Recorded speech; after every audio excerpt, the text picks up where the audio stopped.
Good evening, everyone. We are live on the 2021 NFL Draft, and Jackson was on the clock. And this is like the absolute no-brainer of all time. Who's they're going to take?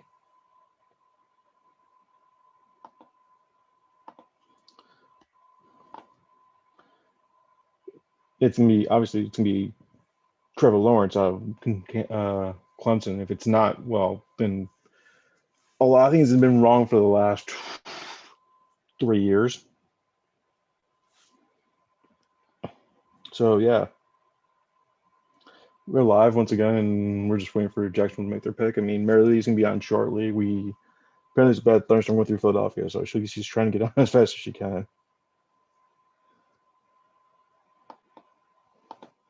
Hopefully, she gets on soon.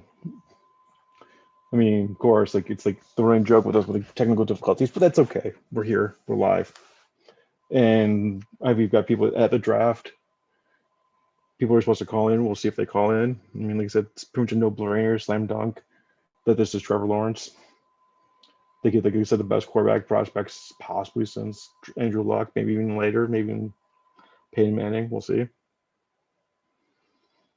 I mean, it's interesting with all the talk that happened before the way before the draft with what's it called with the talk about Aaron Rodgers possibly being traded even tonight. It will be very, very interesting to see what happens.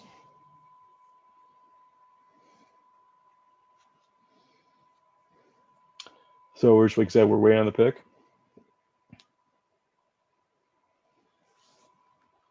I have no clue how much time's left. Can't be much. I mean,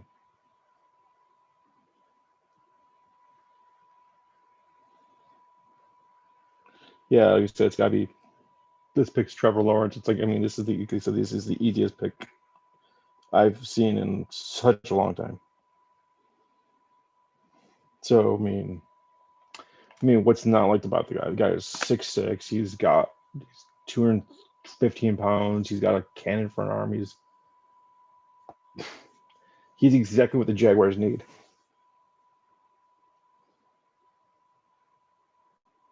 Like in every sense of the word. I mean, like they need a quarterback because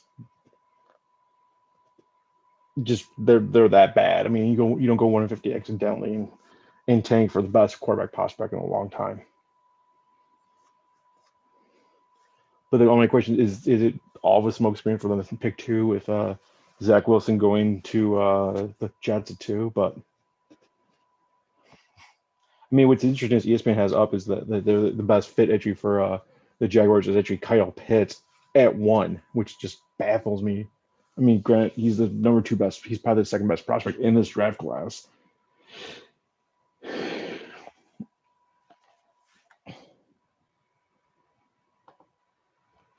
And we still are waiting on the first overall pick.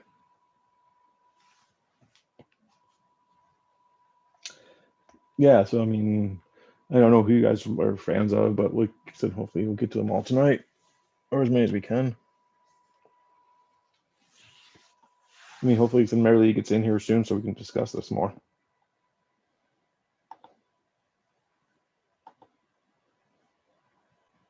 Or like anyone for that matter. I mean, like, yeah, Jacksonville. I mean, like I said, you got to take quarterback here.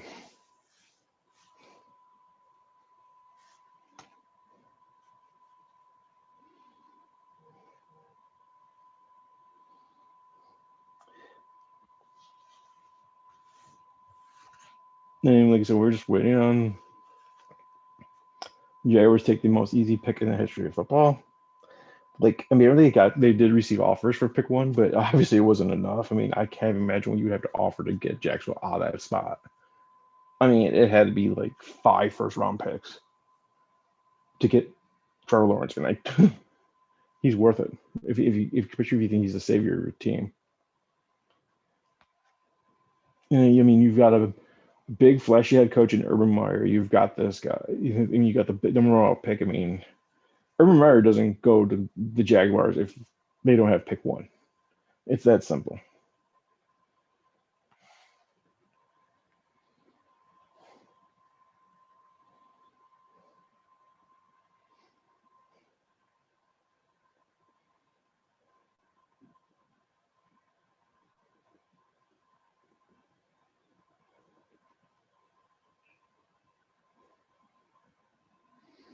And like so we're still waiting. I mean, kind of confusing me, but that's okay. Like I said, just Jacksonville. I mean, I know you want to stall for ratings. I get it, but this is a pick. They've had, geez, they've had what since I'd say since the second week of the season to have this pick figured out. I mean, they win their first game, then they don't win anything else the rest of the year. Are they going to have a massive improvement year two with Trevor Lawrence? And whomever they pick at pick 25, I don't know. I don't think so. I mean, I don't see why they would, because like this whole division is considerably better. And I really don't know how much protection he really is going to have in Jacksonville. I mean, like at 25, they got to take offensive linemen. You got to think it's either Jacksonville. They either take a lineman or they take just additional weapons. Which I mean, neither nor. I mean, the best thing is you protect if you think if he's the franchise quarterback, you got it.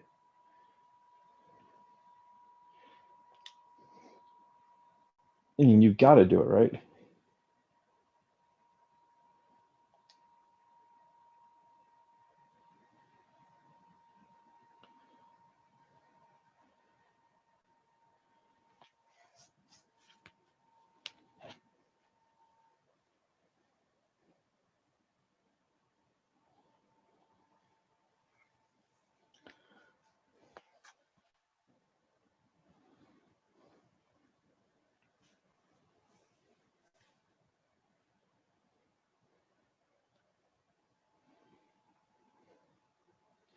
I mean, does the draft really start? Okay, I was gonna say, there we go. Draft was just cleared open. Must have been like 3 minutes ago. I mean, they're fresh on the clock. 7 minutes. And I still have my co-host, but that's okay.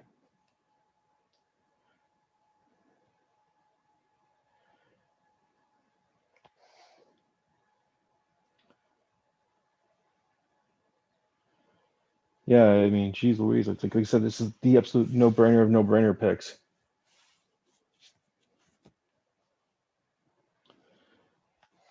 And like I said, maybe I'll get a co-host soon.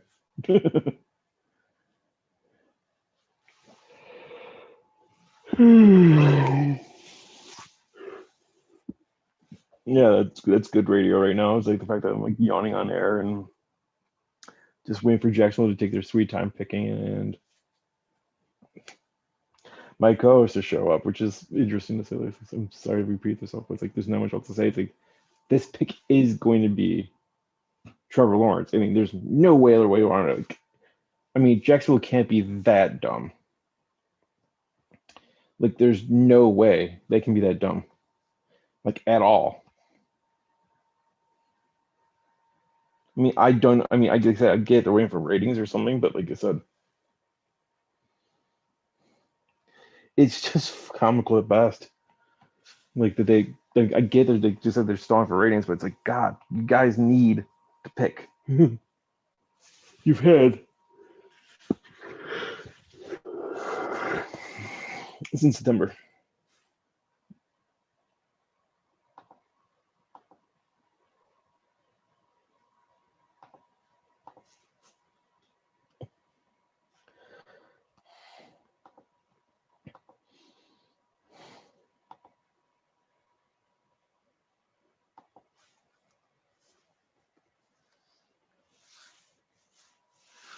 It's yeah.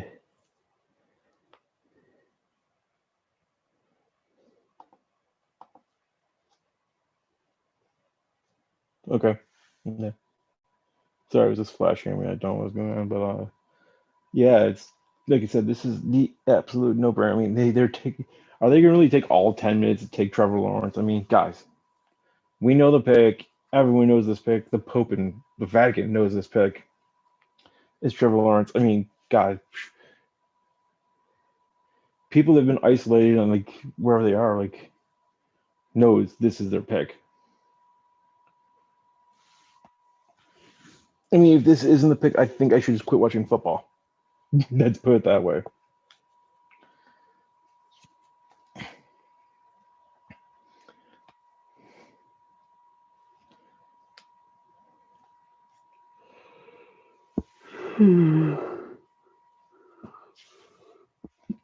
4.5 minutes. Anyone can come on? I'd appreciate if one of you guys did, like someone. I mean, we had a couple guests before the show started, like it was like a pre-show to test everything out, and we got everything working good, which is awesome. But like I said, it's like just like I said, I'm just stalling for time, just watching draft coverage. I mean, there's nothing else to say like right now because it's like there's gonna be no surprise with this pick, like at all.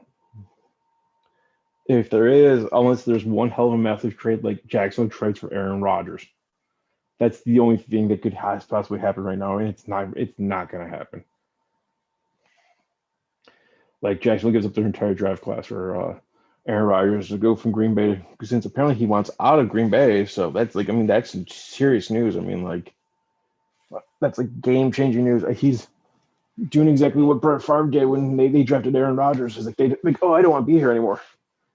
You're not making me the star anymore. Okay, get me out of here.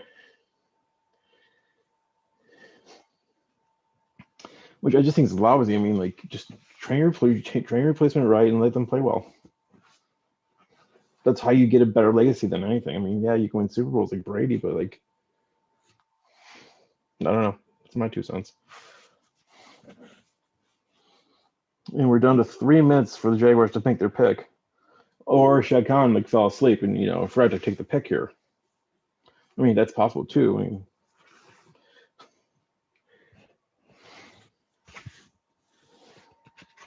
I don't know what to say right now. It's just like it's just lousy air right now because I don't have a ghost to bounce off of. But like I said, Trevor Lawrence, he's easily the best player. Yeah, I mean, this guy's won 25 games in 3 years. I mean, it's even a shortened year like this year. He has 18 career rushing touchdowns. He's ran for the ball 231 times for 943 yards. I mean, what's not to love about this guy? In 3 seasons, including, like I said, the aforementioned shortened season this year. And he still had 10,098 yards passing. His completion percentage is 66.6. I mean, that's a little unnerving, but it's okay. Like, he literally shoots like, I'd say 66.7 just to be safe. Like, he literally threw 2 out of every 3 balls gets completed. That's amazing.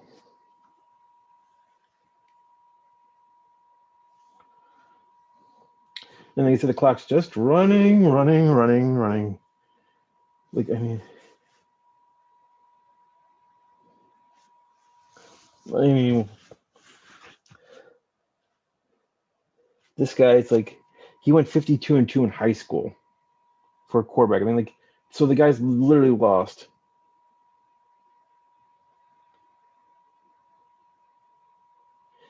The guy literally lost 3 times between high school and college.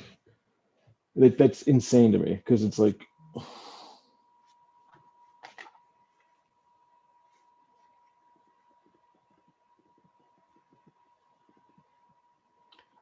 and just crazy. Like this guy's literally lost 3 times since he was in 8th grade.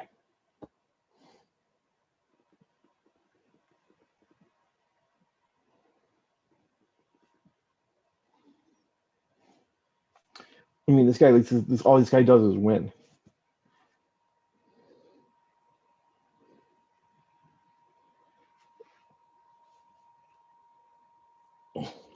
Like, there's nothing really. He's literally like the description is like he's literally a generational talent. He's helped create a coronavirus fund that's raised millions. I mean, even Jaguars and the Jaguars and the him have exchanged money. And oh boy, the pick's finally in. Gee, I wonder who it could be. Like you said, if it's not Trevor Lawrence, I'm hanging this. I'm ending this call right now, and I don't care what anyone says. I mean, that's all you gotta say.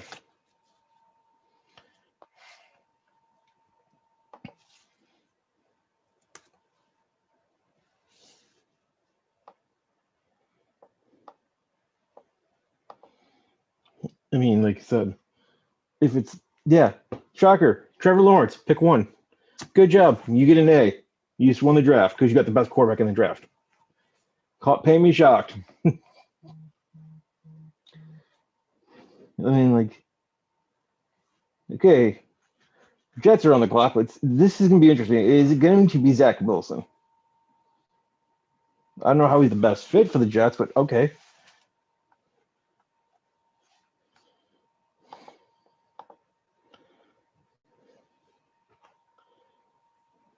And we have a Mary Lee sighting. She's alive. I can see that, which is good. You know, she's going to love like watching this thing back and forth. Oh boy, she's writing me an essay. I mean, this is Zach Wilson, right? I'm not guaranteeing like I just did for Trevor Lawrence, but you know, he's been linked to like the Jets. Sorry, not the Bills. I wouldn't want him on the Bills, even if we didn't have Josh Allen. I wouldn't want him.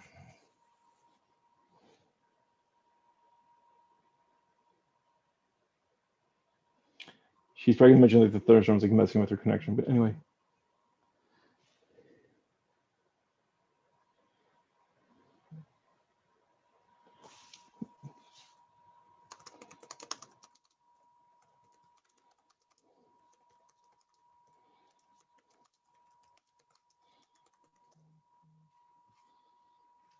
Yeah, and like I said, there's no guarantees on this pick, but like I said, it's got. I think everyone's saying Zach Wilson to the Jets, Zach Wilson to the Jets, but like,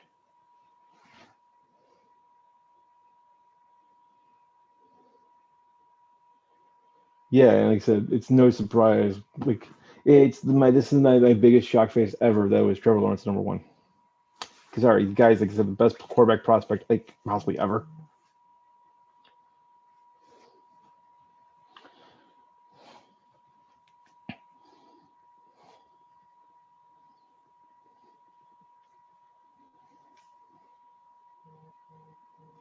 Yeah, I mean, this guy. I do feel bad for Trevor Lawrence because he's going to be in the same like breath as like Andrew Luck, where it's like he's literally be expected to do everything like Andrew Luck was expected to like win a Super Bowl, like cure HIV and cancer in the same week, which is to be the franchise savior for the Colts. Now like, and Trevor Lawrence is coming with a similar hype. It's like, can he even live up to it?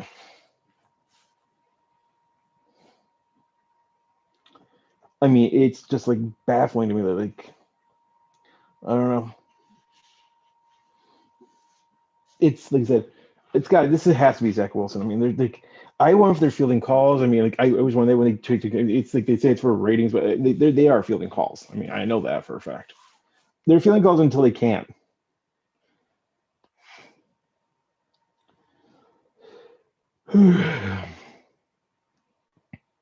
Interesting that they mentioned how Trevor Lawrence threw 26% of his targets behind the line of scrimmage.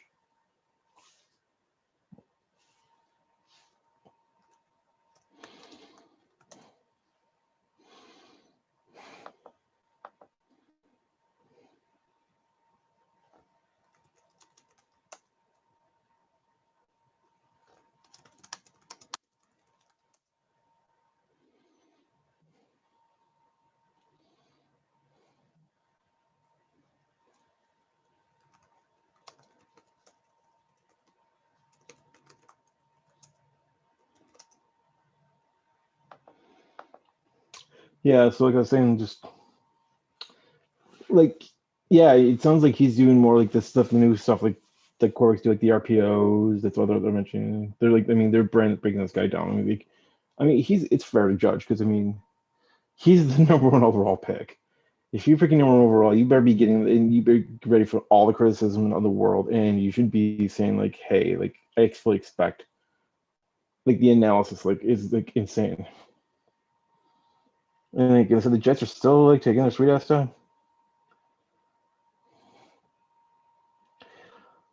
I mean, their pick's not even in yet. It's like they got 2 minutes. I mean, hopefully, like Joe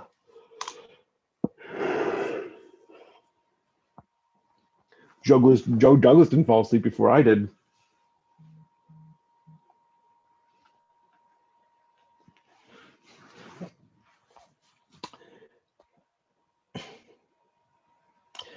Yeah, like I said, I'm sorry I don't have much to say right now. It's just we're just waiting on the pick for the Jets.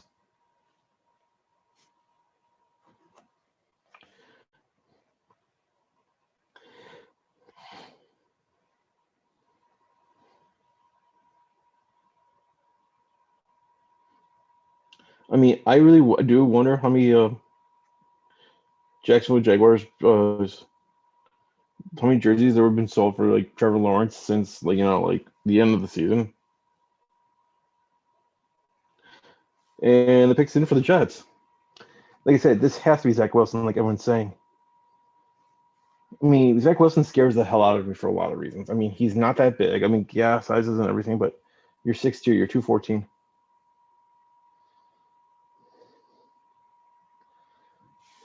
And just like you said, he's like if he doesn't have the protect if Micah Becton doesn't pan out like they think he is, Zach Wilson's probably gonna get murdered year one and not recover. I mean, it's like a no-brainer. Like I said, they need a quarterback if they traded Sam Darnold away, right? But is Zach Wilson the quarterback they're choosing? Like I said, everyone's like pointing to it. They've been saying it for weeks. We'll see if it's actually true. Now when they just say it's pick is in, it's like definitely ratings time.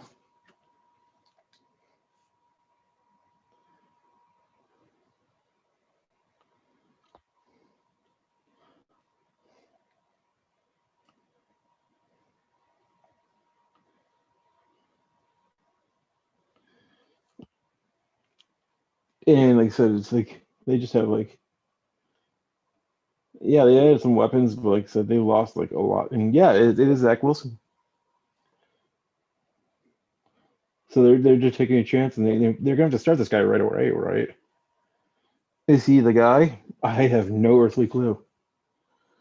No, this is where the draft gets interesting. Is when San Fran picks at 3. This could go anywhere, like literally anywhere.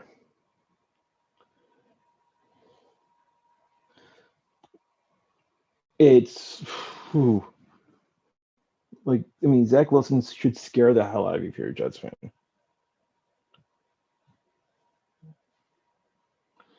Like, I'm sorry, but like BYU quarterbacks just don't succeed at the next level for one reason or another. And while we're waiting for San Fran to be officially on the clock and like start picking, I'm going to take a quick break, and we'll be right back.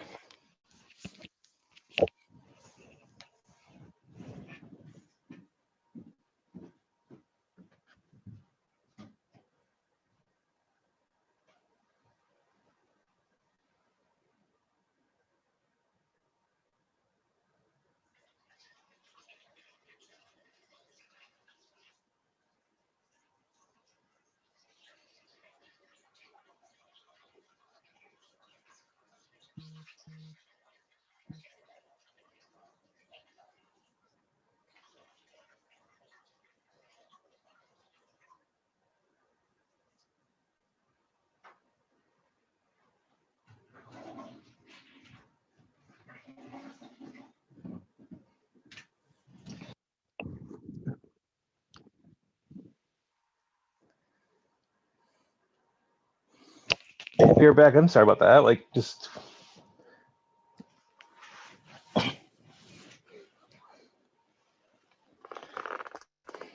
we may have a guest soon, which that's gonna be awesome. Like, hold on one.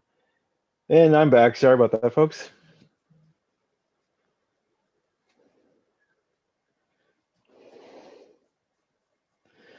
And like you said, I mean, they probably fell in love with Zach Wilson stats. They're showing it right now. Almost 74% completion percentage, almost 3,700 yards passing, 33 touchdowns, 3 touchdowns. And we've got Mary Lee. You there?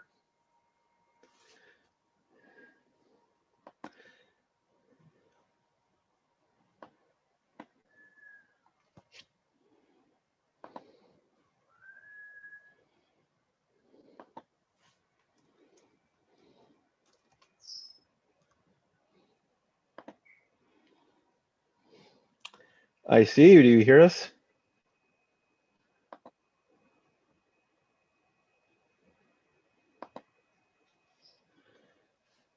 I don't know if you're saying anything, Mary Lee. I can't hear you at the moment. Can you hear? If you can hear me, message me on Facebook. Or hopefully like your broadcast is going on Can YouTube. you hear me now? Yep, we're Oh my god. good. I swear. It's all good. I get it. The thunderstorm, it's fine. So welcome to the draft party. You've missed absolutely the most predictable first two picks in the draft history, possibly. Besides Gosh, it's probably only Manny. 6 minutes. It's been half an hour. Well, they got to have the band play first, and then they got you have Goodell open the draft. That takes all 22 minutes. So I mean, yeah, That's true. and also literally they took the Jaguars took like 8.5 minutes and announced they're taking Trevor Lawrence. See, I never understood that because they have been on the clock since the Super Bowl of last year. Like, even before that, they knew that they were going to be on the clock. And everyone and their mother knew that they were taking Trevor Lawrence. So why did they have to spend 8.5 minutes? Were they waiting for someone to make them an offer they couldn't refuse? Like in Godfather terms? Well, with Aaron Rodgers out there? No, I guess that's valid. Although he's being linked more to the 49ers and the Rams than he is was the Jaguars. So. Well, the Rams don't have the ammo, and the 49ers are not even talking. They're not talking about it. It's either going to happen like after the draft or what. I mean, that's just a whole different calamity for like errors. Yeah, that's true. I mean, but no, I fully expect Trevor Lawrence to host an episode of AEW Dynamite this year. Oh, he's going to. He's probably going to be named GM. What are you talking about? They're 100% bringing in that NFL connection. Oh, I would in a heartbeat. Oh, yeah, I don't know. I mean, I understand their point to trying to keep the two separate, but you have the first pick, you have the guy who's supposed to be the top star now coming into the league. Bring him in. That will bring you viewers. That will bring synergy to the whole process. You literally bring in the most talked about quarterback prospect possibly since Peyton Manning. Yeah, that's true. I can't remember. Like, even Andrew Luck, I don't think in his height was talked about the way that Trevor Lawrence was. Oh, absolutely not. I mean, I was like, I don't know, because obviously you didn't hear the show. Like, I mean, I don't know how good it's going to be, to be totally honest with you, to be in full disclosure. But yeah, let's put it this way: Trevor Lawrence lost 3 times between high school and college. That is pretty crazy. And by the way, he was 51-2 in high school. Yeah, like I get that like high school stats aren't always transferable, but when you post those kind of numbers, there has to be some sort of value attached to your play at that point. And then you go to Clemson, and in 3 years you go 25-1. Yeah, and Clemson doesn't play the easiest teams. No, they don't. And like I said, he got COVID this year, and he came back and just kicked ass. I mean, like literally the only game I think he lost. I forgot about that. And the only game he lost this year was the Ohio State. Yeah. That's it. Because he wasn't there for Notre Dame. He was there. I don't know why he was there, but he was there. Uh-oh, picks in. Shit's going to get real. Here we go. Who's the quarterback? Is it going to be Trey Lance? It's going to be Mac Jones? Is it going to be Justin Fields? Like, who's the pick? Like, the draft can change a lot. We don't have a little soundboard to do the do-do-do. Whatever that sound is they make before the pick. Yeah, this isn't Blog Talk Radio, Mary. I can't be fancy like that. We're still waiting for dramatic effect because Goodell takes like 67 hours to walk from like where he is. Like I think he does. I think he walked up when you saw him in Philadelphia. He must have walked up and down those art museum steps every time because it took him forever. Yeah, I mean, I don't recall much of the length of it in that particular situation because when you're immersed in it, you don't really, look at your watch. You don't really think about time. You're just enjoying the atmosphere. But no, he did certainly milk some of those. Well, the thing too with it is like people don't realize unless they've been there. It's like, especially like in like not so much the first round, but like the second round and the rest of the draft going forward, they're usually way the hell behind. like they could conceivably have like they'll say Pickett's in for San Francisco, and they could be on like Miami's pick right now if we were playing by second round numbers. Yeah. Because it's like because they come in such rapid fire pace after the first round. I mean, be happy we don't have 15-minute picks anymore. Right. Yeah, that would have been crazy. They'd have to start the draft at 5 p.m. And the pick is Trey Lance. We have the pick in. I honestly. Sorry. Picks Trey Lance. They did not go. Mac Jones. Not entirely surprising there. Well, if the reports are true that they're going to keep Garoppolo as long as they can, yeah, give him a chance to develop. I mean, he's had 17 starts, and I get it.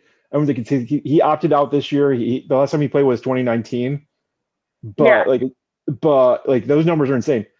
He's 67.7. He's 2,786 yards passing, 28 touchdowns, and 0 interceptions.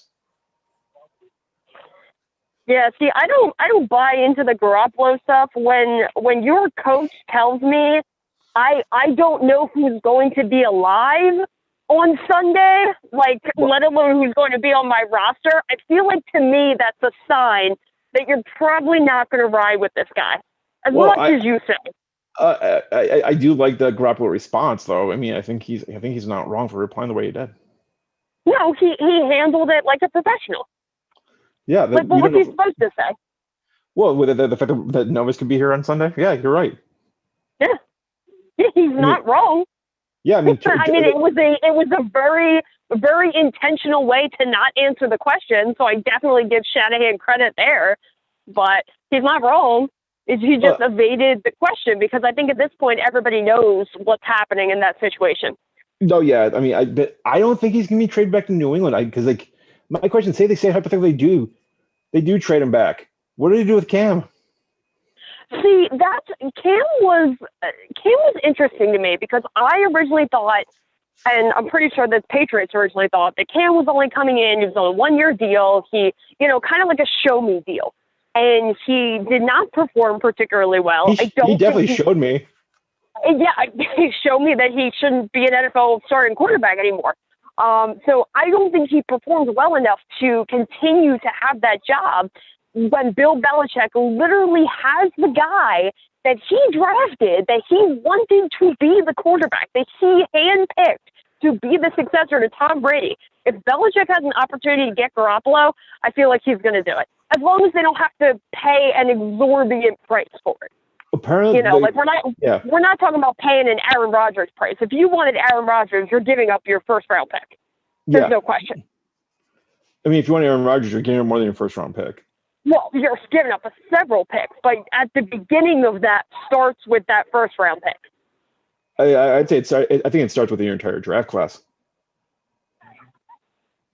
Yeah, I mean, it's the whole thing. Like when you look at it in terms of, yes, you're making a decision between getting somebody at the peak, the beginning of their career, versus somebody who's maybe still in their peak, maybe towards the end of their peak. It's all about the mentality. If your mentality is win now, you bring in a guy like Rodgers. You don't care if it costs you a chance to get, one of these top quarterbacks, one of these once-in-a-generation players. Because, as crazy as it sounds to say, every year we're talking about this. Every year we're saying it's a once-in-a-generation player. You don't know what the college atmosphere is going to bring you. You don't know what the draft is going to bring you, but you know what Aaron Rodgers is. Aaron Rodgers is a known entity who has never stopped, who has never slowed down. Even in his worst years, I would still put that up against any of the guys that you could have potentially gotten from that spot in the draft if you were to draft another quarterback. But I mean, look at what they did. They tried that last year. Didn't really work out for them. Aaron Rodgers went to have one of the best years of his career. So. I need to find the meme for you for what they found with the whole talk about Aaron Rodgers coming to the Patriots. It's amazing. Oh, I would have hated that. No, it's funny. It's possibly the greatest meme of all time. I mean, we should probably remain unbiased on this podcast, right? Oh, I'm not going to be unbiased at all. If I see a pick that sucks, I don't care. If I was going to say, you're a Bills fan. If all of a sudden Aaron Rodgers was quarterback in the Patriots, you're going to hate Aaron Rodgers. Oh, well, I still do hate Aaron Rodgers before that, but that's not the point here. But no, there's a meme out there saying like that Belichick's gonna trade for Aaron Rodgers and he's gonna give him number 12 just to watch Foxborough explode. Yeah. Oh, it would be crazy. I mean, this is really bad optics because apparently the rumors that the Packers have told me they were going to trade him before the draft. Yeah, I had heard that as well. And then nothing became of it. So it's like, I mean, I like the idea for Aaron. What would be interesting if Aaron Rodgers actually did get traded to San Francisco some way, somehow. That like his center would be his center from college. Oh, would it really? Yeah, Alex Mack would be his center. What a small world. Yeah. See, I love stuff like that. But think about it, though, they've both been in the league for like 15 years. Yeah. Yeah, and to have a reunion 15 years later, like that's pretty incredible. Not gonna lie, pretty incredible. Yeah, it was great. I mean, everyone's like the one thing they're like downplaying on what's his name on like Trey Lance, going back to the actual San Fran pick, is that by the way the pick's in for Atlanta, but I can say the story really quick because Goodell, like I said, takes a sweet ass time. They said, oh, he's only had 17 starts. Well, so did Mac Jones. Yeah, it's not Alabama. Well, level competition is like meaningless anymore. It really is. If you can play, you can play. I mean, they're talking about a guy like I don't know if you heard of him. His name's Chris Manhertz. I gave you in the list I gave you.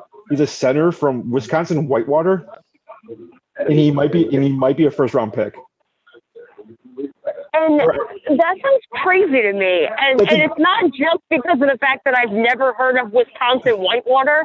Like I don't want to pick shame, as it were, where we only look at the D1 schools and the top level D1 schools that should be getting all these picks. But this is a it's very interesting school. to me that a center would go so early. Yeah, especially from a D3 school. Well, I mean, Ellie Marfit from Hobart Williams-Fitz, which was nearby me, went in the second round to Tampa Bay, and he's been like playing his mind on him down there in Tampa Bay. I mean, Wisconsin Whitewater is like also like one of the most winningest programs of all time. I only know it really well because the UB head coach, coached the team to UB, and he was the fastest coach in college football history to get to 100 wins. He went like 106 over the course of like 12 years. But you're talking about, if you're to compare one of the winningest programs of all time in D3, where does that actually track compared against the talent in D1? Like, well, I don't think we're getting a Jerry Rice situation here where. But still, it's impressive. So shockers.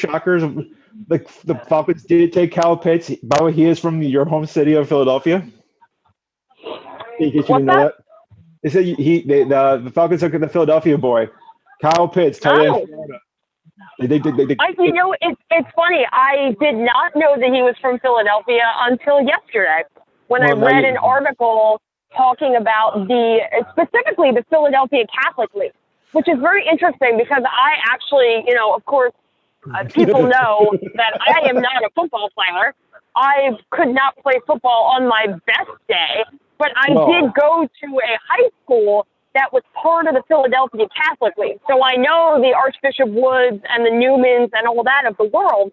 So reading an article yesterday, finding out that it was both Pitts and Barmore out of Alabama who are from Philadelphia Catholic League schools. And it was fun because the article was talking about how normally Western Pennsylvania is known for football. This part of Pennsylvania is known for basketball. But we're starting to see that trend. And even when you look in the NFL, coaches like Kevin Stefanski, like they coached at the very beginning. They went to schools in that Philadelphia Catholic League. They went to those, preparatory schools, your Newmans, your Gorettis, all that kind of stuff, that names that won't mean anything to people outside of Philadelphia. But if you're from Philly and you're hearing me say these days, you know exactly what I'm talking about. So, yes, it is always nice to see a hometown boy done good. Yeah, I was laughing at the fact that I totally knew that you went to like a Catholic high school and all that. I mean, it doesn't really surprise me. I said it doesn't totally surprise me that you went to a Catholic high school. I'm just saying. No. I mean, yeah, it's like I mean, I like the pick, but long term, I don't know.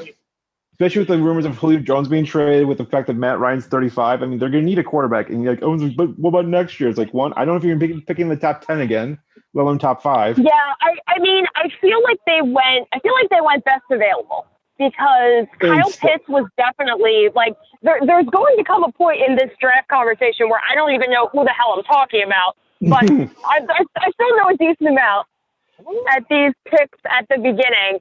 And Kyle Pitts was one of those guys who, like, the Eagles were even linked to him back when we were still possibly having pick number 6. Yeah, so, like, he was definitely a guy who was expected to go off the board early.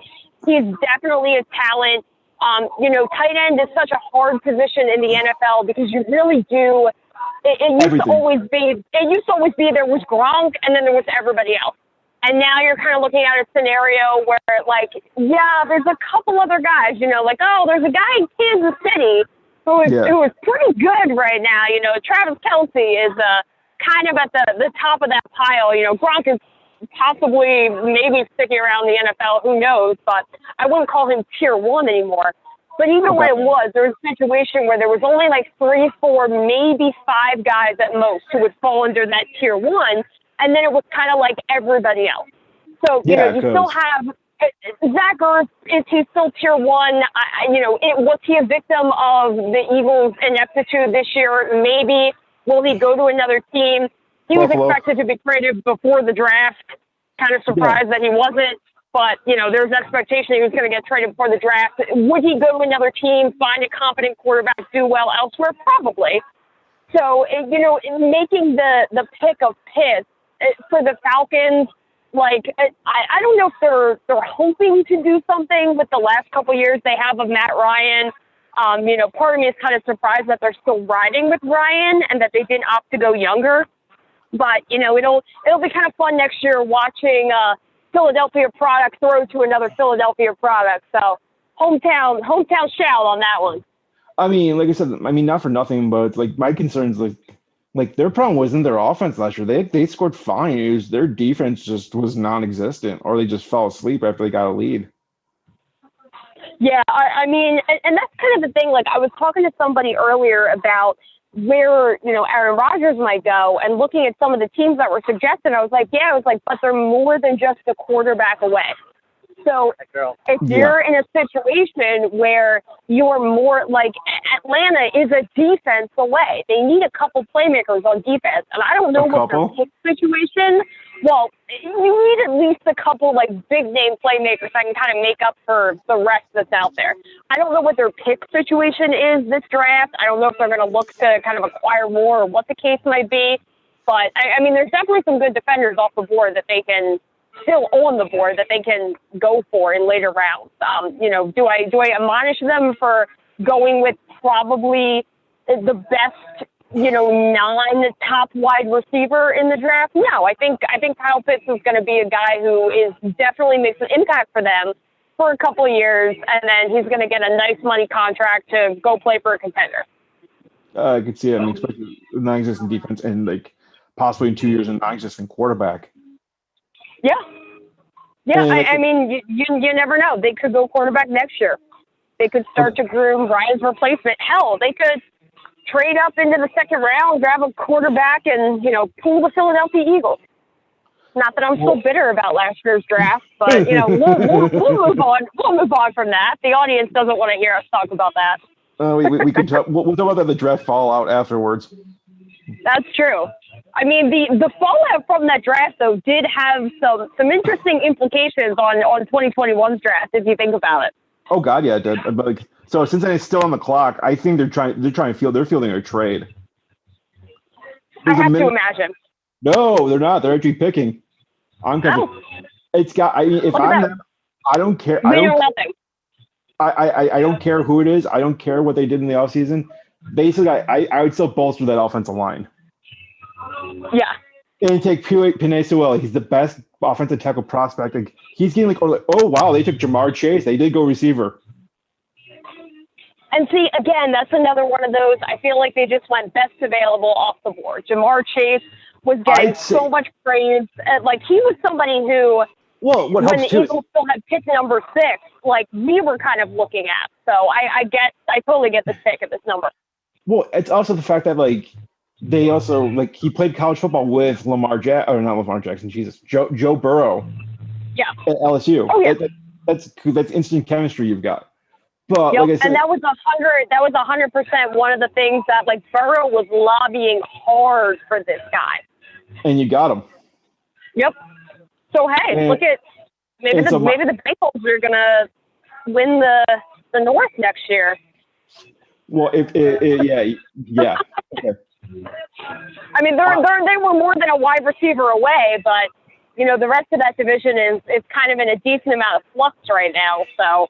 Oh yeah, who knows I mean, what happens? Yeah, like the Ravens, I don't know. The Steelers, I definitely don't know. The Browns the Browns. I mean, they could go 13-4, or they could go 0-17. And yeah, they're a complete enigma. They've always been a complete enigma. That's the thing. I mean, Miami's up now. I would love to see. Gosh, we always do this. We always interrupt each other. But I would love to see like the Browns kind of emerge from that division as the ones, because you know, as a Philadelphian, I am inclined to hate Pittsburgh. It's just a thing that you know we are grown up with.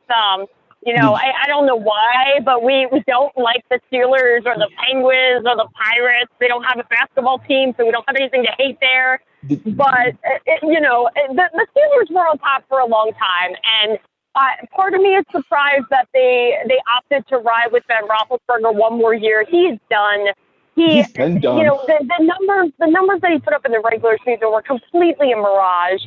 The playoff version of Ben Roethlisberger, that's the guy that you're going to get from here on out. So, you know, they're riding with him. They're riding with Mike Tomlin. There's definitely a loyalty issue in Pittsburgh that is going to hurt them. They're not going to do well this year. I think it's either going to be the Ravens or the Browns division. You know, I would love to see the Bengals sneak in there, but I don't think they're quite there. They keep making picks, you know, like they are, then, yeah, they'll start to build that pretty formidable force. But, you know, for the time being, I do think it's going to be either Browns or the Ravens because I buy into Lamar. Whether I should or whether I shouldn't, I do think that I do think he's the best quarterback in that division. I don't. I put Joe. Honestly, you put Burrow ahead of him? I do. I put Burrow ahead of him and Baker. See, Baker for me, he's been inconsistent as much as he's been consistent, right? That's so, my knock on him. Yeah, like if I saw more of 2021 Baker, 2020 Baker in 2021, like then I would start to buy into, okay, this is who he actually is. His first couple years were just being a victim of I'm on the Browns. Because you can't judge that against players. Like the Browns have been all-time horrible for a really long time. So, of course, it's going to take a while to build back. And, you know, just back to my Catholic League plug, you got Kevin Stefanski there. Like, he's a really good coach. I think he's building a really good culture and a really good program. But Baker, you know, he's is he year 5 or year 6 now? He'll be year 5. He'll be year 4. He'll be year 4. Okay. And they gave him they did give him his 5th-year option, by the way. And that's the thing. Like he's at that point where he's got to put up or shut up, as it were. I would love to see him put up. You know, I've always been a Baker fan, but as of right now, I do think Jackson is a more consistent, more polished NFL quarterback. And my concern with my real opinion, my concern with Lamar Jackson, the last few games he played, especially that Bills game, he looks like he's been figured out. Lamar. Yeah.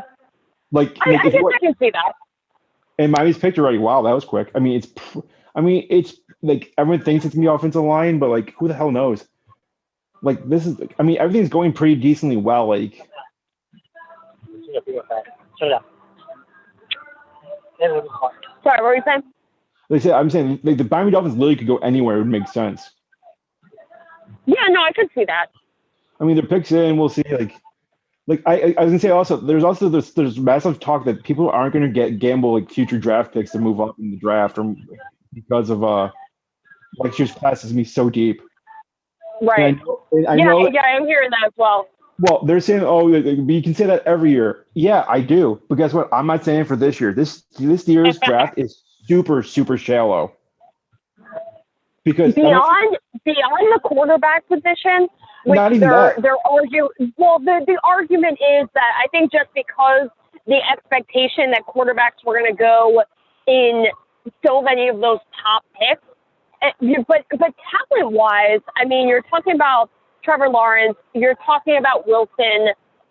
Maybe you throw Fields in there, but I mean, at this point, he's fallen. You know, when the year started, it was expected to be Lawrence, Fields, with even some saying that, you know, if the Jets were picking one, they might go Fields over Lawrence. And but, you know, well, it's the Jets, so the expectation was true. They would pick the wrong guy. I think they did pick the wrong guy. The Jets always pick the wrong guy. Yeah, I know, but anyway, my point though is like I'm not saying my sheer position. I mean, like, I don't know if you saw the numbers of eligible draft prospects for this draft. No, I didn't. It's roughly like it's a little bit below 650. I think it's like 637 is the number. Is it really? For draft eligible players this year. I don't know in context of like that feels low. Yes, because by comparison, the year before was over 1,300. Oh, see, yep, there you go. Yeah, I kind of feel like last year was one of the top all time, right? Well, 2022, they're talking about over 2,000 draft eligible players. Wow. So you're going to get a lot of undrafted free agents that are going to be stars. See, that starts to make a lot of sense then. If people are looking towards 2022, you know, like a team like the Eagles that does not expect to be good next year, like maybe that is why they traded down, because they're looking toward that next year's draft class. Absolutely, you know, of course, there's clearly a bunch of other teams that fall under that same umbrella where, you know, if you're not going to get, it's kind of like that idea of if you fall short of those first couple can't miss guys, then maybe it is worth waiting until next year. And the picks in for Miami, by the way. They took Jalen Waddle, the receiver from Alabama. Okay. Again, I feel like I'm not that surprised. I feel like the first couple picks have kind of all gone to form. Well, it's another reunited of like the quarterback and receiver combination with Tua and Waddle together again. Will it pan out? I don't know. I mean, from a fantasy football standpoint, I can tell you that quarterback receiver combinations do not always pan out. From a real standpoint, who knows? It seems like, honestly, and this is like, I know this is like, you could probably say that about anything, but it's like it's like either they catch wildfire or they are like the most barren desert ever. Right. I mean, I think part of it comes from the fact that you almost feel, because you have that chemistry with that individual, like you have to connect with them. So you're trying to force throws that aren't really there. I mean, I was lucky for fantasy football this year to have, you know, Josh Allen and Stefon Diggs together. Well, I mean, those guys don't come from the same background. They found each other in a perfect marriage of, but, you know, a good example is Carson Wentz and Zach Ertz. You know, they didn't go to the same school, but they had always been a very good tandem. And I think this year was a victim of, you know, Carson trying to make throws to Zach that just weren't there because Zach was not Zach this year. So the question becomes now, does Detroit take the third receiver? As in the Heisman Trophy, Devontae Smith? I mean, they might. They lost a lot. They lost their number one and number two receivers. Detroit leads a lot. Let's just be real. I mean, they could go any which way in this draft. It makes sense. Except for according to that graphic that I sent you earlier, Detroit is on track to pick a bust that's out of the league in 3 years. Man, that's honest to God, that's optimistic. I think with Detroit, I mean, like that's optimistic. What do you think? Bust that's out of the league in 2 years? I've seen it. Yeah, it wouldn't be the first time. Especially with Detroit. I mean, this is not me bashing, but like I remember like when they took Mike Williams, and I don't know if you were too young for Mike Williams. The name is familiar, but I don't think I followed that draft class. Well, it's not even that. It's like any receiver they took, except for like it was like the running joke for 3 years straight. Matt Millen, the general manager at the time of the Lions, took a wide receiver, figuring, hey, if I have these receivers, no one's going to stop me. So they really took.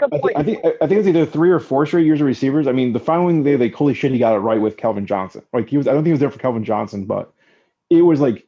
Well, Calvin. Okay, so that would fall under the Jaguars category of this mock draft, where it says great player whose career gets wasted.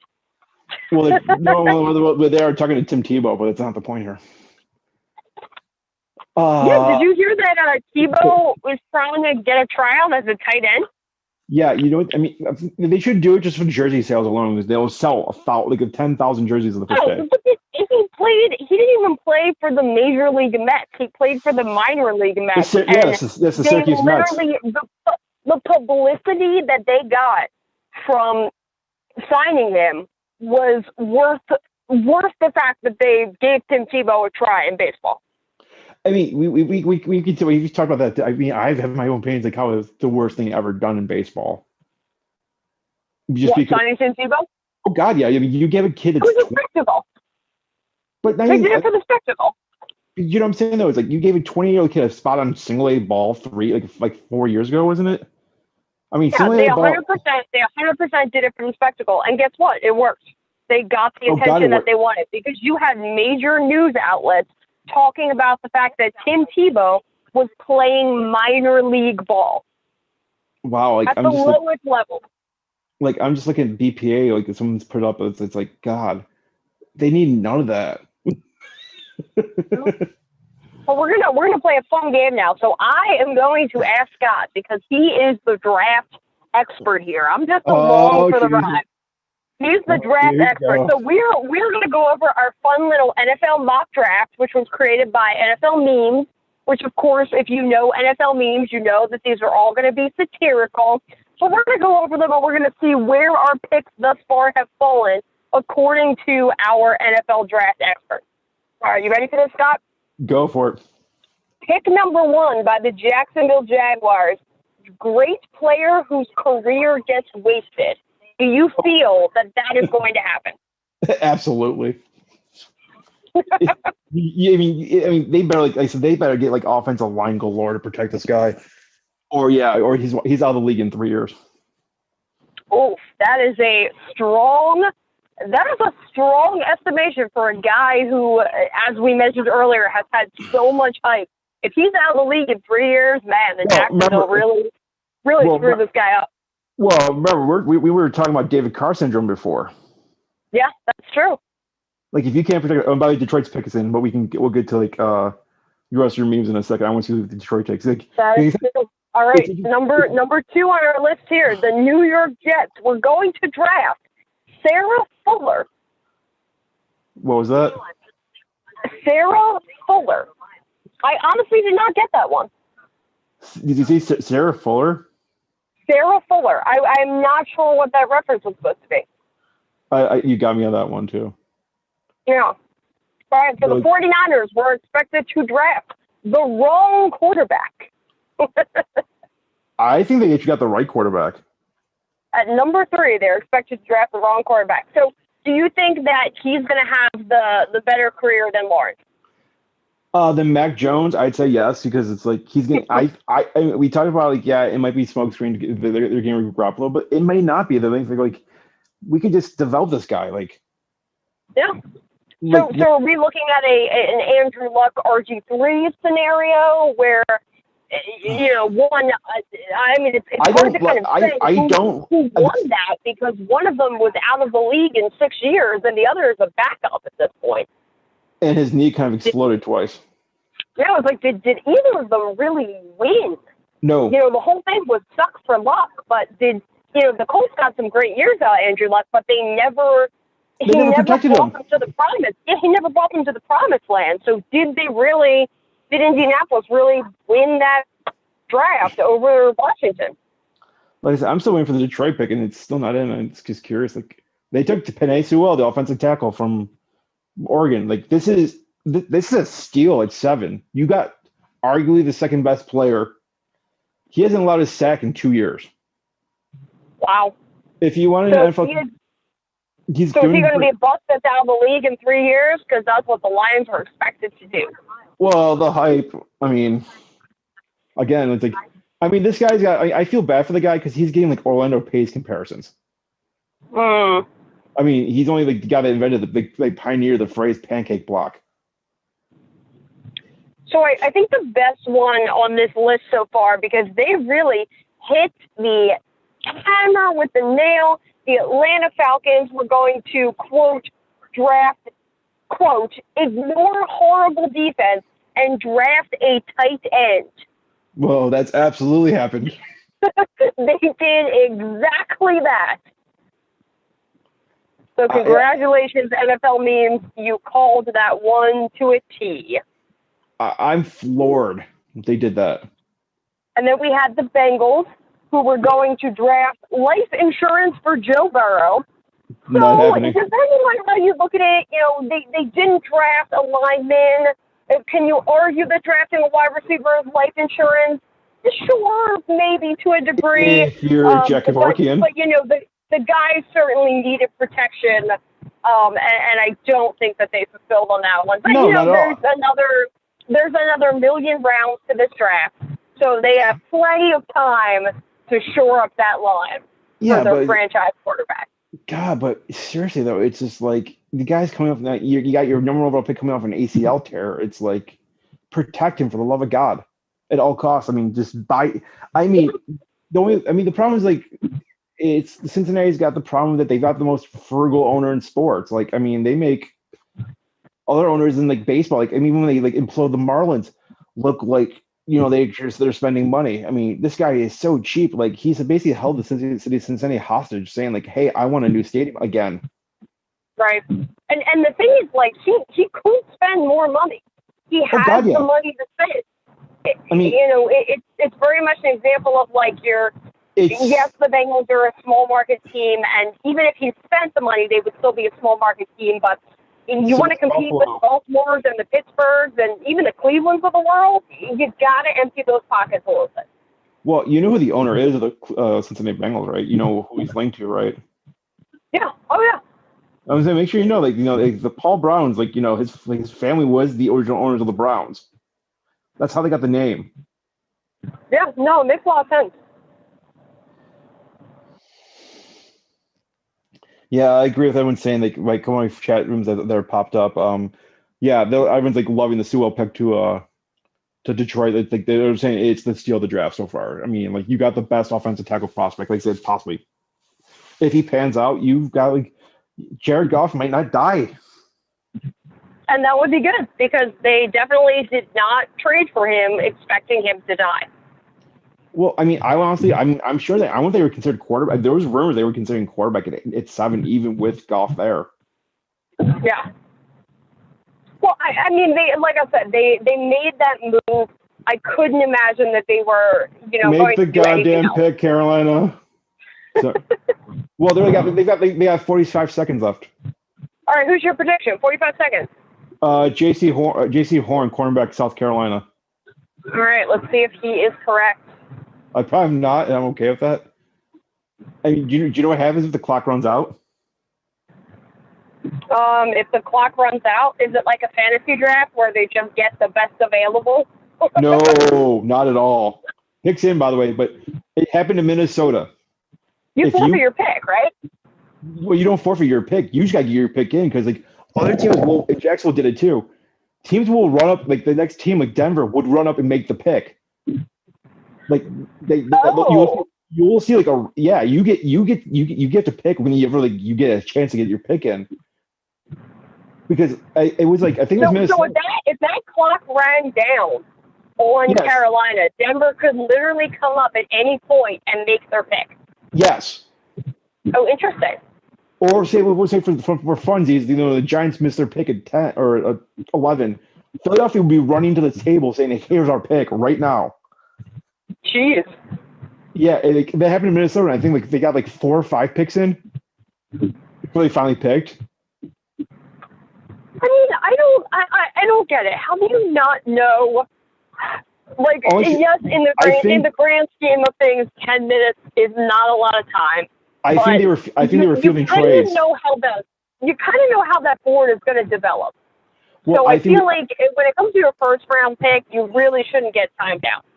I think honestly it was the sheer fact they were fielding trades to like the last second and they just lost track of time.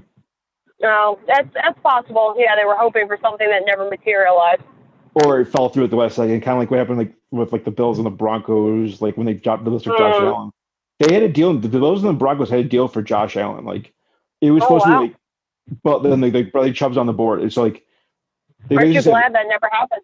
I am absolutely, because the talk was it was supposed to be like both first and both seconds, and to move up from 12 to 5. And that's about the value. I think the Bills lucked out on that one. That trade did not go through because Josh Allen is definitely, he had a struggle the first couple of years, but if he maintains what he's done the past like 2 years, you're looking at you got another Jim Kelly on your hands. You might say, who's Jim Kelly? Hey, it depends on you ask. I was right. Go me. I was right. It was J.C. Horn. Look at that. So what are you looking at so far? How many of them have you called correct? Let's see. Lawrence, Wilson. I think I picked the top 4 right for sure. Like I remember who's 5 again. How bad my memories right now. Oh well, the Panthers the Panthers were expected to draft, quote, a player that is grateful that the Lions did not draft them. I disagree with that one. I mean, it's funny because you know who J.C. Horn's dad is, right? No. Do you remember Joe Horn? I was gonna say I could guess based on the horns I know. So. Do you know Joe Horn? Yeah. Yeah, it's his son. That is okay. Okay. That makes a lot of sense. Yeah, I think this is funny now because his dad played for the Saints forever and a day, and now his son plays for a division rival in Carolina. And granted, he went to South Carolina, so he's not going anywhere, which is great. It's like a hometown thing. But that's kind of funny. I was kind of hoping for the Bills to get this guy some way somehow. Like I know a lot of my friends were saying like, hey, Dallas is gonna grab him, and like, if he was there at 10, yes. You don't pick till 30. You are going to draft someone that can actually defend a Hail Mary. Oh, go to hell! No, the thing is, I was like, that's throwing some shade. Well, the best one ever. I gotta show you the YouTube video. This guy has the most like, how I'm like the king of wishful thinking for like virtually everything, right? Yeah. This guy makes me look like makes me look very modest and not wishful thinking. The most pessimistic guy ever. This guy said that he wanted the Bills to somehow trade up from 30 to 4 to grab Kyle Pitts. It's not worth it. Not worth what you're going to have to give up. Not worth it. You know what you have to. I did the math based on that damn draft value chart where you have to give up. You have to give up the entire draft this year, half like on all of next year, and like a third in the 23. Yeah. Yeah, and what is Kyle Pitts going to do that Stephon Diggs doesn't already do for the Bills? Like honestly, it's not worth what you would have had to give up to. I get the theory of like creating matchup hell because I think the theory was more so like in like 2 years he turned into a slot receiver. And just trade for Zach Ertz. Like honestly, he meets the needs, and the Eagles, by all accounts, are trying to shop this guy, and they're trying to get his contract off the board. Well, the Bills offered him a trade, and the Eagles told him no. Yeah, I don't know what they're hoping to get for him, but we'll see. I will still be shocked if he is in an Eagles uniform come the start of this season. I don't think he will be. No, I don't think he will. Like, I would literally be shocked if he was.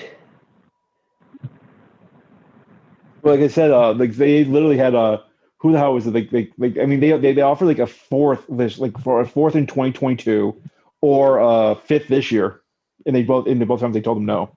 Philadelphia told Bills no. See that makes sense to me because the Eagles if the Eagles have anything, it is draft collateral in 2021. with 11, it may even be 12 picks, but whatever the amount that they have, I know it was the most of any team. Like they're not in a hurry to get a pick this year. So I think what they're looking for Ertz is more. You would take a fourth next year? I feel like if you're going to give them a pick for Ertz, they're going to want something better than a fourth. I think we're talking about third or second round territory. This year? Or else third or second round territory to get them to shop him this year. If you're looking toward next year, you can probably get away with a fourth. Well, they wanted a third this year, and Buffalo told him go to hell. Because he's still under contract. That's the thing. And, everybody looks at kind of the Carson Wentz situation where he was under contract for a bazillion years. And,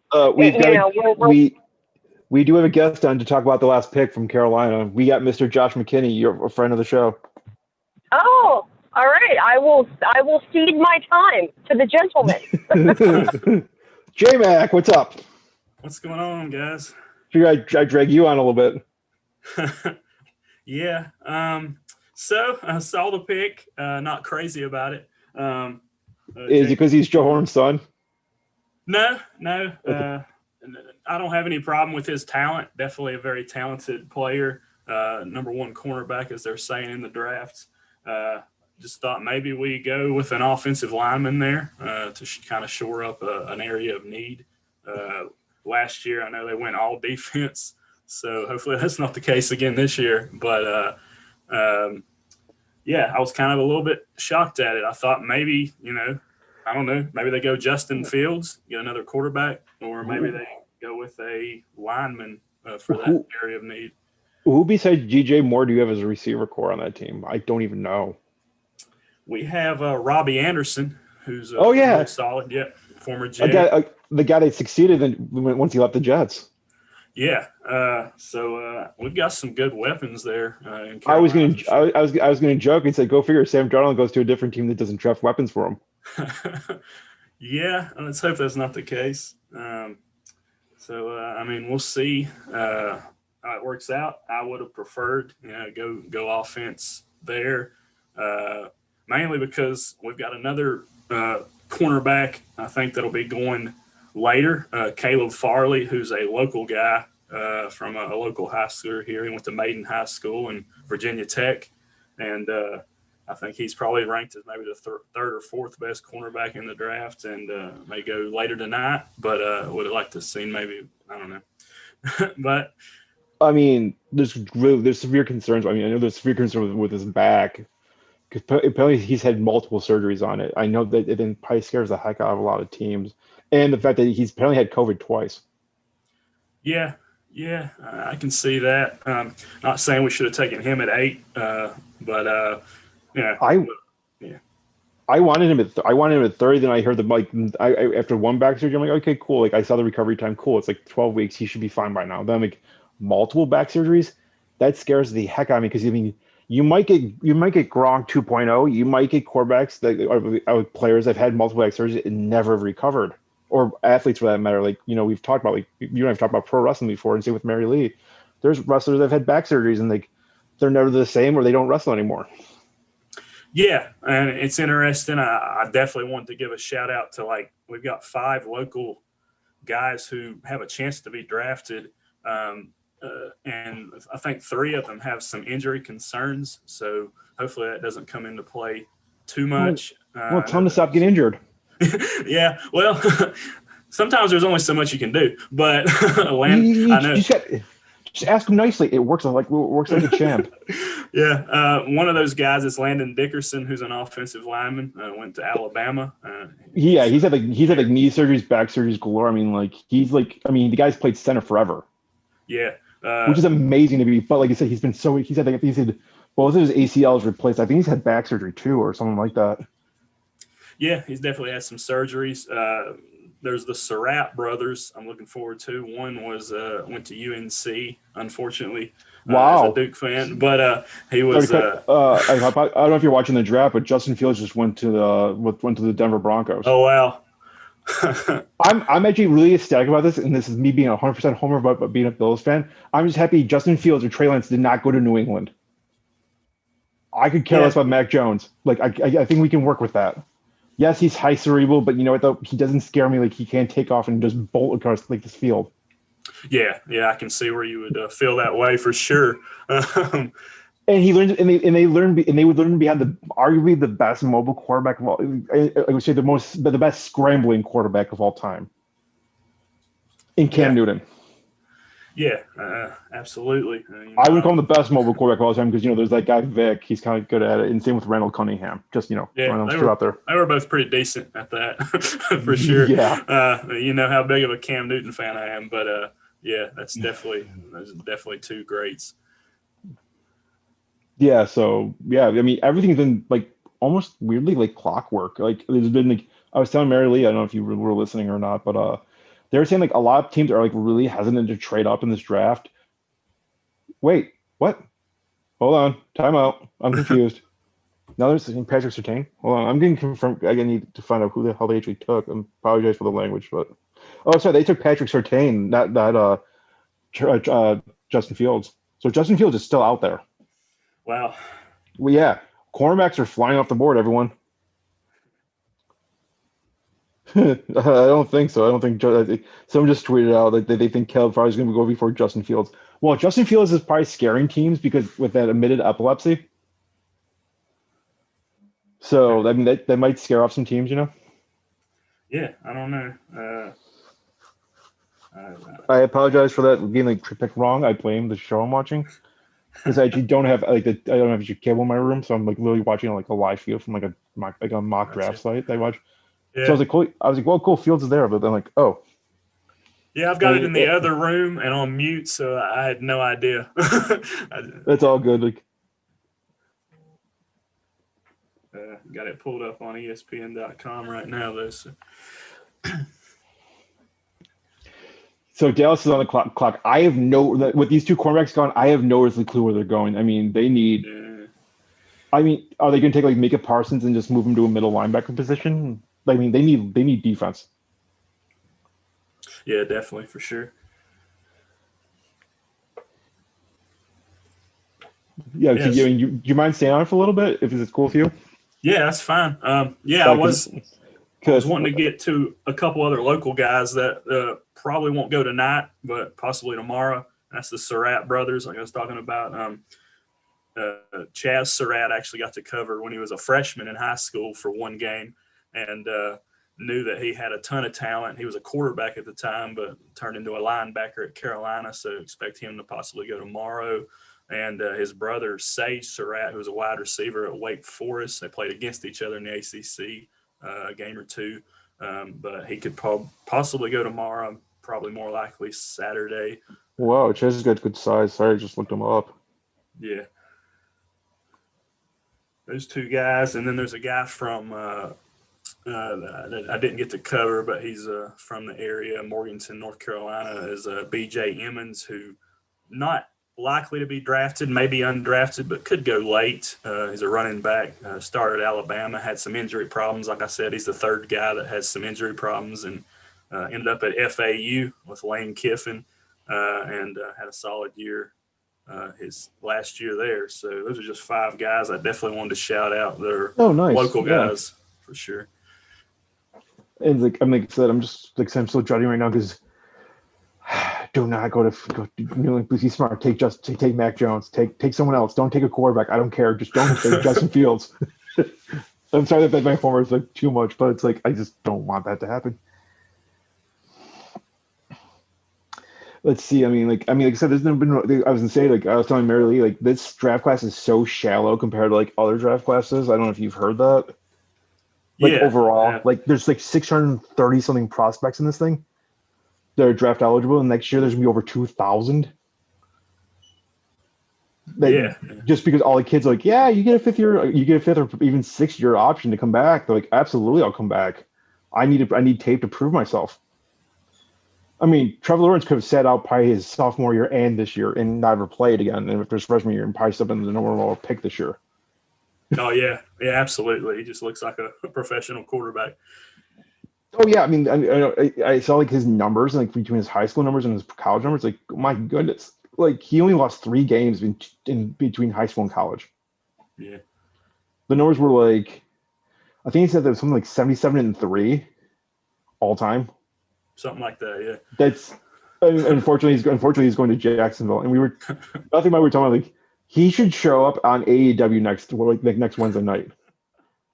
I mean, why not? I mean, you get cross branding, you would get ratings. Like he's gonna throw passes to Tebow soon. Oh god! Oh gosh!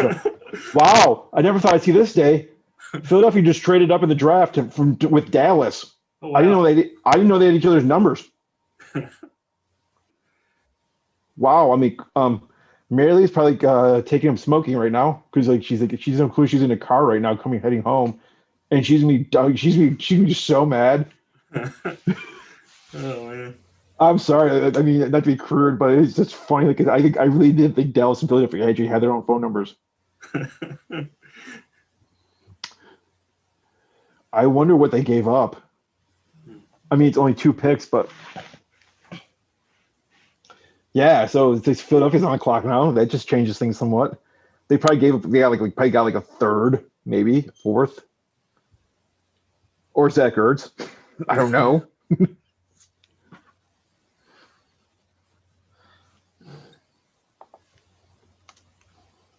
Yeah, so we're just waiting for them to make the pick. I mean, they're not gonna run out of time, are they? I mean, it's like I'm sorry, I'm just baffled right now. I don't see division. I mean, they jumped the Giants to trade with the Cowboys. This is like. Yeah, it looks like they got the that number 12 pick and the number 84 pick.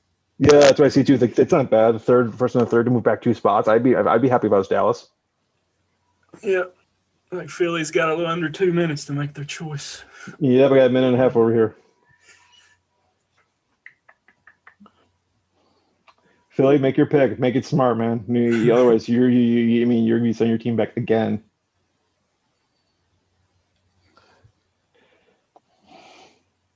D. I mean, go ahead. It's very interesting to see some of these college quarterbacks reuniting with guys they threw the ball to in college. Like Miami and Cincinnati both did it. Yeah, for sure. I'm more surprised that neither of them took Sewell from Oregon, to be honest with you. Or the fact that the Chargers didn't trade up to grab him, because there was a lot of talk of that too. Yeah, you would have thought Cincy might do that at 5, but I would have done it in a heartbeat. They're not always known for doing the smartest things, but I blame I 500% blame Mike Brown on that. Mm. I would say he's an incompetent owner, but that'd be getting him off the hook. I think he's the worst owner in sports. Not just because he's notoriously frugal. Hey Philly, you just traded up to get the pick. You got a pick right now. Just putting it out there.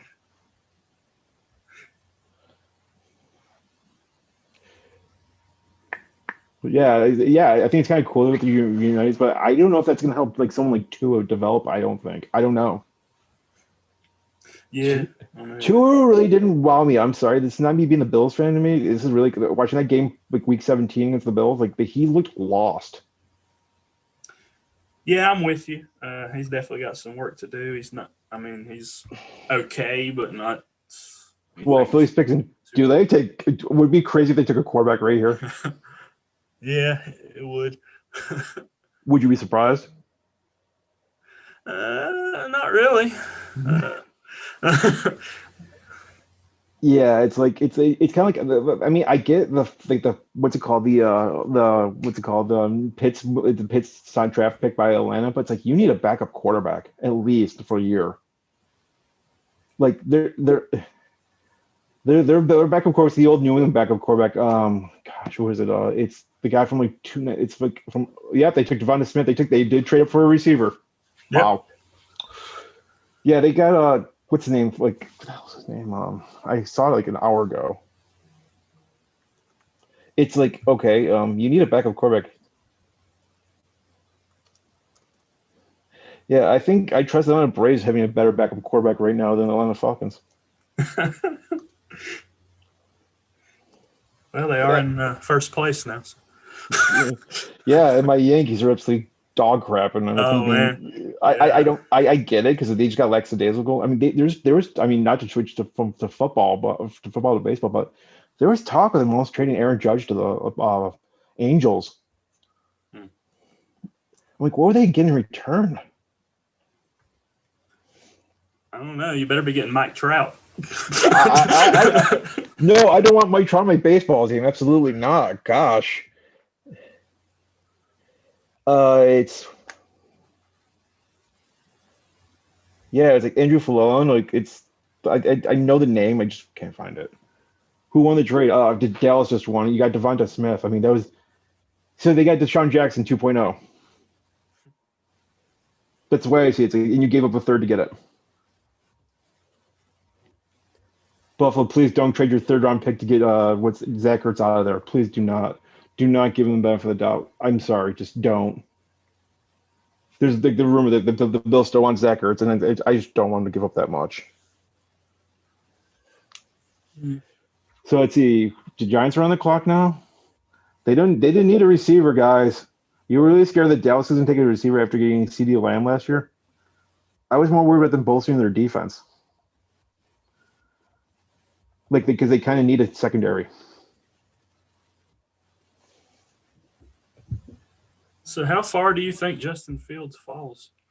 I don't know, because like I said, that epilepsy stuff scares me. It's like, I don't know if it's treated or if it's treatable or what. Like, I think that's why he's falling like a rock. Same with Caleb Farris. Like, just his back is like, okay, we're not going to take him.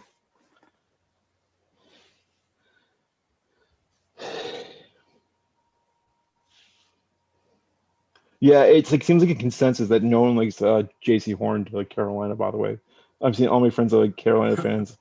Yeah. I mean, a couple of my friends like Antoine Staley. I don't know if you follow him on Twitter, saying that it's a great pick, something the Panthers desperately needed. But yeah, everyone's like saying, yeah, but still. Yeah, definitely need help in the secondary, but I think we could have gotten it later. So the question now for you is, if he gets a pick 6, does he pick up a cell phone underneath the pad? I think he should. Honestly, God, he should do it. Yeah, why not? I mean, yeah, I mean, it's not. I mean, it's not like the team pays the fine anyway. It's not a big deal. Just make sure it's the right cell phone, like the official cell company of your stadium or your team. Yeah, don't pick up like a Verizon phone if you're like T-Mobile guys. Don't do that. It's like it just confuses the promotions department. Yeah, I don't think it'll be a flip phone. That would make it even better. That would be amazing. Bust out like a flip, just like steer like Jerry Jones's flip phone and put it underneath the pad and just do it. J.C. Horn would become my favorite player in the NFL if he does that.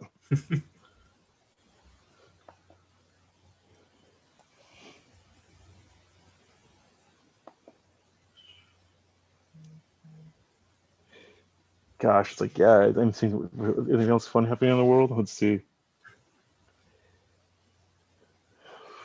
I'm floored that they traded for a receiver they probably could have gotten right at 12. I mean, because I said, and the Bears have moved up. We've got possibly a quarterback situation. The Bears and the Giants just made a trade. This is gonna be interesting. Okay. This could be Mac Jones. This could be. If it's Mac Jones, you just got rid of Mitch Trubisky. What's the difference? If it's Justin Fields, that's a different story. Yeah. Like I said, again, I'm curious the compensation.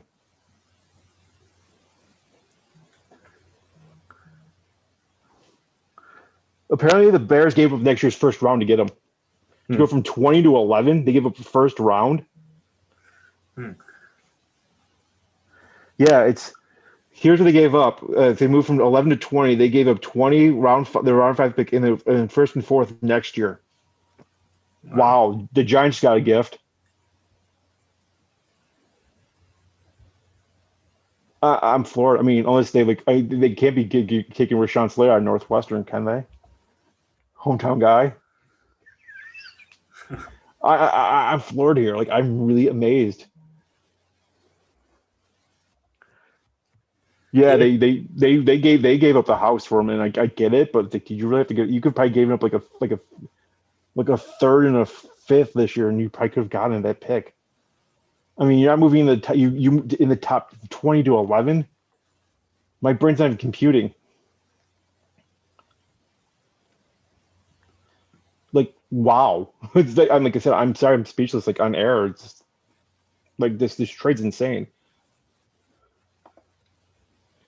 Yeah, I'm trying to see what Ryan Heckman is saying. Oh, he probably just had a shot of tequila and he doesn't drink. Like I like Ryan. I mean, I'm sorry. Like I will buy you a drink. I don't care. Like you deserve it after this one. Like I mean, I don't care if it's Fields. You just gave up the house for like nine picks. I would talk to Dallas at 12 because it's like now like the Giants are going to take a quarterback here. Yeah. I mean, I would talk to Minnesota. I mean, again, I know it's a division rival, but we just saw Dallas and Philadelphia trade picks. Maybe talk to the Chargers at 12 or Chargers at 13. You probably could give them like a third round pick for going to 20 to 11, 20 to 13. Holy overpay. Sorry for being so critical on air, but I think I'm like not wrong here.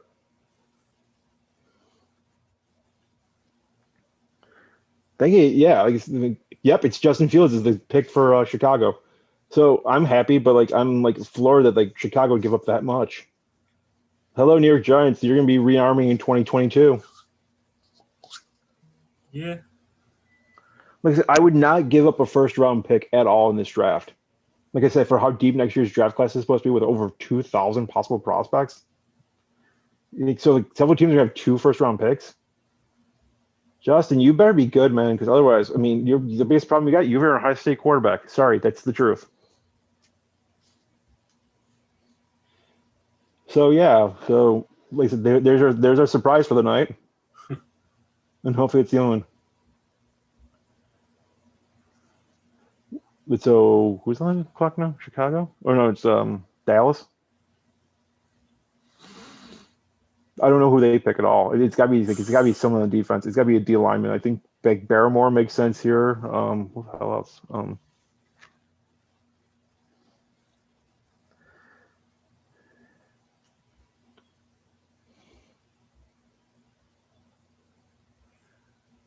Yeah.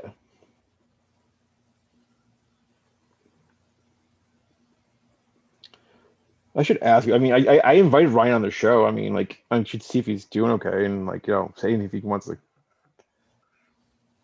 For sure, that'd be interesting to hear what he has to say. Yeah, so it's like like I said, I'm just floored.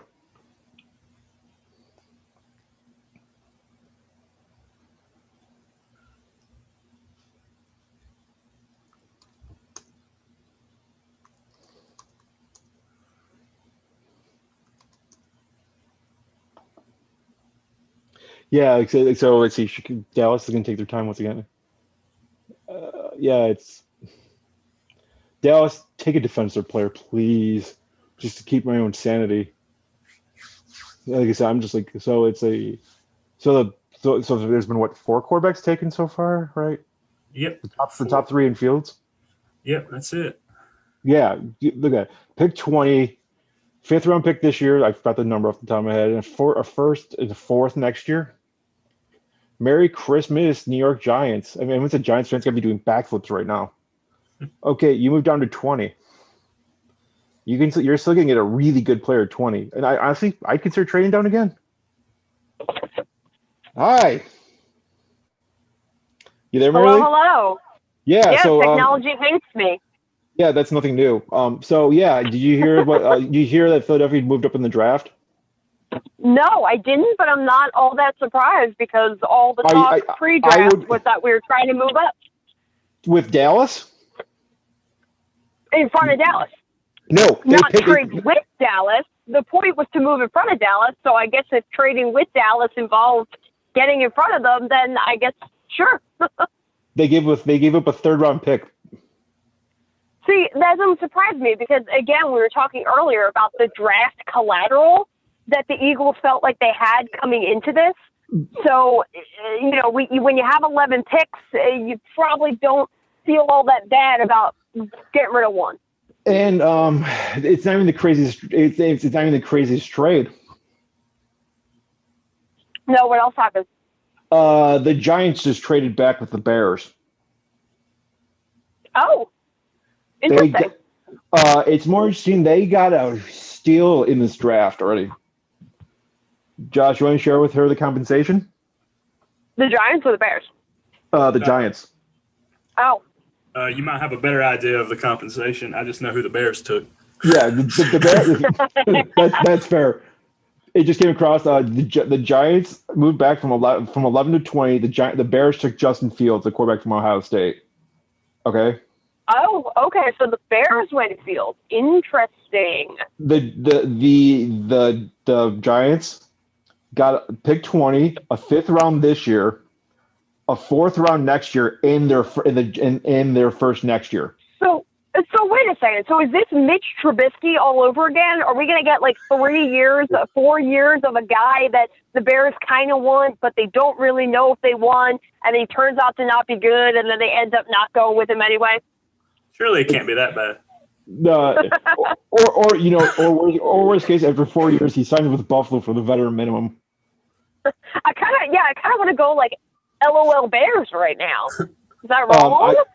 No, I mean we were talking. I mean I don't know if I was offending Josh with my comment, but I totally don't disagree with my comment. We want to do like a live look in with Ryan Heckman, see how he's doing, like, and whether he's probably. I mean, I know I know he doesn't drink, but he's probably taking a shot at tequila right now because that's a lot to stomach. Yeah, I'm sure he's not thrilled about that. I mean, although I don't know, if Fields ends up being the guy, then I guess it was worth it. But what I thought my logic was, Josh heard me, was like you could trade up from like, why didn't you trade with the Chargers at like 13 or 14? I mean, Minnesota's there at 14. Remember what they did to get Trubisky? They literally moved up like 2 spots to get a guy that nobody else wanted. One spot to get a guy that nobody else wanted. No one was going to take him in front of Chicago. Well, because it was Cleveland and San Fran, and San Fran already had their eyes on Solomon Thomas. I mean, like that was the biggest no-brainer. No one was going to take him. They literally moved up for nothing. I was more surprised that the Browns at 1 took Myles Garrett that year over the 49ers taking Solomon Thomas. I don't know. Myles Garrett looks pretty good. Huh? I didn't hear you. I'm sorry. Can you repeat that? I said Myles Garrett looks pretty good. Oh, absolutely. But that kind of worked out for Cleveland. Well, my point though is the fact that Solomon Thomas went to Stanford and he went to San Francisco 49ers. Like it's literally. That's true. You do expect certain things when it comes to that. It just didn't pan out. And he was the second best defensive lineman, and they by God needed a pass rusher. Yeah. And by the way, Philadelphia took their sweet time. Literally, they almost ran out of time. Of course they did. When they traded of course they did. I think it said like 2 seconds left when the thing changed, the pick is in. And I have no clue. You're talking about draft extraordinaire Howie Roseman here, who has not landed on a draft pick in the first round, and I don't even know how long. Literally the last time that the Eagles had a Pro Bowler with their first round pick was a guy who we are now paying more money to play for the Colts than we pay anybody else on the team. So yeah, not expecting much out of that guy. Yeah, and the funniest thing is, what was I going to say? I just blanked. It's like it would be funny if if they ran, the clock ran out, and like then Dallas got in the Dallas and then the trade went through, and then Philadelphia's still trying to pick and they can't. Well, people were all like bitching last year because Dallas stole the guy that apparently we were going to pick. I don't know if I buy it, but no, they took him, and then that's how we ended up with Jalen Reagor. I don't know. I feel like the Eagles were always going to take Reagor, but you could have taken you could have taken Justin Jefferson and been fine. Oh, don't remind me. Don't remind me that we could have taken Justin Jefferson. Don't remind me. Josh, message me There's every day. There's a lot of guys we could have taken. We could have taken DK Metcalf. Instead, we took. Well, I mean, to be fair on that one though, literally everyone in the league passed on DK Metcalf, so I don't feel as bad. But we didn't take him, and we ended up with Butterfingers Nelson Aguilar, who's with the Raiders now. So no, he's not. Again. No, he's not. He's going to catch balls. He's going to catch balls from my boy Cam Newton. All right. I didn't realize he got traded. I didn't realize he got traded. No, he was a 1-year deal for Oakland, Las Vegas.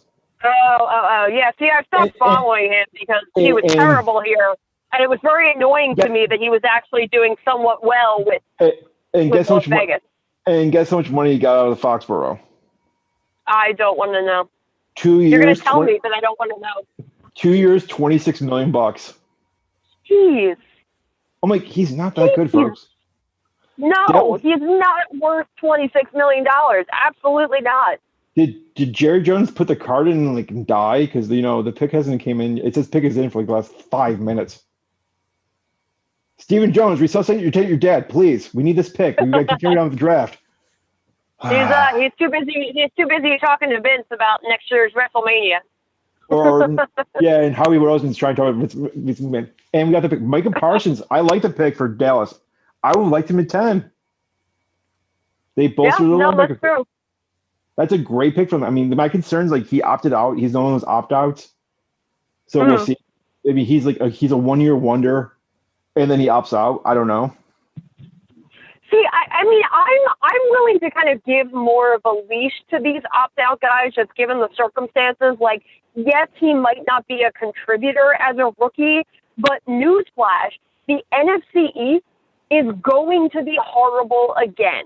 Don't let anyone else tell you otherwise. You are talking about 4 terrible teams that are going to get by, and the winner of that division, because Scott has to keep reminding me that the NFL is playing 17 games, which means I have to watch one more agonizing game of Eagles football than I planned on, that the winner of that division is at best, 10-7. And honestly, I feel like that's an overreach. You're way optimistic on that one, Mary Lee. I mean, I feel like that's an overreach. I feel like 9-8 is a much more optimistic sort of, because they can't go 8-8. Can't have a 500. And do I think they're going to be under 500? You can go. No, I don't think so. You can go 500 still. How do you still go 500 if you play an uneven number of games? You go 8-1. Oh. Okay, well, nobody ties. Nobody ties unless you're Donovan McNabb. You don't know the rules of an NFL football game. I love how you bury your. you make my job so easy to bury the Eagles. I love you for that, Mary Lee.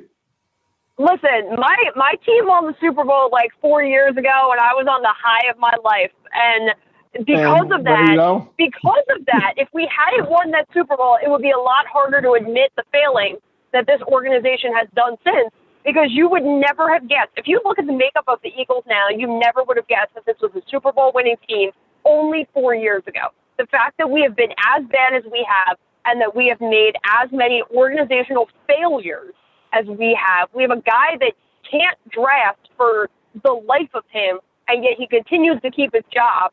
And meanwhile, the franchise quarterback who we just paid for 6 years is now, I repeat, playing for another city while we still pay him more than that city is paying him. So, yes, I can rag on the Eagles because I can do it from a realistic, honest standpoint. I know what we are as a franchise. We're not good right now. Don't let anybody tell you otherwise. The Eagles are not going to the playoffs. Josh, got anything else to contribute? Well, I wish my team – I wish I could say my team won a Super Bowl 4 years ago. But I think the Panthers will probably return to the Super Bowl about 2026 because they go every 11 years and lose. So, Well, will Sam Darnold be their quarterback? I have no idea.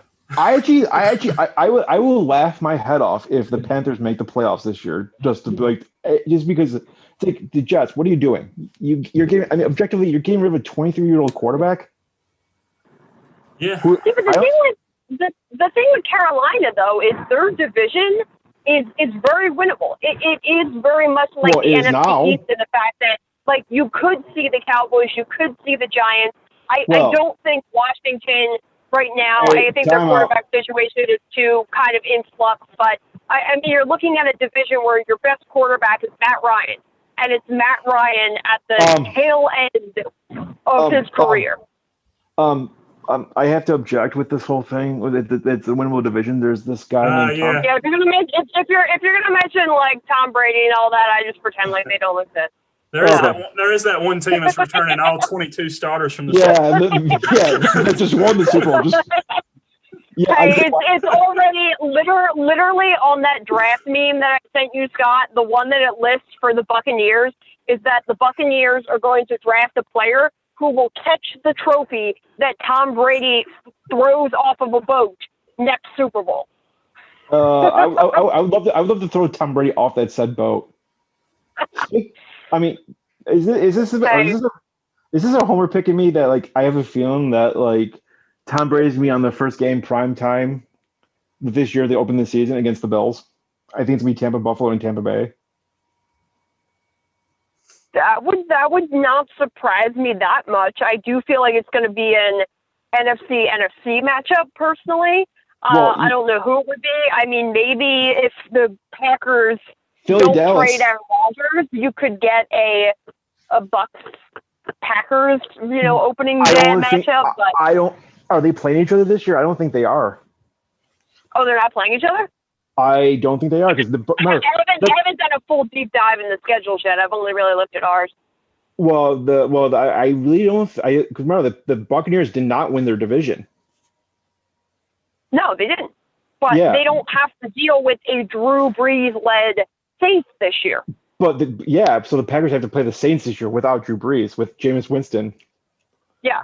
And not that Jameis Winston is not a good quarterback, but listen, Jameis Winston is not a good quarterback. Well, not sorry, but if I was New Orleans, I personally probably would have looked to trade up in the draft to grab a Justin Fields because I don't think Jameis Winston's the answer. I think you needed to find the successor to Drew Brees, and I don't think that they planned on doing that. Okay, this might be the concussion talking. Okay, that's better. Like, sorry, I'm not watching the NFL draft proper. I'm like watching a live show like on YouTube because I don't have cable in my room. For a second there, the graphic had Newland picking twice in a row, like at 14 and 16. I'm like, wait, did the Patriots trade up again? My heart's saying like I'm surprised. I'm proud of Belichick for not trading up despite the rumors they were. Because magic of the evil sorcerer. You never know what he's going to do. Well, I mean, he's not Emperor Palpatine like Jerry Jones. I was going to say Emperor Palpatine. I made your day with that video. I think you did. It was very good. Well, he's just the mom from the Goonies. That's all he is. I mean, like I said, I'm sorry we're just stringing Josh along. Hopefully he has nothing important to do. I know he's there, just like. Well, let me tell him what the Panthers, according to NFL memes. So we've been going over the NFL memes. Oh nope, you got something? You got news? Yeah, pick is in for the LA Chargers, and I'm proud of myself for calling them the LA Chargers. They got Rashawn Slater. They got off. Yeah, thank you for that effect. That was awful, by the way. They got offensive tackle Rashawn Slater from Northwestern. I love this pick from them. They needed a tackle to protect Justin Herbert, and arguably, in some ways, he was better than. Like his upside was higher than Sewell's. So they got protection for their quarterback. Hey, Cincinnati, you should have listened. Anyway, that is not what NFL memes predicted for them. NFL memes predicted that they were going to draft, quote, a new doctor. New doctor. I agree. But you gotta give me Carolina. Carolina. Carolina was expected to draft a player, quote, that was grateful that the Lions did not draft them. Oh yeah, I saw that. Did you? Did you see? By chance, did you see Chris Sims' mock draft? Like it was a real one.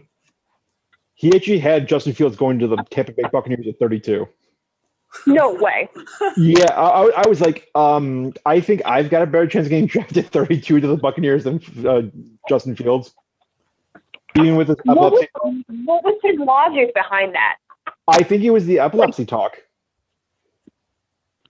Yeah, I was going to say, like, how did he, was it that they were, I guess they weren't going to trade if he was literally just going to them at that pick. Yeah, it was, I think it was just like, because he says it's managed, and it's manageable. But, like, honestly, a quarterback having epilepsy scares the ever-living hell out of me, if I'm being frankly honest. Because, I mean, he takes one hit to the head. Is he going to seizure on the field? Yeah, but the odds of him falling that low, I feel like are pretty rare. Like in order for that to happen, you would have had to have a lot of movement in the earlier rounds that I just didn't think was going to occur. I'm so floored by the. I'm sorry. I mean, I wish Ryan Heckman had his house set up and all. Because I want him on right now. Just to discuss that Chicago trade. Because I'm still kind of speechless. Like they gave up a future first for him, going from 20 to 11. And like I said, that you just they got their guy. I guess they found the guy that they wanted. He better be the guy though, because I mean that's a lot for 9 picks. I mean, I would definitely consider going elsewhere, or waiting until the Chargers were draft the clock and giving a third up to go from 20 to 13 because it's almost comparable value because you're out of the top 10. Unless there's a new board hidden somewhere and everyone's going okay, if you want to go from 12 to 3, you need to give your firstborn child and the entire draft class the next year.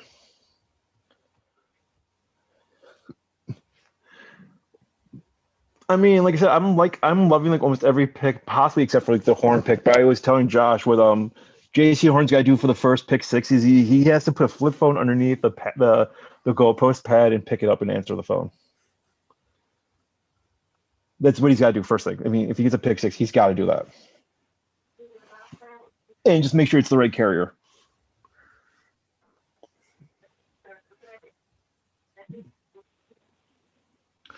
And Minnesota's on the clock. They could literally take anything and it would make sense again. Come on, take Mac Jones. Have the same mediocre quarterback for starting your backup. Make my day. What do the memes say about Minnesota, Mary Lee? What's that? So what do the memes say for Minnesota? What about? Huh? So what about Minnesota? Yeah, they're on the clock right now. Where do the NFL memes project them taking? Oh, what is NFL memes projecting them to take? All right, yes. Let's see here. I'm in the process of switching over devices, so you'll be able to get my lovely face in a few moments. I'm sure that's what everyone's looking forward to. Okay, so the the Vikings at pick 14 are projected to take, end quote, player the Eagles scouts wanted. It's funny because it's player true. The Eagles scouts wanted, but because Howie Roseman doesn't listen to his scouting department, we did not take. Yeah, so Aqib Talib's doing the Bleacher Report live grades according to him, and he's basically said he's got mixed views for Pat Surtain for the Broncos. He calls him he might be like Richard Sherman, but they should definitely take in Justin Fields. Yeah, gotta love it. Hey, the Giants were projected to pick, quote, someone to recover all of Daniel Jones's fumbles. That's pretty harsh. It's harsh because it's true. Well, we won't know for another 6 picks who they're taking because they decided to trade down and not a first-round pick, which, frankly, could be a top 10 pick. Because I mean, Chicago. I'm sorry, their defense is good, kind of, but their offense, you better hope, I said, Fields is going to be starting day 1. He better be the answer. True. Hey, this NFL memes mock draft really loves the Eagles because the Dolphins pick was, quote, the wide receiver Eagles fans wanted. So we have the player that the fans wanted, the player that the scouts wanted, and then, of course, we have, quote, Howie ignores Eagle scouts and passes on great player.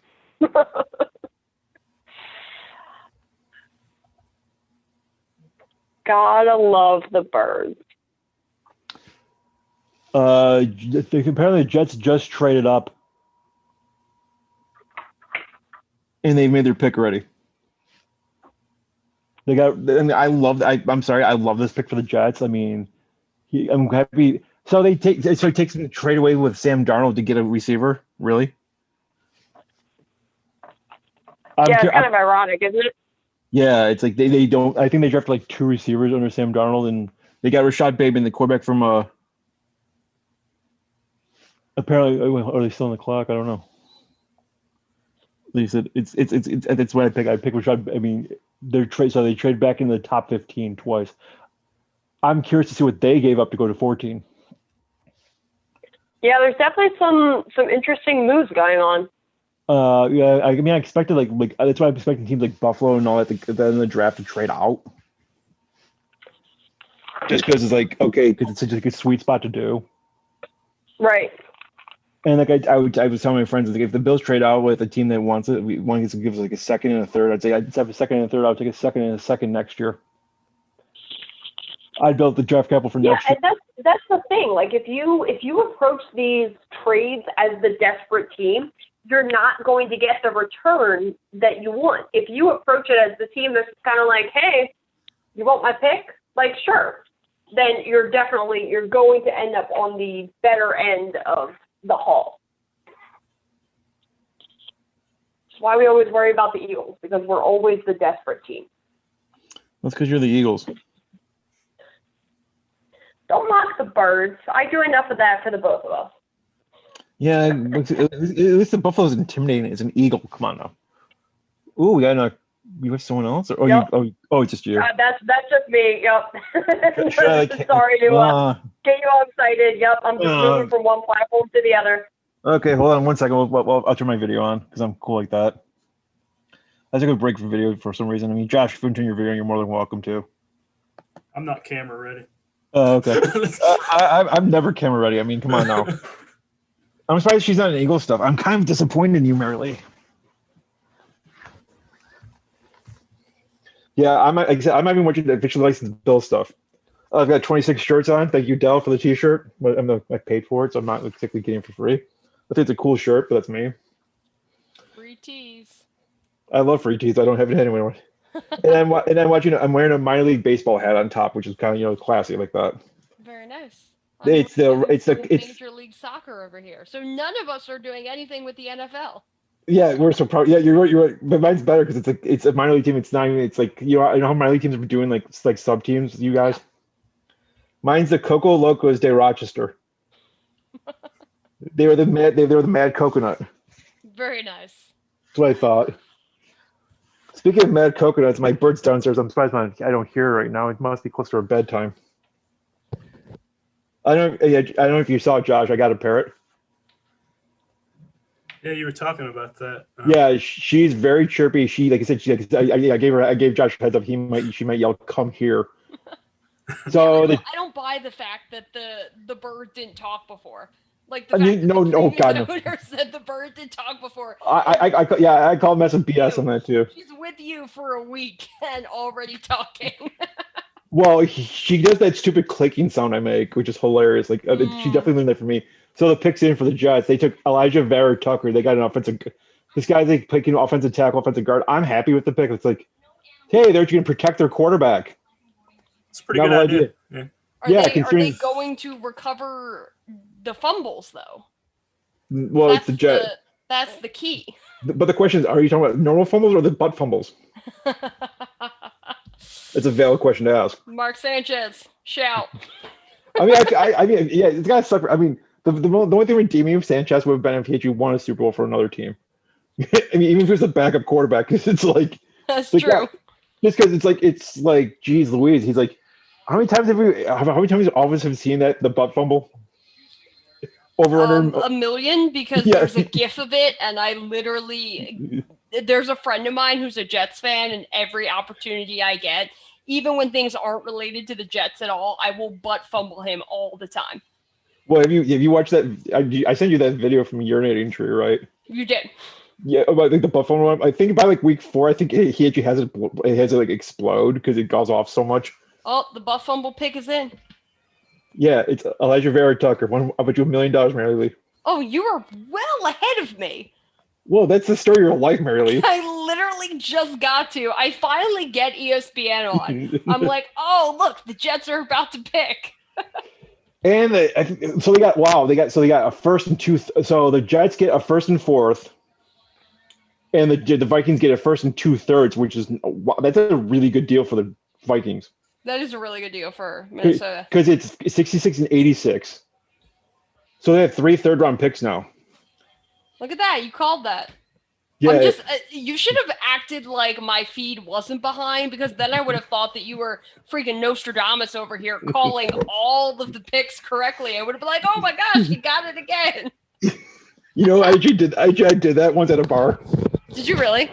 Well, no, it was like they were showing like a replay of the LPGA from that day when I was volunteering, and I was in the production truck that year, and I was like the bartender was a little off his rocker, will say, and like he had a few too many drinks. Oh.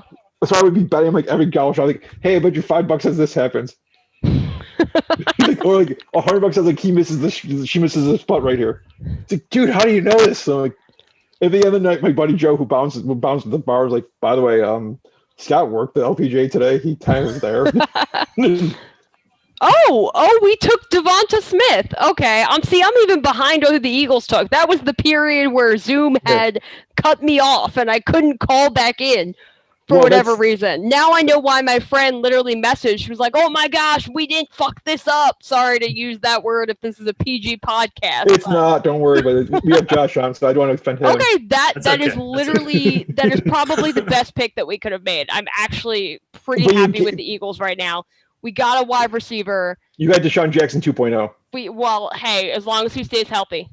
And doesn't flash gang signs. As long as he stays healthy, because Deshaun Jackson was pretty darn good when he was healthy. Again, so he doesn't flash gang signs either. When well, that's a whole. We'll just not. No, we'll just not talk about that. So this has got to be Mac Jones, right? For New England, because the quarterback fell right in their lap. I mean, they're showing him. So probably. I'm curious because I'm not watching the ESPN feed. You have to tell me the biggest. I was going to say, what is your clock at? If you throw on ESPN right now, 4:26. My clock is at 6:46. So you're literally 2 minutes ahead of me. So I'll be curious to see if the biggest NFL draft tradition carries on, and Josh probably doesn't even know this draft tradition. We'll find out. Do you know what that draft tradition is? Yeah, it's the booing of Roger Goodell, right? No, there's a bigger one than that. This is like pre-Goodell even. Oh, I don't know that one. There's the running joke is every time the pick is in for Buffalo, they'll go to commercial. Like every time. Why? I don't know if it's I wonder if it's a jab against Berman to mess with him. Or not, but it's like hilarious. Like Buffalo's pick's in. Oh, the pick is in already. That was fast. Don't tell me. I don't know it yet. Oh, they're talking about Feeding America. The what? They're talking about Feeding America for pandemic recovery efforts. Yeah, well, remember, it's a draft-a-thon. It's a draft-a-thon again. Yep. I mean, Josh, if you want to stay on, you're more than welcome. If you want to head out, it's cool too. I'll stay here. I want to hear this Patriots pick because I'm a Cam Newton guy. So be a Bills fan this year. There's more Patriots. There's more former. I like that you support a player when they leave your team and you continue to support them. Well, I remember you were number one JJ Redick fan. Ever. Yeah. You supported the Sixers when he was playing for us, and I remember that so vividly. I'm a Mavs fan right now. I wish I could be you, man. I wish I could support Carson Wentz right now. I really want to. I really want to support him beyond just doing well enough for that our pick gets higher. I really want to. I mean, one thing I'll say is like, at least with Wentz, it's like, yeah, he's costing you a lot of money to play for Indianapolis. I get it, but like the reasons that you should have resentments, he got traded there. B, it's not he kind of did. Well, he told the front office to go to hell. But he's like he didn't bash the city of Philadelphia. It's like not like some people I know. Yeah. Oh yeah, it was completely Howie Roseman and Jeff Lurie who screwed him over. So I don't hold ill will against him. And it was Mac Jones. I'm Nostradamus, by the way. It was Mac Jones. Oh my God! Absolutely correct. fell right in their lap. So all right, QB competition in New England. Cam will still be the star. Yeah, Cam's definitely gonna be starting. After last year? Yes. I don't know. Mac Jones. Okay, we talk about level of competition. I know we didn't like. You know what the Cam difference? Newton will make 5 starts and then he'll do really poorly, and then they'll bring in Jalen Hurts. Oh, I mean Mac Jones. At least Jalen Hurts. At least Jalen Hurts can run the ball. I mean, like I think Jalen Hurts runs a faster 40 time than Mac Jones if Jalen Hurts was shackled to a Buick. Yeah, but Mac Jones does a lot of other things that Jalen Hurts doesn't quite do that well. So it's like have a brain. Catch-22. It might be, but remember, yeah, he's like Mac Jones is like this is the New England pick because he's so damn smart. Oh, he is. He's Like, incredibly. But I mean, I was like, I made a big deal, like, oh, he's a 4 student, graduated in 3 years. That's awesome. Like, and there's no doubt about that. But yeah, it's like who's done that before? I'm like 2 words, Alex Smith. He graduated in 2. Smith. The now retired Alex Smith. Like I said, he graduated in 2 years and got his master's degree. Yep. Like, by the time he was out of college. Oh yeah, he was incredibly intelligent. Probably the most intelligent football player to Ryan Fitzpatrick. I won't die on that hill. Was he the Rhodes Scholar? Was he the one who No. was the Rhodes Scholar? That was God. It was the Florida State Myron Poole. That's it. Myron Roll. Yeah. Yeah. Because like, that takes be an incredibly smart person to be a Rhodes Scholar. They give 1 a year. Yep. So, Mary Lee, I never actually wanted JJ to leave the Sixers, to be honest with you. Oh, he was such a good fit. Yeah, I mean, I totally missed the 2-man game with him and Joel Embiid for sure. There was a time too when it was rumored that he was going to come back, but then we went Seth Curry instead. I guess it helps to be the coach's son-in-law, Yeah, because JJ had to go to the Pelicans. They ruined his playoff streak. Yeah. I mean, he'll get back this year with Luka, but yeah, he's not in a bad situation at all. No. Luka Doncic is so good. Yeah, Mac Jones' numbers are off the charts, but it's like, God, look at the receivers he had. Yeah, they were all right. Hey, yeah. I mean, Tom Brady made it work with some pretty subpar receivers, so. Well, no, but that's Tom Brady because he's kind of good at this football game. We don't know if Mac Jones is gonna be. I mean, Tom Brady pick 199. Mac Jones is a lot higher than that, so you never know. Wait, Josh, did you know he went 199? Because I did not know that. I've never heard that before in my life, ever. It's like saying Ryan Fitzpatrick went to Harvard, or stuff like that. It's like I love watching games for that reason alone. It's like the things like what are the over-unders for this person saying this and that. It's like pick 199 for Brady. Like Ryan Fitzpatrick went to Harvard. Those for stuff like everything. Or did you hear that Jacob Hollister, the new Bills tight end, was college teammates with Josh Allen? See, I feel like the Brady one keeps getting repeated because he's still playing in the league. He's still playing in the league. He's going to go down as one of the best, if not the best, to ever play the quarterback position. So the fact that he was drafted at 199 kind of makes that story a little bit better. Like, this guy was a walk-on at Michigan. He wasn't expected to be anything. He gets drafted at 199. Drew Bledsoe gets injured. He comes in. He turns into one of the greatest of all time. So I think people always enjoy the story. They enjoy the feel-good underdog. Scott really enjoys it. I know. I mean, absolutely, dude. Scott will never enjoy it because he is a homer, and I get it. I mean, 2004. I haven't forgotten 2004. I remember what it was like losing the Super Bowl to that guy. I don't barely have talked about this, but Josh, I don't know if you know this, like, because I went to the University of Buffalo for college. We started a group, right? Yeah. Every college has like groups and all that stuff. We had the I Hate Mo Lewis fan club because he's the one that murdered Bledsoe on the sideline. Oh man! And we actually had like season tickets for the Bills and all. And we would actually have signs every game, like for the Jets, like I hate you, Mo Lewis. Pick us in Arizona. I'm thinking cornerback. I just don't know which one. Zaven Collins, linebacker. Zaven Collins. Yep, linebacker out of Tulsa. Yeah, he could play defensive end, linebacker. He's a freak of nature. Rumor has it he's put weight on too. And we lost Mary Lee because she's super cool like that. Nice smile, Mary Lee. Yeah. Anyway, Zaven Collins is a great pick for them. like he plays like apparently like when he did his pro day he was like 260 pounds, and the rumor is he put actually 10 pounds more of muscle on. So yeah, this guy was like a borderline first round pick. Now he's going in the middle of the first. Interesting. Like I said, I like this pick. Arizona's building a defense, and it's like gonna be a lot of interchangeable parts. And I wonder if he'll wear 23 as a defensive end. That is college number in case you care, Josh. Yeah, it'll be interesting to see some of these. I hate these rules, but I hate that rule with a passion, just for the record. Not crazy about it. That's the new one. That's actually something I agree with Tom Brady with. Yes, hell, it just froze over. I agree with Tom Brady. You might want to check my temperature, and we'll have to take phone Mary Lee when she gets back. She won't believe. You should say it because she won't believe it's coming out of my mouth that I'm giving Tom Brady praise. But like, yeah, it's like, why would you do that? Oh, Sharon's carrying Mary Lee. Okay, so there's two things I said you missed. Like one, I gave Tom Brady praise, and I agree with him on something.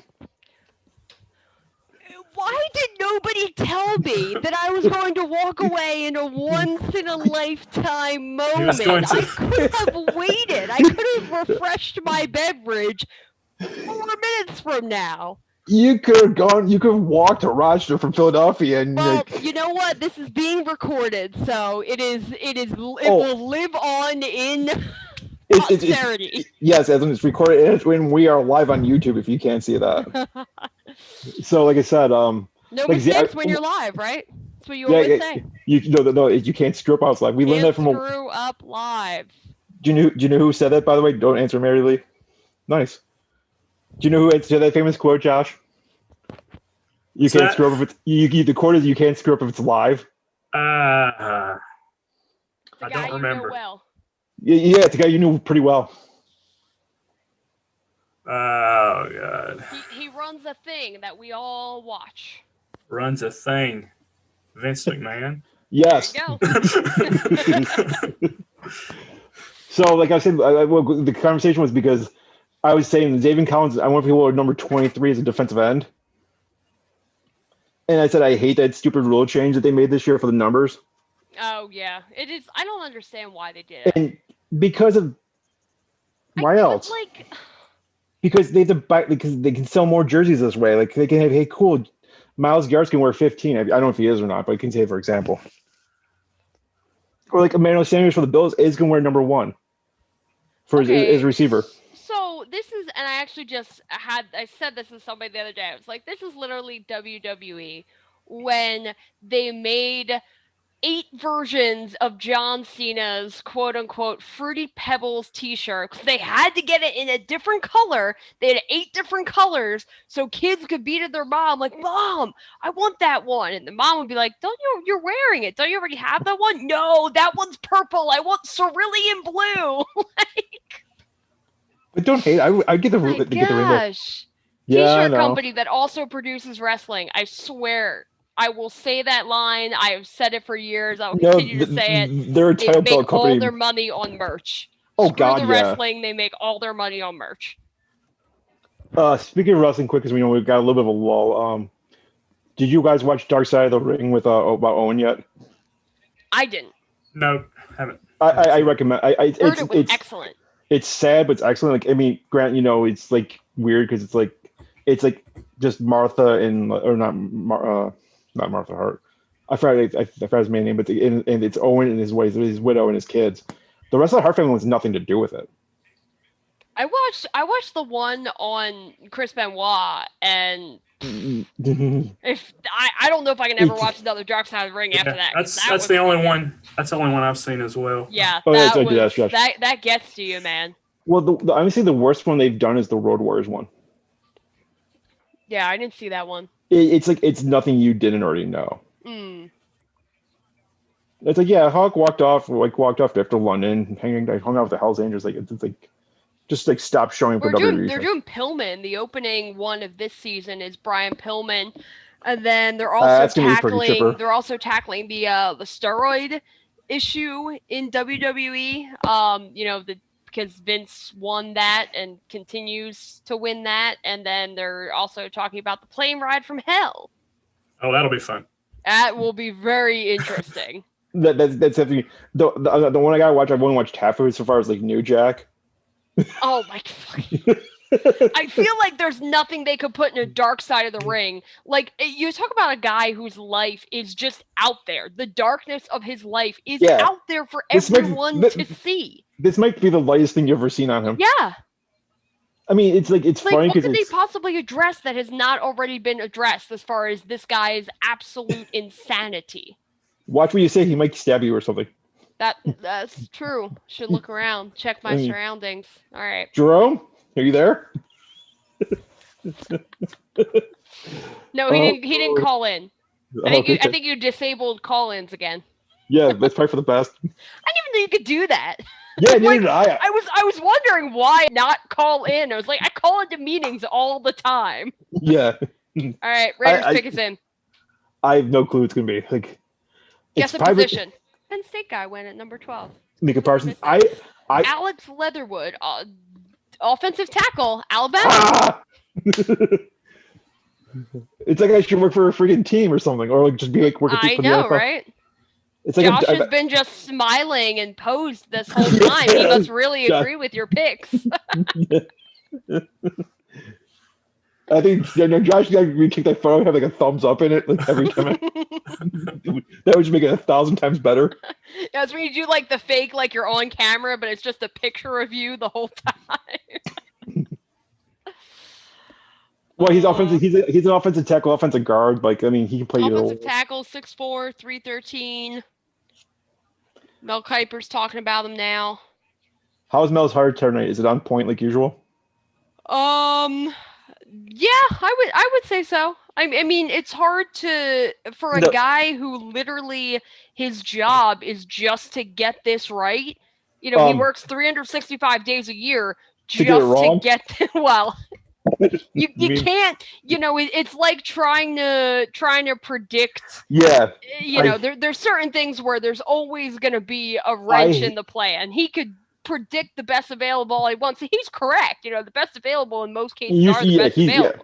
How the team decides to pick based on their needs, though, is what tends to change a little bit, especially when all the movement happens. I mean, as your resident degenerate gambler, because Nick's not here, my nephew was like, "Yeah, can you help me with this mock draft?" Like, "Oh, cool. You do like the top 10, you know, for your betting pool." He said, "No, we're doing the whole first round." I'm like, "After 10, you're better off going to a casino." Crapshoot. It's more than a crapshoot. I was gonna say go to a casino, play single number bets. You will hit more likely on those than you will draft picks. Yeah. After 10. Yeah, I mean, you can pick the first couple pretty easily, and the thing is, especially when there's a consensus number one. There's no money to be won on that, though, because Vegas isn't dumb. They know when there are things that are so obvious. Like, the odds of Lawrence going 1-1, I feel like if you bet $1, you won like 50 cents. No, it's way worse than that, Mary. I was gonna say, was it less than that? Is it like 10 cents? I think it's like something like minus 3,000. Wow. Okay. Well, that happened in what game was it that happened this year? Like the teams were like it was like minus 3,000 like at the start of the fourth quarter, and the team lost. Like the guy had to bet like a $500 bet to make like 58 cents. Hey, bet on Appalachian State to beat Michigan, and you made some money. Bet on Liverpool, freaking Liverpool to win the Champions League. No one called that. That was decent chunk of change you won there. I got to cover Appalachian State a few times. For a former newspaper I was at. Oh, nice. Yep. This was after the whole Michigan thing. How's your podcast going, man? Take a couple minutes to plug yourself on here. Yeah, why not? To all of our one viewer, you know. Hey, actually, I think we're up to I got my friend Brandon subscribes. We're up to 3 subscribers, by the way. Whoa! Sweet. Oh man, now I gotta like really be like actually doing well. I've got to get this robust listenership to. Absolutely. We'll share it with you. No problem, man. But thanks. So I haven't done a podcast actually since like March 17th. I'm actually coming back this next Wednesday. It's Cinco de Mayo. Cinco de Drinko. Yeah, looking forward to that. Still kind of finalizing some stuff. I don't do live shows yet, but I'm looking towards that in the future. Honestly, if you want to plunk down, all I did was honestly I paid for the professional Zoom. I mean, Marilee made fun of me a little bit for it because you can get it for free. Dolphins defensive end Jalen Phillips. You got out of this school. That's where he went. The best school ever. No debate. If Marilee looked, she could just see it. His cat seems very. I knew you were gonna do the U. The U. Oh, trust me, it's a sore subject because I know a person that went like this for it. I mean, that's Utah. This is the U. There's a difference. Yeah, there's a difference. So what do you? Hey, I bet your podcast, Josh, is a little bit more structured and a little less two people talking and going off topic immediately after we start. And the worst part we scripted too. Yeah, you should have seen the last one we did. We literally had it scripted, and we got onto the first topic. We literally went off on a tangent like 45 minutes later. We're like, oh yeah, we might as well get through the rest of this list. Yeah, 3.5 hours later. Yeah, I think that's the thing you'll get more with live shows. We're like infamous for this, Josh. That's the problem. It's like we will literally, you'll see, we have a 3-hour show lined up. It's perfect. We can do this, and this. We talk about the main topic of the week, whatever it is, and then oh yeah, by the way, Hideki, what's his name, won the Masters at 10 to midnight. To be fair though, when we used to do this on Blog Talk Radio, they forced us off. Yeah, we literally had the cutoff. We could not go over 3 hours as much as we probably wanted to. Oh, that's probably that's actually probably a blessing in hindsight. I imagine. I mean, think about it, we were just basically talking about wrestling too for 3 hours. Yeah, wrestling, combat sports. Yeah, and now we can talk we talk about every sport. And we go we'll eventually get from point A to point B, with A through 1 through 6,000 this way, and hey, we go back this way for 500 points. Yeah, it's pretty tough when you have a broad-ranging podcast where you literally cover the entire world of sports, and you feel like there's going to be a dull week.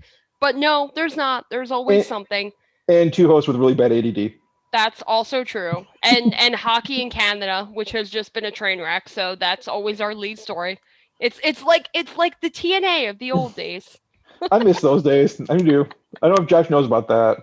Because he never was on our show. We would literally. Yeah, we had Death Watch. We would go on the air. So we had our podcast. It was every Friday, and it was 11 p.m. So 1. It was so late, and yeah, I would end up falling asleep halfway through most of the time. Or your phone would disconnect. We'd have this podcast, and before we went on the air every week, it was always TNA Death Watch. Is this going to be the week that they shut down? And we did this for a couple months where we were always waiting, and we even thought at some points we're the news is going to come when we're on the air, and it never came. And now they're partnered with AEW, possibly New Japan.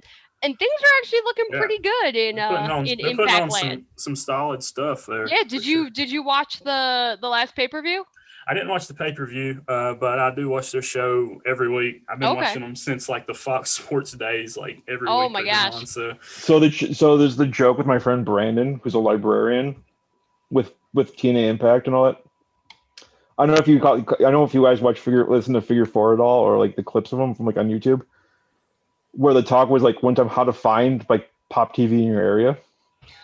I used to get that channel. That was the last time I watched TNA. Yeah, I got that. I don't get access now. I got freaking Pop TV. I don't get access. It literally comes up on my TV guide and it haunts me because I want to watch it and I can't. Well, it says basically contact your local librarian, and my friend Brand's a librarian. So I've emailed him once a week for 2 months straight. How do you access TNA Impact Wrestling? That's pretty funny. Or I'll call. But no, it has been good. The pay-per-view. I mean, they had Mauro Ranallo actually doing the main event, the Omega Swan unification match that Kenny won. And who would have ever thought, Scott, back when we were doing this podcast, did you ever think that someone would utter the sentence, Kenny Omega is the Impact world champion. Especially the way they treated him the first time he was there. Especially the way they treated him the first time he was there. But I blame Don Callis. Don Callis is the reason why this all is happening, according to Don. If you believe Don, he's the invisible hand behind it all. If you ask our good buddy James E. Cornette, man, he's not a fan of Mr. Callis at all. Hey, a lot of people aren't a fan of Mr. James E. Cornette, so. Yeah, that's true. Really? People don't like that guy? No, I know. Who would have guessed, right? Who would have thought that somebody as polarizing? outspoken? I mean, I would love him on our show just for like the history sake of him. Definitely. God, if you ever get James Cornette on our show, we would actually have to like somewhat try to be serious. If we actually got real guest that wasn't just a friend from the Rant Sports days, like we would have to actually try on this thing, man. Actually, funny you mentioned that. I said I need your help after the show. I'm gonna say it on the air. I don't care. I got talking with Lee Steinberg like on social media about like 2 hours before the draft. Should I know who that is? He's Patrick Mahomes' agent. Oh. He's the the movie Jerry Maguire? Yes. He's based on him. He's got just look up his clientele. He's like, yeah, drop a line to like my secretary. Seriously, this guy who our podcast reaches a grand total of 3. 3? Yeah. I told him it's a new buddy. 3 viewers. I want to shout you guys out. Hi, Brandon. Let's get their names. Hello, Brandon. Thanks for tuning in. We love you. Thanks for being a fan of the show. What's the show called again? I don't even know. The Professor and something. MG. MG and the Professor. That's right. I apparently get first billing. Before I came on it, I was like, what is the name? I think we have a Facebook group. I think I follow you guys on Twitter. We're on Twitter too. Apparently, Who knew? Yeah, I agree. I mean, the funny thing is, like, yeah, I think my parrot's got more following on Instagram than we have on Twitter. Hey, I follow your parrot. You don't hate that parrot. That parrot's awesome. You follow Minnie Chase Utley. I follow your parrot. Yeah, that's true. So the picks in for Washington, they took a linebacker. Man, they are bolstering that defense. I'm not sure for what. I don't know who's the quarterback right now for Washington. That's the thing. Name the quarterback for the Washington football team. The ghost of Alex Smith. We follow football. Actually, no. I know who it is. It's the guy that played against the Buccaneers and nearly beat him in the playoffs. Heinicke. Heineke, yeah. No. Yeah, thanks. Used to be with the Panthers. He's their starter. Taylor Heinicke. As if I think now he is, yeah. Like he didn't play bad. He balled out against us. I don't know if he's starter quality. Well, neither was what's his name? The guy that Ohio State quarterback that got like kicked off the team because he was I mean, I would have stuck with Alex Smith, but whatever. Something about his leg exploding. He wanted to come back for a 16th question. I mean, I guess I get it. You're worried about his health, but like, I was bagged. He was pretty darn good. Yeah. Okay. Tyler Heinicke, product of Old Dominion. Yeah. Have you heard that school at least? OD. Look at that. It's actually isn't it like a women's basketball powerhouse? Or was? Maybe. I was asking Josh because he's in that area. I don't think it is now, but it was. I know that. Maybe at some point. Oh, they signed him to a 2-year deal. Yeah. This year. All right. So I guess they plan on him being the guy. Okay. So you anoint a probably ill-equipped quarterback to be your starter, and with your first-round pick, you up your defense. Well, look at. I don't know. Something feels a little suspect to me. Well, look at Atlanta. They upgraded their offense when they have actually BS defense. I guess they feel like they want to ride with Matt Ryan and work with Julio Jones for a really long time. Or solid-ass tandem. Or actually, they're talking about trading Julio. I know. I was kind of surprised that they haven't. I thought they were going to trade him before the draft. Yeah. People with Bills fans are like, we should trade for him. Like, yeah, with what? Right. Yeah. Time to draft the player who will get Daniel Jones's fumbles. Yep. Let's see. All right, we got to check in on our mock draft here, though. We haven't done that in a couple picks. So who did Washington take? Yeah, we got to see where we're at here. All right. A team name? Let me pull it out. Yeah, they can't go another year without a team name. I think they are. They're gonna go another year without how long? I get it. I'm in marketing. I know the rebranding is not that easy, but they've had a year. I think they're waiting for like trademarks to expire, like the red tails and all that. I guess. Okay. When in doubt, it's all your fault. Washington at number 19, which they did not. No, they picked a number 19. At number 19, they were projected to pick, quote, a new owner. New owner. Goodbye, Dan Snyder. Speaking of terrible owners, Scott. Yes, he's number 2. He's number 2. I mean, he's just a scumbag. At least he spends money. I mean, Mike Brown's a cheap ass, and he's still a scumbag. We've missed. The Patriots were expected to pick Belichick passes on elite wide receiver for a left-footed punter. They did not do that. Hey, the Bills had a left-footed punter last year. The Cardinals were expected to pick number 16, a terrible defensive player. Might be possible. The Raiders at pick number 17, quote, John Gruden reaches on a, quote, high character, end quote, guy. Classic Gruden. Well, I mean, yeah, you're the Raiders. You really take Raiders and high character, like, define high character if you play for the Raiders. It's probably not that high. Like the bar can't be that high. When I think high character, I think of a weed joke in my head. I can't formulate one right now. All right, our pick is in NYG. I mean, Jesus, you know how many times Jankowski got arrested in Oakland? 10. Like 50. Oh, okay. I undersold that. Bar fights. Ah, that makes a lot of sense. Seabass. He definitely seems like a guy that would get into a lot of stuff at a bar. I mean, he got arrested like on Friday, and they were flying to the East Coast to play the Bills Sunday, and he's still playing the game because it's Oakland. It's classic Janikowski. Kick his ass, Seabass. So the Texans at number 18 were projected to trade for a new massage therapist for Deshaun Watson. Wow, that's just mean. NFL memes definitely went at it on that one. They were holding no punches. And we lost Josh, the dreaded mute button.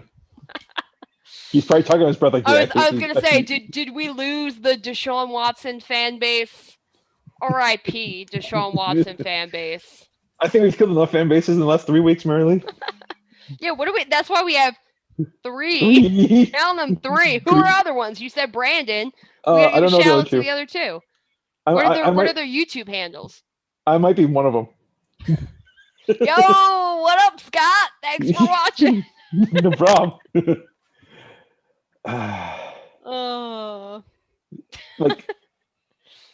Were the Raiders just take again? I just blanked on the name. Who, the Raiders? Yeah. Don't know. I know it was a defender. I just didn't see who it was. ESPN is showing the picks on the bottom line, but they're only on number 4, so it's going to take a while for me to be able to tell you who the Raiders picked. They don't have a crawl going like they usually do? Oh, they do, but the crawl is only on number 5. So it's crawls going at a crawl. It is crawling incredibly. It is crawling as slow as this draft. Actually, this draft's moving along. It actually is, surprisingly. Like my friend Steve, my friend Kyle is supposed to come on when the Bills are on. We're at 10:44 and we're in pick 20. All right, Giants went with the wide receiver Kadarius Toney. He's stupid fast. Florida. He's faster than. Is stupid fast good enough for Daniel Jones though? Is speed what he needs? To pick up the fumbles, probably not. His family seems very excited. The Giants fans on hand don't seem like they're loving it. The Cowboys took the guy out of Penn State. Parsons, I forgot that's who Parsons was. Yeah, I actually mocked him to Philadelphia. Penn State's good for one thing. They are good for, as my dad, a former Penn State alum, used to always say, they breed them big out there. They're just like all them Big Ten schools, those Cornhuskers, Penn State is that part of Pennsylvania. Yes, the creamery is there. I will acknowledge that. They do have a creamery. The legend of the Creamery. The Creamery is amazing. Like I went there. I went to a wrestling match between Iowa and Penn State. Like when I was in high school. And of course, I've never been to Penn State. We had like one of our friends on a bus ride home. Wasn't really totally thinking as a point out. He bought like 3 half-gallons of ice cream. You have your own creamery. It's not like you're going to get that level of ice cream anywhere else. But we were driving back from Rochester that night. Like so you're saying he didn't eat it on the bus and it all melted? Yeah. That's a nice one. You didn't think this one through, did you? Like this guy supposedly was like I would have had him like early second, Kadarius Toney. Like he's good. He's crazy. Like he said, he ran a 4.37 40. He's crazily fast. But like they have 2. Like he's gonna be their slot. He's gonna be the fastest slot receiver in football. But like, Daniel Jones doesn't strike me as a slot quarterback. He's not. So why would you draft a slot receiver if that's not a speaking of Daniel preference Jones, of your quarterback? Did you, by the way, chance see the do you see when they got drafted, when they actually drafted Daniel Jones, what happened in Giant Stadium? No, what happened? Did they throw a riot? They practically did because Ed Oliver's there and like thanks guys, you just gave the Bills like the best defensive player in the draft. Hey, the Eagles got that when they drafted Donovan McNabb, and as it turned out, wasn't not bad. The worst pick. Well, because they wanted the quarterbacks that went that year. He certainly was the top one. Unless you go to overtime, like you said. Yes, that's true. Listen, he didn't know the rules. No one knew the rules. No one knew you could end in overtime. Did they not give out a rule book to these players? Like no, apparently not. Rule book in my YMCA league. And no one also told him that you shouldn't eat hot dogs prior to a Super Bowl, so you would throw up on the sidelines. Like no one told him that. It's not his fault. Syracuse didn't prepare him for the NFL. It's not like his best receiver like threw him on the bus and he played with a broken friggin' leg. It's a damn shame that those two could not get along, because if they could get along better off the field, I feel like the Eagles. I don't get this generation. Maybe they would have won that Super Bowl. Not to be the old curmudgeon of the group. The Patriots didn't cheat, but that's semantics. Not confirmed that they cheated in the Super Bowl, but they cheated that season. So whatever. But what bugs me is like all these teams say, "Oh, we don't get along." I'm like, if you look at those Bills teams from the '90s, they hated each other. Yeah. Belichick and Brady reportedly never liked each other, and they managed to get along for the sake of winning. Yeah, winning and money talk, man. Yeah, but apparently T.O. and McNabb couldn't do it because, Andy Reid was too much of a conflict resolution type of guy. Well, don't you know that we all revolve around T.O. anyway? Like, it was great having him in Buffalo, but it was like that is still one of the weirdest things in football history for me. Yeah, it does seem pretty weird. Seeing T.O. in Buffalo. Thinking about it after the fact. Well, not even that. It's like because the way it came to fruition is like we got, because I don't know if you have like text messages for your teams when you get like for Carolina or like Philadelphia, like with something when like notifications or things happen. Well, the Bills one had like press conference at 5:00, big news coming. That's all they said. I'm thinking this is like this is 2010. I'm thinking, or 2009. I figured, oh shit, Ralph Wilson died. I mean, he was like 91 at the time. Yeah. Not really a reach there. Then we sent T.O. They broke a press conference for that. They broke in for a text message and got a press conference for that. I don't know. People still thought T.O. was good. It turned out he wasn't at that stage of his career. But not even that. Like I said, sheer fact that they made it it was okay, holy cow, we just got like I said, I thought it was Ralph Wilson. Like I literally messaged my friends that were writers at the time covering the Bills. Like, did Ralph die? That's all I said to that. It was you get a message like that, you're kind of expecting huge earth-shattering news. Monumental earth-shattering breaking news. That would, but the way they said it was I don't know. The Colts pick is in, by the way, but it is a commercial, so we don't know yet. So they're carrying on with the Bills tradition. It's like I said, it's so comical they do that stuff. I mean, the problem is it doesn't mean as much now because it's not because it's on 3 networks tonight this year. Right. It's on ESPN, ABC, and NFL Network. I know you're watching ESPN. Josh, what are you watching it on? Oh, it's on ABC ESPN. too. Yeah, I think they did the same thing when the Panthers picked. I think they went to commercial. I'm gonna put ABC on then. Not the first time that's happened, dude. Is Russell Wilson making the pick? No, he's not a Colt. He's just up here talking. about something. And wheezing through halfway through the whole thing. I didn't know it was on ABC. No, you do. Watch ABC instead. I can't. This is the weirdest thing. I cannot get. Well, ABC is behind. Just FYI, I'm on the commercial. Is it on the Disney Channel as well? I can't get the HD version of ESPN in this room to save my life. The cable connection just doesn't work. Like, I can get a non-HD version, and that's what I was watching. You want advice? Sure. I don't know if it'll work. Normally, you have to walk around and like move the cable wire around. Go like this, then plug the cable wire in. That's not actually gonna work. You're just trying to set me up for failure. I know Josh saw what I did. Trying to be the Brian Alvarez to my Dave Meltzer here. Come on, don't you want to be shocked? I finally just got Russ. Okay, so Josh is going to be the one who announces the next pick because he is ahead of me. Oh my God. I'm guessing offensive line or receiver. If I had to pick it.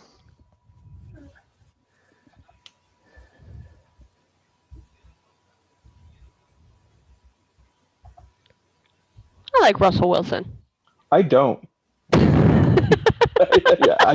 I don't care if he's coming on. He's never going to say, Russell Wilson and CR, never come on the show. I like Russell Wilson. He's an awful interview, though. Yeah, but he seems like he's just a genuine human being. Oh, I think he's a good person. And you need more of that in sports these days. Well, that's why we have Rex Ryan. Okay, that's why we have Rex Ryan. Thought we had Rex Ryan to admire people's feet. That's just his wives. Yup, there we go. Talking about the Carson Wentz trade. Wait, that happened? It really went through? Did not know that. I've only trolled you for like 6 months, like since it broke. Yeah, it went through, and you know what? There's a lot of merch. I don't really know what I'm supposed to do with now. You know, there's a. It's like worth like 3.5 cents now. I mean, I think. It's freaking Funko Pop. I think you should put like a knee brace on like Carson Wentz, mini Carson Wentz too. At one point, I honestly did give him paperclip crutches. Yeah, I think I've never seen that. That was like way back. All right, Kwity Paye. Wow, pass rusher. Yeah, defensive end, Michigan. The only problem with him, he went to Michigan. I don't like that pick. He's born in a refugee camp. Jeez. Yeah, I think he's from like. Good for you. Uganda or something like that. I think it's like Uganda or something like that he was in, or something like that. It's definitely a Central African country. Like, Guinea or Guinea, if that's how it's actually pronounced. I honestly don't know. I'm a pool guy. Don't ask me, Josh.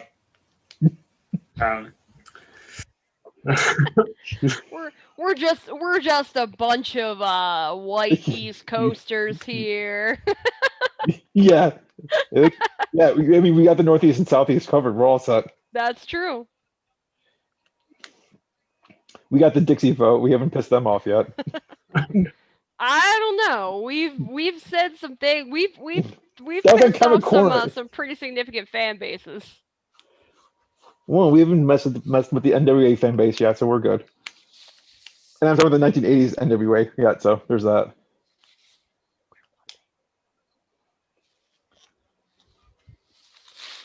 You can mute yourself. I could have. I very easily could have. You're absolutely right. I love that someone merely yelled like one time, I'm podcasting as loud as anything ever. I think your dad walked in or your mom walked in. Oh, we used to do this so late in the morning. Everybody else was trying to be asleep.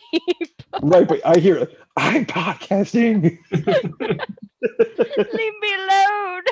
I mean, there's worse things you'd be doing at 1 o'clock in the morning on a Friday night. That's very true. They should be happy that I was in the house. Especially in Philadelphia. I mean, you know, they throw snowballs at Santa and all that. Okay, fine. They also have like a mutated mascot between, Listen, we've been doing this podcast. It's like our 4th episode. I have already explained the Snowball Santa story and how it is not the way that it's cracked up to be. Okay, I'm not going to explain it again.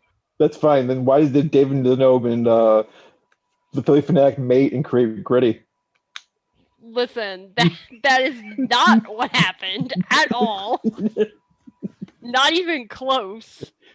I don't know what you're talking about. This is a national treasure right here. National treasure. What? That's an awful Funko Pop of him. Like what? No, it's not. It looks nothing like him. It's a Funko Pop. None of them look like anybody. I don't know. My Lamar Jackson looks like him. And yes, I do have a Lamar Jackson Funko Pop. Here, you want to see? Okay, this one's actually pretty spot on, though. I'm not gonna lie. That's AJ. Oh god, yeah. That's pretty nice. They don't want none. They don't want none. I was like trolling like when I like 6:00 before we're going on air. I was like just trolling through wrestling themes, just playing like 20-second clips, just for fun. I used to do that occasionally. I'd pop on a Pandora of just wrestling theme songs, get me hyped before my meetings. Speaking of TNA, that's my favorite TNA wrestler ever. AJ. Yep. I was so excited. My wife and I went to Charlotte to see a pay-per-view in 2019. And he was wrestling Cedric Alexander, who's a Charlotte guy himself. Oh, nice. And that ended up being put on the pre-show and lasted like 4 minutes. So wasn't too happy about that. Hey, Mr. TNA right there. There's a Gallows and Anderson are trying to recruit him to come back. And I feel like at one point he would have. Yeah. But I don't know. They got him in this partnership with Omos right now, and it's kind of working. I like that. I like Omos. Yeah, Omos is like my favorite wrestler on Raw right now. Well, Not that it's hard. Raw is terrible, but yeah, he's just a monster. He was great. He's perfect. But like, what I can say, there's a guy I work with. I kid you not. If he had like the soccer mom haircut that AJ has, I forgot who called him that. I think it was like Jericho called him that. Yeah, it was. Yeah, and like, if you see this guy named Ryan I work with, they look identical, and he's got the southern drawl too, and everything. I won't call him Ryan Styles if there was not a comedian named Ryan Styles. Way back in the Y2AJ days. Seriously, like this guy tag team that never was, that should have been. I love how they actually sold a T-shirt too for like a week. I almost bought that T-shirt. That is my biggest regret in life that I did not buy that T-shirt. I would have worn that proudly. I would wait until they went breaking and risk taken. That's what it said on the back of the shirt. Like I said, I would have done something so I would raid the clearance rack. That's when I usually buy WWE T-shirts. Yeah. I buy them on clearance. Oh yeah, I bought WrestleMania 32 shorts for like $5. I did not go to WrestleMania 32 in Texas, but they were $5, and they're really good for sleep shorts. So just don't buy the T-shirt. Don't buy the jacket. The jacket. you know the little oopsie they had with that? I don't know if you know how it was like spelled out. If you took a selfie like in a mirror, it's spelled backwards sext. Oh my god. I'm like, okay, like Vince is probably laughing his ass off about it. That's hilarious. You guys are you guys both baseball people? Yep. So have you seen the meme? But he's a Braves fan, it doesn't count. Well, oh, that's right. We got a Braves fan in the house. Man, you guys started out sucking, and then we lost tonight, so now we're tied with the Phillies. I was gonna say, you finally figured it out. Now we're all tied in the worst division in baseball. Thought we were gonna be the best division in baseball, but all terrible. But anyway, AL West is the best division in baseball. Have you seen the meme? Have you seen the meme of the AL West that the standings, if you look at the logo, I was just say that. Spells out asshat. Like, we've been waiting for years. I said that to people. I was like, it's not Philly sports related, but since we're all children, I'm gonna share this anyway. Yeah, I saw that. Like, that's gold. But man, yeah, I mean, the Braves they kind of finally figured it out. Which is good for you. Sucks for the rest of us, but good for you. The weird thing is, in looking at the total baseball standings so far this year, nobody's really just like nobody's running away with it. No, like anywhere. I'm just glad not to be in the NL West, because that division. Yeah, I mean, it's LA, the Giants. No one else. Where did the Giants come from? San Francisco.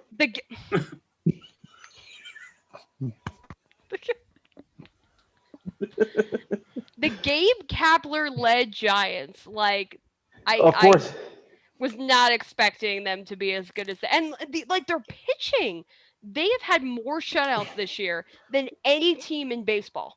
And by the way, and of course, another team in that division did the most pissed off thing in the world. What Baumgartner did. Oh, listen, okay. Not the fact he did it. It's the whole principle. Yes, he deserves a no-hitter. And you want to know why he deserves a no-hitter? All right, we'll do the Titans pick, and then I'll go on my tirade. Do you know who the seven-inning baseball sucks. Do you have the pick in? No. They're playing Sweet Caroline. Bum bum bum. You know, we play that every time we play the Patriots in Buffalo. Yeah, that's like a Boston thing. Yeah, the Red Sox play that like every 7th inning. Yeah, we're in Buffalo though. You guys do it you do it to mock them. Yes. Yeah. And the whole crowd sings along drunkenly, of course. Panthers play that after wins, I think. Pretty sure. We played Renegade against the Steelers on Sunday Night Football when we weren't there. Just to piss off the Steelers fans. Caleb Farley, cornerback, Virginia Tech. There we go. Local guy. That's Josh Lowe's guy. I mean, this guy was probably the number 1 cornerback in the draft, but he's had like probably multiple back surgeries. So he might be like Gronk 2.0 in the sense that like you might have gotten a steal in the draft at 22, or you might get like a guy that can barely play anymore. Oh, and he's also gotten COVID twice. Yeah, see, I'm not as worried about the COVID. The back surgeries definitely, especially cornerback. Yeah, and that's the thing. Like, if he played a different position, it might not, kind of like trigger as much. But the fact that he's a cornerback, you need to. That's really important that your change back direction, is kind of working 100%. If he comes back 100%, then yeah, I agree with you. I think they definitely got a steal. You're at a position where you can kind of risk that pick if it doesn't turn out, because you are kind of going towards a player who could be a top 10 talent if he plays the way that he's expected to play. The concern for me is, and I'll let Josh speak in 1 second, I swear, but and we'll get Marilee's rant about 17 baseball on, because we're talking about baseball on a we will find podcast. Time to get my rant in. I know we will, but probably why we'll both pick on a commercial break. But no, like what I was gonna say is like this defense was honestly so bad down the stretch. Like I don't think they could beat anyone in the playoffs when they got in. Like just like they were so bad, and like you're taking a guy, yeah, he's good, but like if his back doesn't pan out, your defense, you just set your defense back even more. Josh, go nuts and talk about the local guy. Yeah, I mean, I didn't get to cover him because I didn't come to this paper until he had already graduated, but heard a lot about him. I've covered games at that school, Maiden High School. I think it was like there was some national story written on it, like I don't even remember what it was called, but it was like this really small town, and they got like national coverage from somewhere just because of their whole setup. But he went there. Then he went to Va-Tech. He actually opted out last year. It's a double whammy there. Yeah, so I know I'll definitely be writing about this tomorrow for the paper, for sure, and wherever all of our 4 other local guys I was mentioning earlier land, definitely. Now, I want to get back to baseball because I was just thinking of my podcast, which the name of it's 4 Quarters with Josh McKinney. I don't think I mentioned it earlier. This will be episode 40 coming up this week. But actually, while we're talking about the Braves and Phillies being tied for first place in the division, 12-13, Marilee, you might be interested in this. My biggest guest yet was earlier this year when I got Paul Bird to come on my show. And former Philly, former Brave, several other teams as well. Like, dude, I'm still like floored that I actually got him to come on. Very cool. A few months ago, it just happened because this girl had actually had him on her podcast, and I reached out to him on Twitter and was like, man, it'd be really cool if I could get you on. I read your book several years ago and all this. And so I got to talk to him for like 45 minutes. And he's just a great guy. I think he was at one point the nicest guy in baseball. Yep. But, of course, he's now an analyst with the Braves and stuff. But, man, that's definitely, if somebody's looking in the episodes, that's definitely one to check out for sure. That's awesome. Now, did you talk to him about the state of the NL East? Like, what are his thoughts on what's going on there? Yeah, so I talked to him back during the off season. It was earlier, like January, February. I can't remember exactly when, but so we did talk about. I got his thoughts on like what he thought about a universal DH for one thing, which he's in favor of, even though he's a pitcher. But he said he's come around on it mainly because we got Marcell Ozuna with the Braves, who's a suspect defensive outfielder, but can hit the ball, not quite yet this year. But yeah, we talked about that. I talked about his career a lot. Nice. He's a Christian, so I talked about his faith. But definitely a ton of baseball talk about the Braves and their team and what he thinks of them and their run last year, obviously, which ended in terrible fashion for Braves fans, for sure. Definitely don't like the Dodgers at all. Even before that, I didn't like them until they beat the Braves. Then I stopped liking them again. Now, and I know you mentioned Madison Bumgarner. I'm sure you're going to go into that. Also, a local guy from Hickory, North Carolina, which I write for that paper. Never got to cover him because I was still in college, kind of when he was coming through high school, I think. But yeah, I told somebody after that game, said, yeah, I know he doesn't actually get credit for an official no hitter, but he just threw seven hitless innings against, he's a Hickory guy, but he did it against my favorite team. So, but see here, and here's my thing, and Scott has heard me say this pretty much every podcast we've done. I have found a way to bring this up. I hate the 7-inning doubleheader. I hate it so much. I somewhat get it last year because of the concerns with COVID, although at the same time, I don't think playing an extra 4 innings over a day is going to increase your risk of getting COVID. Like, that was kind of a BS reason to say that.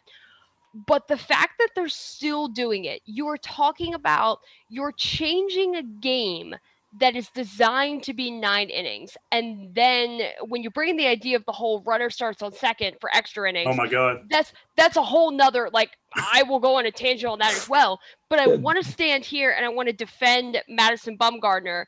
And then we can get to the fact that the Vikings just picked Christian Darrisaw, offensive tackle out of Virginia Tech. So you can talk about that. But I just want to make my point about Madison Bumgarner. The rules are what they are. He didn't have the option. He didn't have the option to pitch a 9-inning game that day. He had the option to pitch a 7-inning game. He pitched a no-hitter over the amount of innings that he was asked to pitch. There was no option for him to go 2 more. He couldn't have gone out there and said, send me another 6 batters. I will send them down the same way I sent down the first, 21. Like, it is completely unfair to him that they are not giving him credit for a no-hitter, because it's not his fault that the rules are what they are. He pitched a no-hitter in a game. He should 100% get credit. I don't buy they should put an asterisk next to it. I don't buy any of that. Madison Bumgarner, in my view, pitched a no-hitter in the game that he was asked to pitch a no-hitter. There was no option for him to face any more than 21 batters. He faced 21 batters. He didn't allow a hit in those 21 batters. The man deserves a no-hitter, and I will not change my stance on that. They don't give him credit, but yet they'll give credit to a pitcher that pitches 5 1/2, 2/3, and it rains out with a no-hitter. Which makes me even more mad, because it's the same idea. You are pitching to your circumstance. It is not his fault. It is not his fault that the league changed the rules and said, we are not going to play 9-inning games and doubleheaders. Madison Bumgarner did exactly what he was asked to do. He went to the mound. He pitched the best that he could do that day. He 21 up, not a single one got a hit. He 100% deserves a no-hitter. Yeah.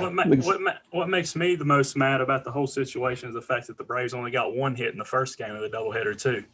Yeah, they made history. How great was that? They made history. It's the first team ever to get 1 hit in a doubleheader. I really enjoyed that. It's I'm surprised that in the time that didn't happen. Like, when guys would pitch forever, like, we're like, who the hell was it did it? Like, freaking Acuna, Ozuna, Freddie Freeman. You guys only managed 1 hit in a doubleheader. It was great. I was gonna say I could sworn in the 30s that happened where a team got into a doubleheader a full 2 9 games and they lost and they had 1 hit in the 2 games or something. Apparently like that. not. According to Elias, apparently not. Yeah, I can't argue with Elias because they know more than me. They know all. I don't know how they know all, but they know all. That's because they walk with them.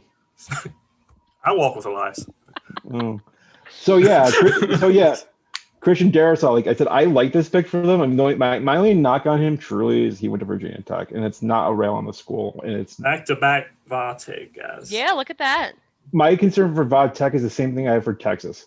They are freak athletes, but they're not they don't for some reason or another they just never translate to the NFL that well. It's just something about them is they just don't compute. It's I don't know if it's just lack of coachability or what. It's just kind of reminds me of USC. USC is another good example of that. Well, they'll have players they're a hell of a good athlete, just and all of a sudden, why didn't this guy translate in the NFL? Well, I don't know if it's coaching or him just relying on his sheer athleticism instead of actually being coached. Oh, Steelers, pick is in. Najee Harris, running back, Alabama. I'm blindly guessing. They need a running back. They need a quarterback. They need. Yep, that's who it is. God, I'm good. Nostradamus. That's I believe 6 Alabama players so far.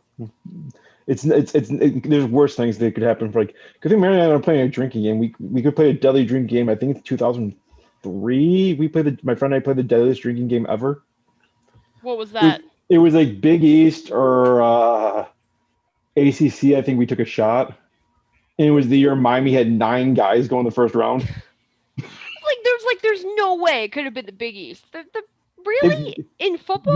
Miami was part of the Big. Miami and Syracuse used to be in the Big East. Miami used to be in the Big East? Yeah, welcome to early 20th century, Mary Louie. Yeah. I'm only familiar with the bad ACC. Big East. Yeah. The Big East that consisted of Syracuse and Virginia, and back when they were not so good, and now they're not really a conference anymore. But for football. Basketball conference only. And they're basically the Catholic 7. Yep, that's exactly what it is. The Big East Conference became the Catholic schools within the Big East. Yeah, but it's Miami was kind of look up the 2001 Miami Hurricanes team. I don't care when it says they are the best college football team of all time. That was the Michael Irvin team, right? No, that's 87. Oh. You're about 25 years off. What do I know? That team was good too, but the 2001 team, I forgot when they did the U part 2, it was they mentioned 4 guys and they're oh yeah, they were on the bench. it was Is that the team that The Rock played for? No, that's the 1987 team. Oh, too. He was on that one as well. He had the worst luck with The Rock with. He was the backup to Warren Sapp or something like that. Russell Maryland and Warren Sapp, yeah. He came in Russell Maryland was the star. His senior year, oh yeah, we got Warren Sapp, the top rated defensive tackle prospect in the last 20 years. Future Hall of Famer, but you didn't know that at the time. Neither did the Jets. Najee Harris, pretty good. Pretty good FBS ranking. Well, he's a large human. Yeah. Is he the first running back off the board? Yes. Okay. That's late this year. Well, it's between him and Etienne, who that's been linked to Buffalo. Yeah. The rumor was the Buffalo was going to trade up to grab him. Apparently, running backs have been going later and later. It feels like in the past couple of years. Well, because they do go running back by committee practically. Right. Unless you find a real stud. I think Najee Harris is a stud. This guy, I mean, he's like Le'Veon Bell without shitty rap music. I was gonna say he kind of reminds me of the Chiefs picking CEH. Clyde Edwards-Helaire. Yep. Yeah, who would think the team that won the Super Bowl goes out and gets the last pick of that draft and manages to get a player who has possibly made the most impact of any player that year in the draft? Oh God, it was I was gonna say if Kansas City, if these 2 guys don't go, Harris and Etienne, I would have given Kansas City one of these guys just because why not? Because I don't know if they take another running back. I think they'll run with Clyde.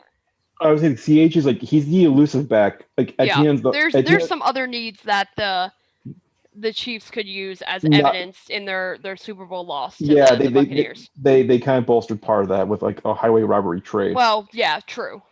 They got him for nothing.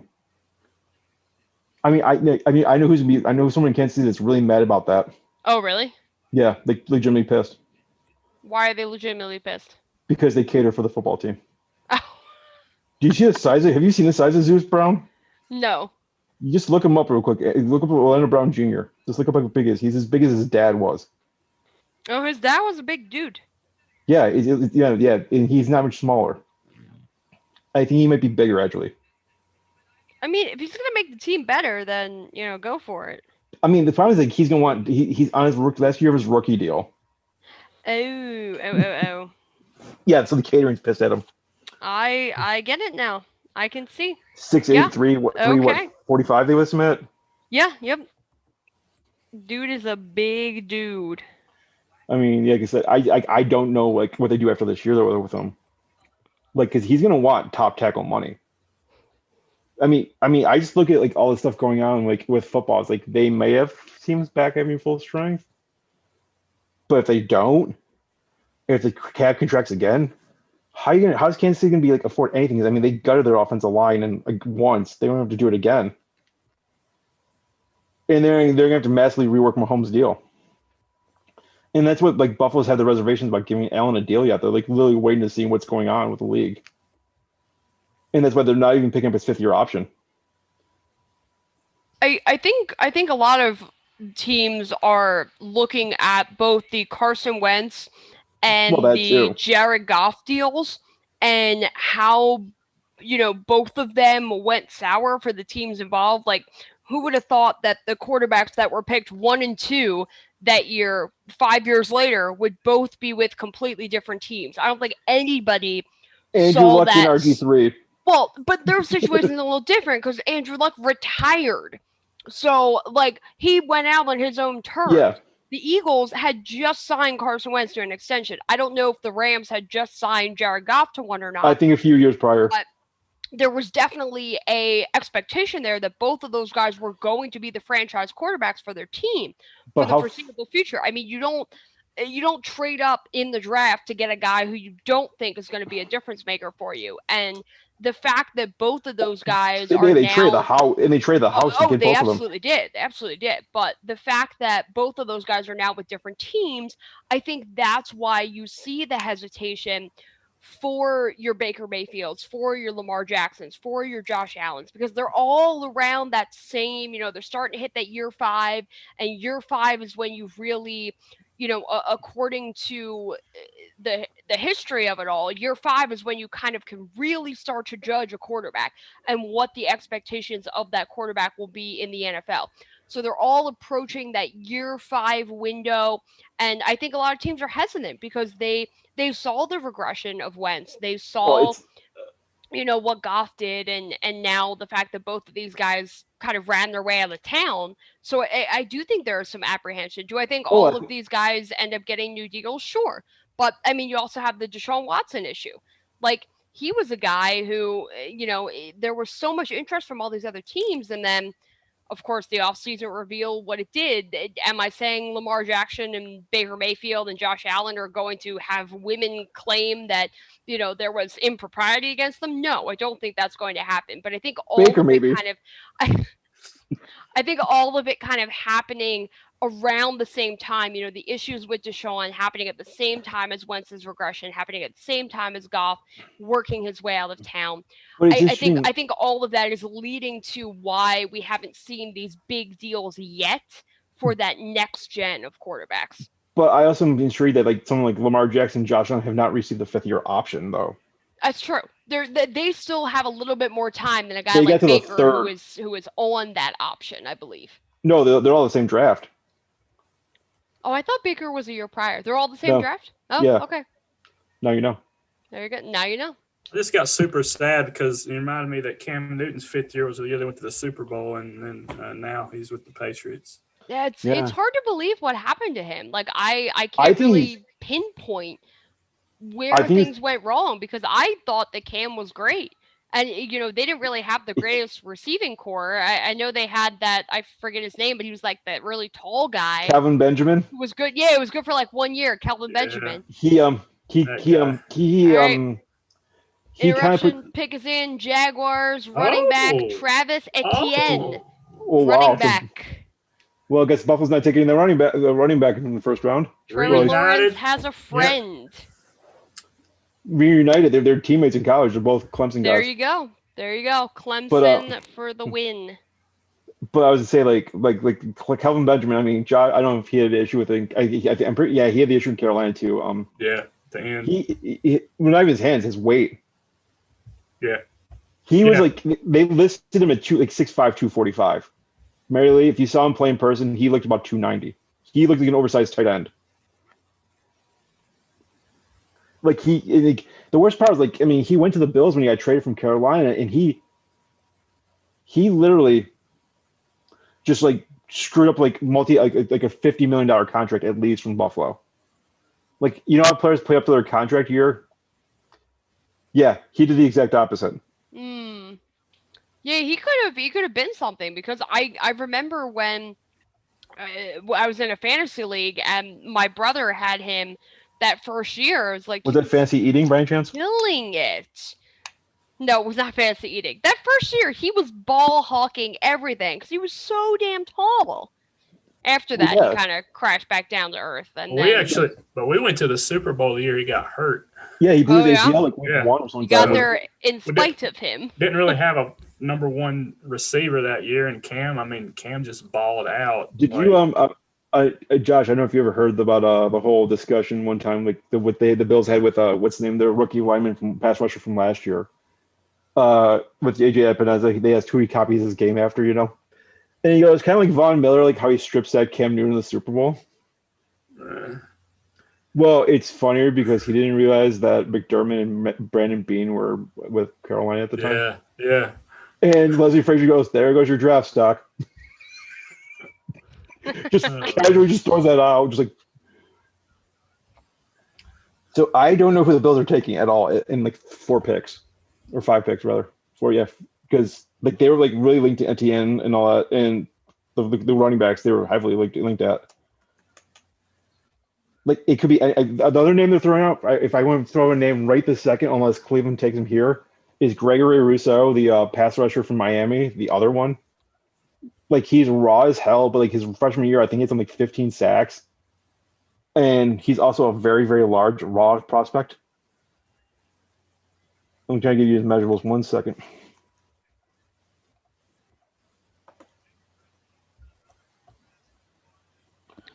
Yeah, he's listed at 6'5", 260, and he's like just a mountain of a man. Sorry, 15.5 sacks in 2019. Like he played 2 games in his freshman year, then and then he opted out.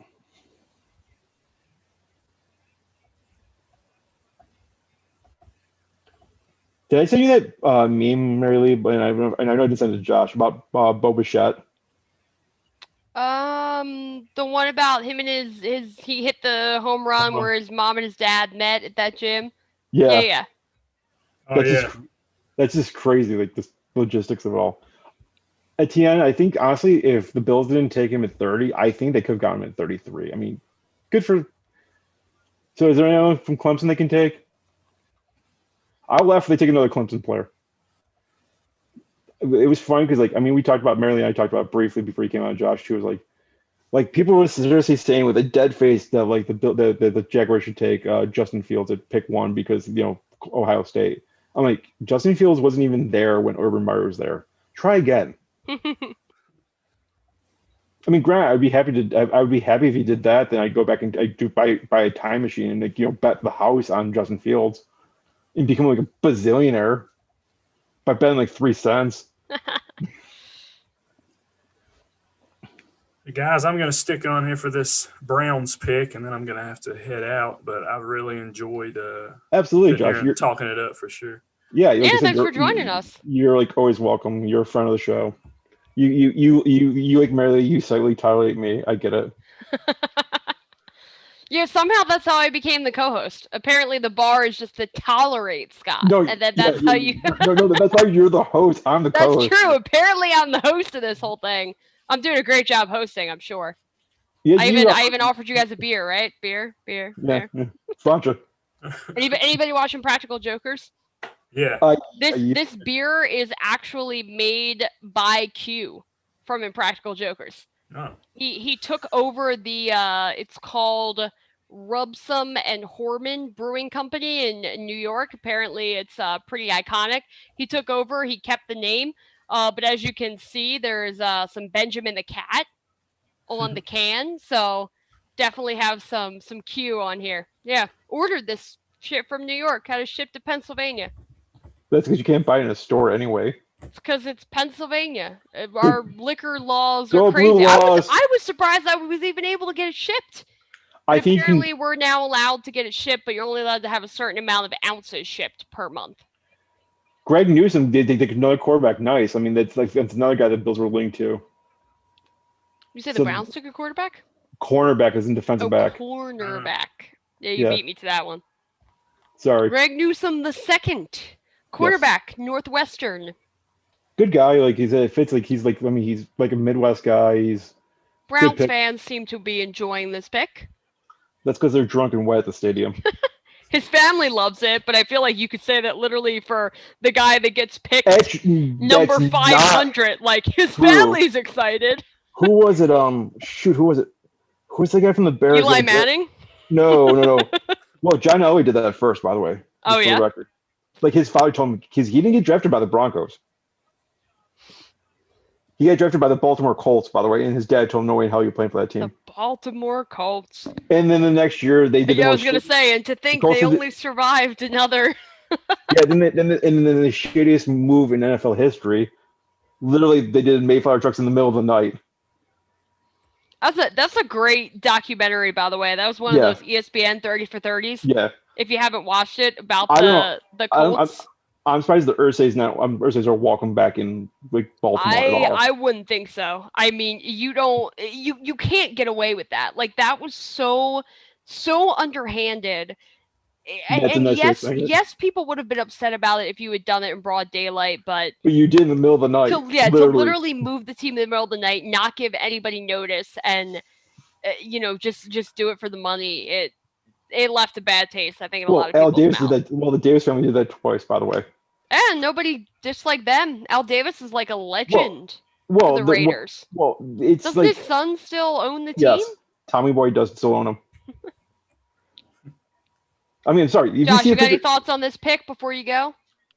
I don't know much about him, but yeah, another cornerback. Seems like a pretty cornerback deep draft.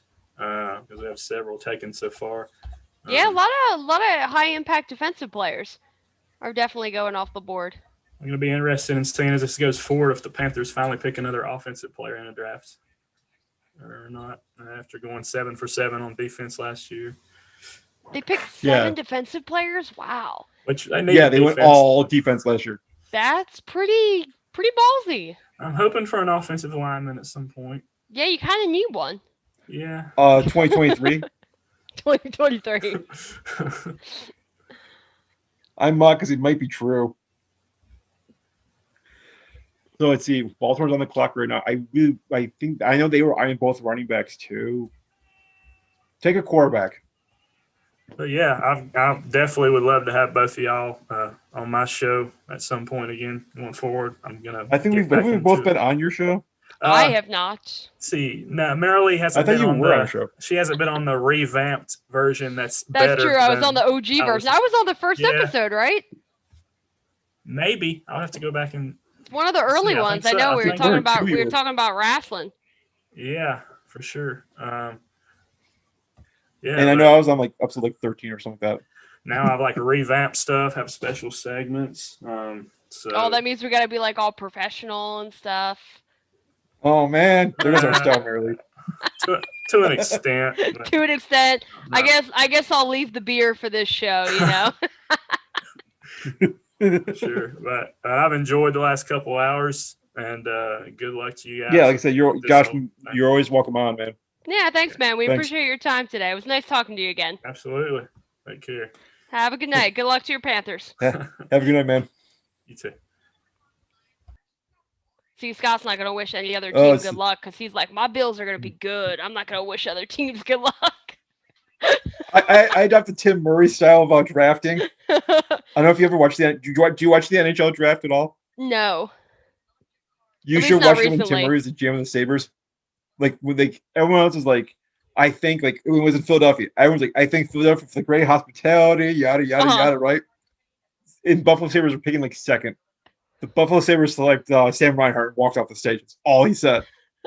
No frills. Just like F no you to frills. everyone. He's just like, we got our player, we done. Even like the Islanders were giving like praise to the great facilities in Philadelphia, you know, like yeah. Everyone was like, I was gonna say most people normally they go out there, they're like, thank you for being a good host and all that, nonsense. Buffalo Sabres picked Sam Reinhart, walked off. Oh, that's pretty funny. Here's his jersey. Got like a mic drop moment. Yeah. Oh man.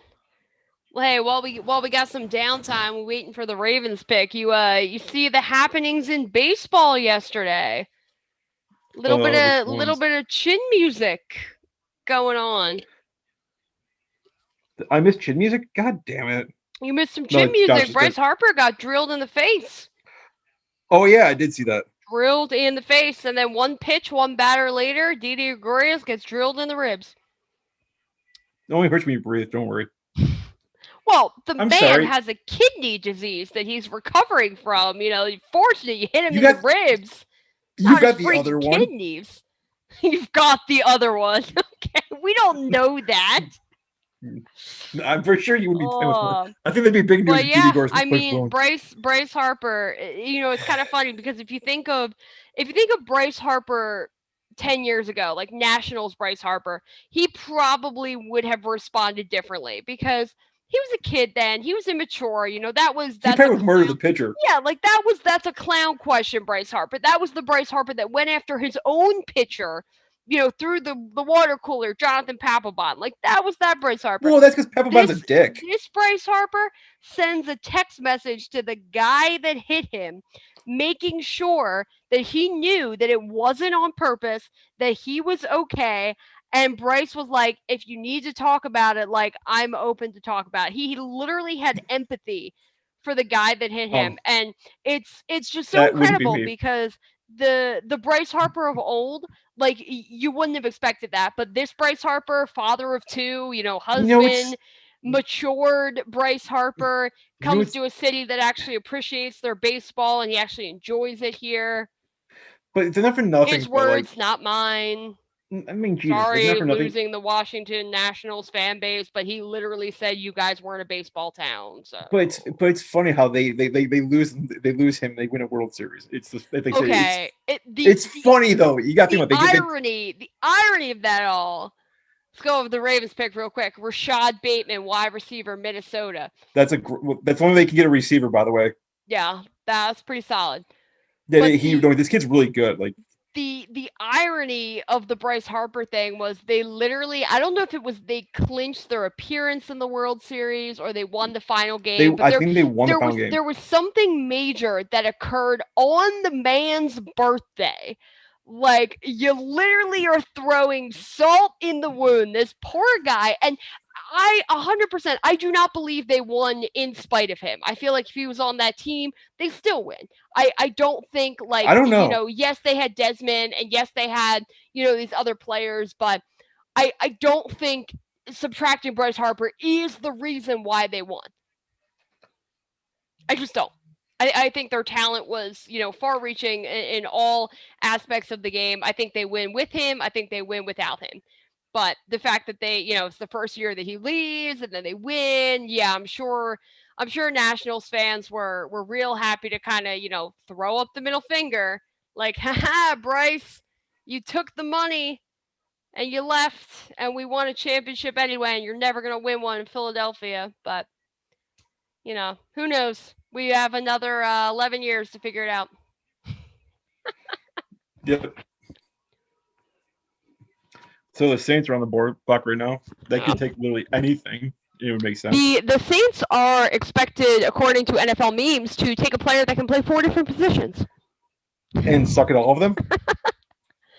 Listen, Swiss Army Knife was not that bad. He's awful. He's certainly not a starter. He's not a guy that you want. Then don't give him starting money. 16 games. Well, no, I agree with that. But honestly, as a utility player, I know that's not a term used in football as much as it's used in baseball. But as a guy who could, report to different areas on the field and play them decently at the very least, he does fit on your team.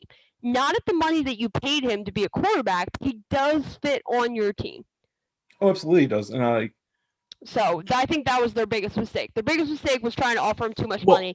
And Taysom Hill's biggest mistake is thinking that he's worth quarterback money because he's not. Well, the worst thing that they did is like they just slapped him in the face saying what they're going to do to him. Like they basically gave him like Drew Brees money. Yeah. It's only guaranteed for this year. Right. And then they basically again, it's that idea of a show me contract. Yeah, basically, I'll be right back. Do I have to vamp? Yes, you do. Scott is on a break, and since this is live TV, I guess we got to keep going here. So we just had our Ravens pick. We're waiting on the Saints pick to come in. As we were just joking, with NFL memes, of course they're going to be comedic. They're going to be comical about the things that they come up with. But their estimation of what the Saints would do is partially based on the idea of Taysom Hill, because Taysom Hill is, for those who don't know, his nickname was the Swiss Army Knife. Why was he called the Swiss Army Knife? Because he could do a little bit of everything.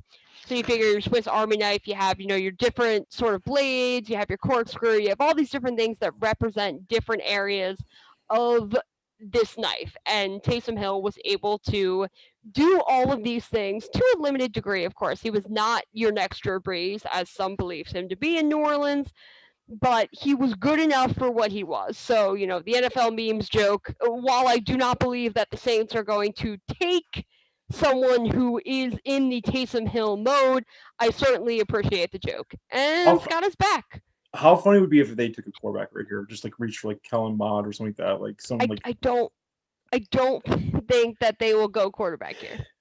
They might. It's only they can afford one right now. Who they take? I'm still waiting. Pick is in. Okay, I don't know if they was like updated. Commercial pick is in. They're 2 picks early. But no, it's like the Saints are just. We're almost done round 1. I am kind of surprised because it does feel like it moved faster than previous drafts. Yeah, and I think there was because there was only like 2 or 3 major trades. Yeah. And none of them really took an excess of time. Did the Jaguars need to go? Did the Jaguars need to go 8.5 minutes to pick the guy who everybody knew they were going to pick? 8 months ago. No, but other than that, Philly did take their time. They did. I think they were beholden to if Dallas was going to agree to that trade or not. But Dallas did that to us last year. They jumped us and they ended up taking the receiver that we wanted. So this year we're like, hey. You don't need him. You literally don't need him. You have your wide receiving core. You do not need Devonta Smith. Give us the guy. And it's kind of funny because back when the Eagles, back when the Eagles were projected to go 6, he was the guy who a lot of people were projecting that we would take. He would have been there. I was going to say he would have been there at 12. Maybe. I think he would. You don't know. You can never trust the Cowboys. So I feel like jumping ahead of the Cowboys, given what happened last year, I think it makes sense. And we lost a 3rd round pick, but that's the benefit of having all of that draft collateral that the Eagles came into this draft with. Was we did have the ability to make some moves, and the fact that we only had to give up a 3rd, I feel like it's not that bad. And you're the anti-Seahawks. Yeah. 3 picks in the draft, really? 3? Yeah, I don't know how you manage 3 picks. Paid? Wow, that's a bit of a reach. I'm trying to figure out what they did that they ended up with 3. Well, shit, I didn't expect this at all. I really didn't. This guy's way down my boards. Oh yeah. Obviously, the guy watches gives a second grade. I've been Jarvis giving him a second. I was at third. Oh, they haven't picked him yet. It's gonna be Peyton Turner, your edge rusher from Houston. I'll bet you $1,000. I'll bet you have a cheesesteak at D'Alessandro's. Look at that. Guess I owe you a cheesesteak the next time you visit. Yeah, it's like I know these things barely. Come on now. So Green Bay, who the hell do they go? Sean Payton had to draft a guy named Payton. Isn't it spelled differently? No, he's Payton with an A. I'm pretty sure. I'm pretty sure he's Sean Payton with an A. He's also in his Payton with a suspension. Sorry, that's mean, but true. It's true. Can't just be mean if it's true. It's just reality. Yeah, that's how I live life. That is how you live life. And you know that for first-hand experience. See what the Packers are going to do here. Might tell us Quarterback. a little bit about the Aaron Rodgers situation. That's a cluster. Let's say we're going to get the Rodgers trade here. I don't know how you fix it. Honestly, you don't. You can't. Especially the rumors are true that they tried to trade him at the beginning of the offseason and they couldn't. Yeah, you literally can't fix what they're going through. You can make the best of a bad situation, but there's no fixing it. Well, if it's true that they try to trade him, why didn't the Rams the Rams try to reach out for him? That's probably what's the most surprising is that no one, because there's talk Matt now Stafford, too that San Francisco reached out. They inquired about it. No formal offer was made, but they did inquire about it. And guys from Northern California. It just baffles me. It's like if you're gonna trade him, trade him. Yeah. I still like the. I think I said I like the meme about what's his name of like him trading to Patriots for and then like he gives him in Belichick gives him 12 just to have watched Foxborough burn. Well, Brady's number's not retired yet. He could wear it. That's true. Very true. I would pay to see that. I would buy an Aaron Rodgers on the Patriots jersey if he went there. If he wore number 12. Would you really? Yes, in a heartbeat.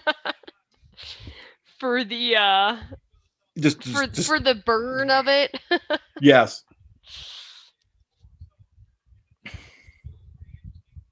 All right, pick is in. Packers pick is in. I mean, the Bills are. You'll get it before I do. Maybe.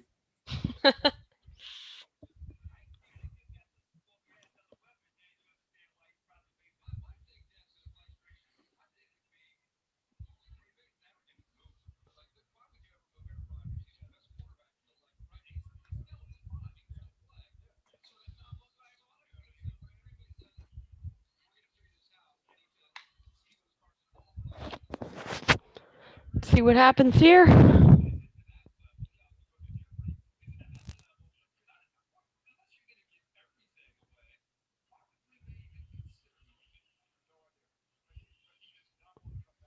One of my friends is like having a heart attack right now. Why? Because he's shocked that Jason Awe from Penn State's still there.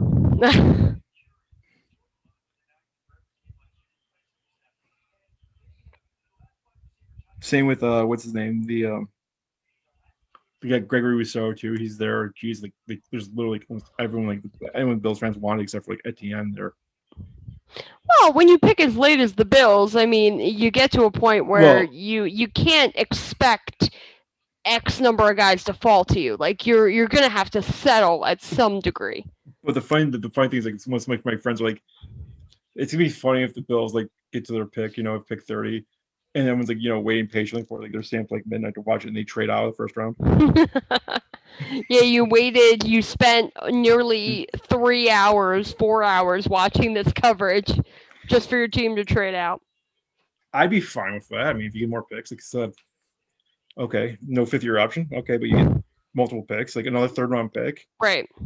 Okay, like I said, I would tell them, okay, instead of a third-round pick, I'll take a second next year. Yeah. Teams might do it. Wouldn't surprise me. People are stupid. That's your conclusion. It always comes down to people being stupid, doesn't it? More or less. That just works in life in general. All right, Goodell, going to the podium. My good buddy Raj. Your good buddy Raj. I love Roger Goodell. I was telling Jonathan Mathis on during the pre-show, and like I was tinkering with settings. And I told him like when I went to the draft in 2011, he met like anyone that wanted to talk with him for like 2 minutes, which was kind of cool. Nice. Eric Stokes, cornerback, Georgia. Wow. That is an interesting pick. I like the pick. I do, but I'm surprised by it. I really thought they were going to go offense. Well, they needed, because they've taken a receiver in 2 drafts now. Yeah, literally. Like I get it. You're going to trade Rodgers, but even if you don't. I mean, okay. You're not Jim Ross. You can't do the cowboy hat or the. Well, I was trying to fit it over the headphones. It doesn't really work. Not with your head. I know. We'll just leave it like that. God, that's absurdly large. It's a snapback, flat brim too. So. I see. I've grown out of the snapbacks. I have like 2 of them left. The rest of them. I didn't do it intentionally. Honestly, I just wanted a Philadelphia Union hat, and this one was on sale. I didn't realize that it was going to be a snapback until after I bought it. Yeah, like everyone's like, everyone in my Bills groups is like saying Jason Alway, the guy from Penn State. It's funny, like they're all. Well, he's still on the board. There you go. You guys, 4.5. 4.5 for the Bills. Or like there's a North Carolina running back that everyone's like really high on that seems like to fit the mold for the Bills. I don't like the someone put the John Stewart nurse eating popcorn meme of the gif for that, when John Stewart's like going. Oh yeah. I have no, like I said, I have zero clue where those go. SEC 12 picks. Count me surprised. Good thing we're not playing the drinking game for SEC. Big 10 6, ACC 5, Pac-12 dose. That's actually higher than I thought. And the holy moly commentators are now on TV. Who and who? The guys that do that golf show, that mini golf show, Rob Riggle and Joe Tessitore, because that's what he's been reduced to. Yeah, I saw it the first time I saw him. Like, oh man, I feel bad for Tessitore. I mean, he was. I said that to somebody, and they're like, "Wait, you can't be right. Like Joe Tessitore is a serious commentator." I'm like, I am not kidding. Joe Tessitore is doing a mini golf TV show. Yeah. Oh yeah. Holy moly! I've actually watched it. It's like MXC meets like mini golf. Yeah, it's not bad. It's like, but Joe Tessitore, like, you were calling a national championship game. And that's the thing. Like, you look at a guy like that, you're like, wow. You're like, you're a respectable guy. All right, crazy Eagles fan, still wearing a Carson Wentz jersey. Can I ask a question? Are we in commercial for the Bills pick yet? Not yet. Well, they're still on the clock still, right? But they're talking about the Eagles. Okay, now they're talking about the Bills. Well, it took them a while. How much time's left on your clock? Like 5 minutes? Talking about your last 4 draft picks, how they've all been pretty damn good. Does Stefon Diggs count as a first-round draft pick?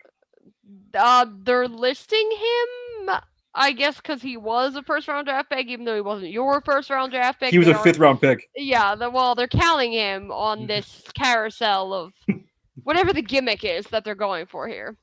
Yeah, it said trade. I think my friend's saying trade out is an option. I think it's a little late for that, the clock. 2.5 minutes. You're actually ahead of me by like a minute. They're showing the war room. Oh, am I? I love the war rooms from GMs last year, especially Brandon Beans. Last year was better. This year's not as fun. He had 4 walls that were whiteboard. Did he really? That's all it was. That was like my old boss's office. He literally had like 30 whiteboards in his entire office. His was like just like wall whiteboards. His was like 8 foot like long whiteboard. That's on like each side. And outside he had like a little nook for like magnets for like. Like he literally had every prospect written down. Nice. Handwritten. And would erase me. Here we go. Moment of truth. Not quite. We still have a while to go. Yeah, they got to go to commercial first. No, 1.5 minutes. They're definitely not going to go to commercial. They'll say pick is in. The pick is in. Well, at least in the pick is in. Who's your guess? ESPN Bud Light commercial. That's not an option. Jason Elway, offensive pass rusher from Penn State. All right. I think they bolster the defense more. We shall see. Moment of truth. Survey says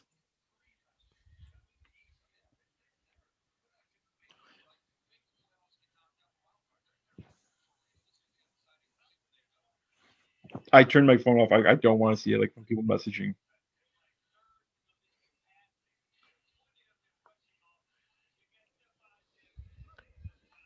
That guy, Jeremiah Asu Karamar, he's good. Tevin Jenkins is good. Barrymore's good. Like I don't know if you need that defensive line, like defensive end or defensive tackle rather. I'm looking at the best people about. Sunday Samuel was possibly the pick too. Junior. Yes. I just left it at that because I know you knew who he was. Yep. AS2. Are they coming out or are they going to commercial? Like I told you. They're showing the war room. They're flashing to the stage. I think a band is playing right now. Yeah, I forgot. It's a decent sized name band. I forgot. Roger Goodell is walking to the stage. And they're fading to commercial. There's some man in a chair.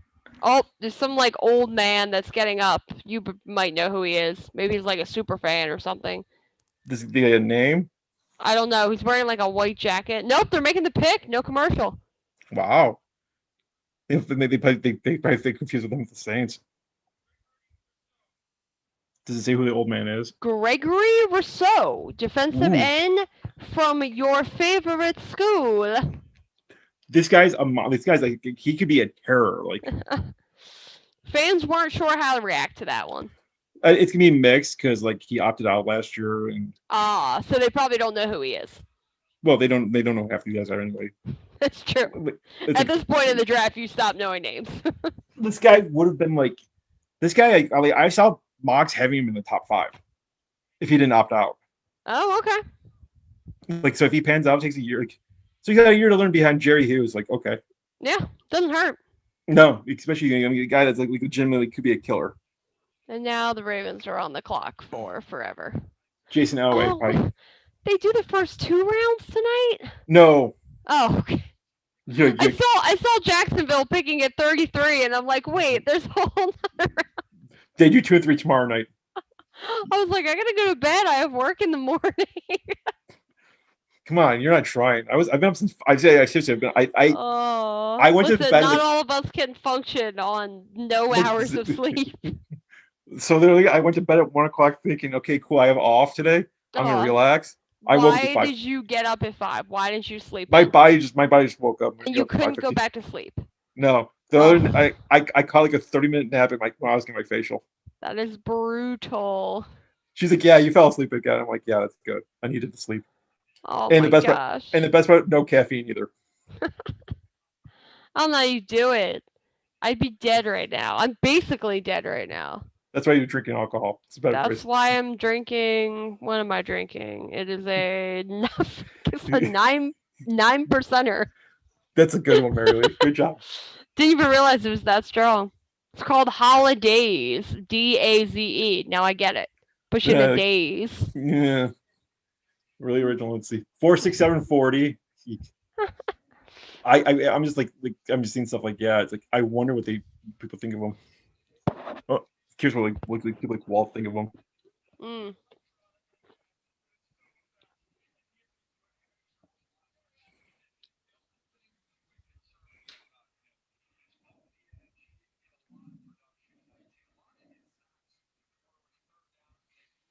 Some announcer is concerned that he did not get a lot of production off the edge.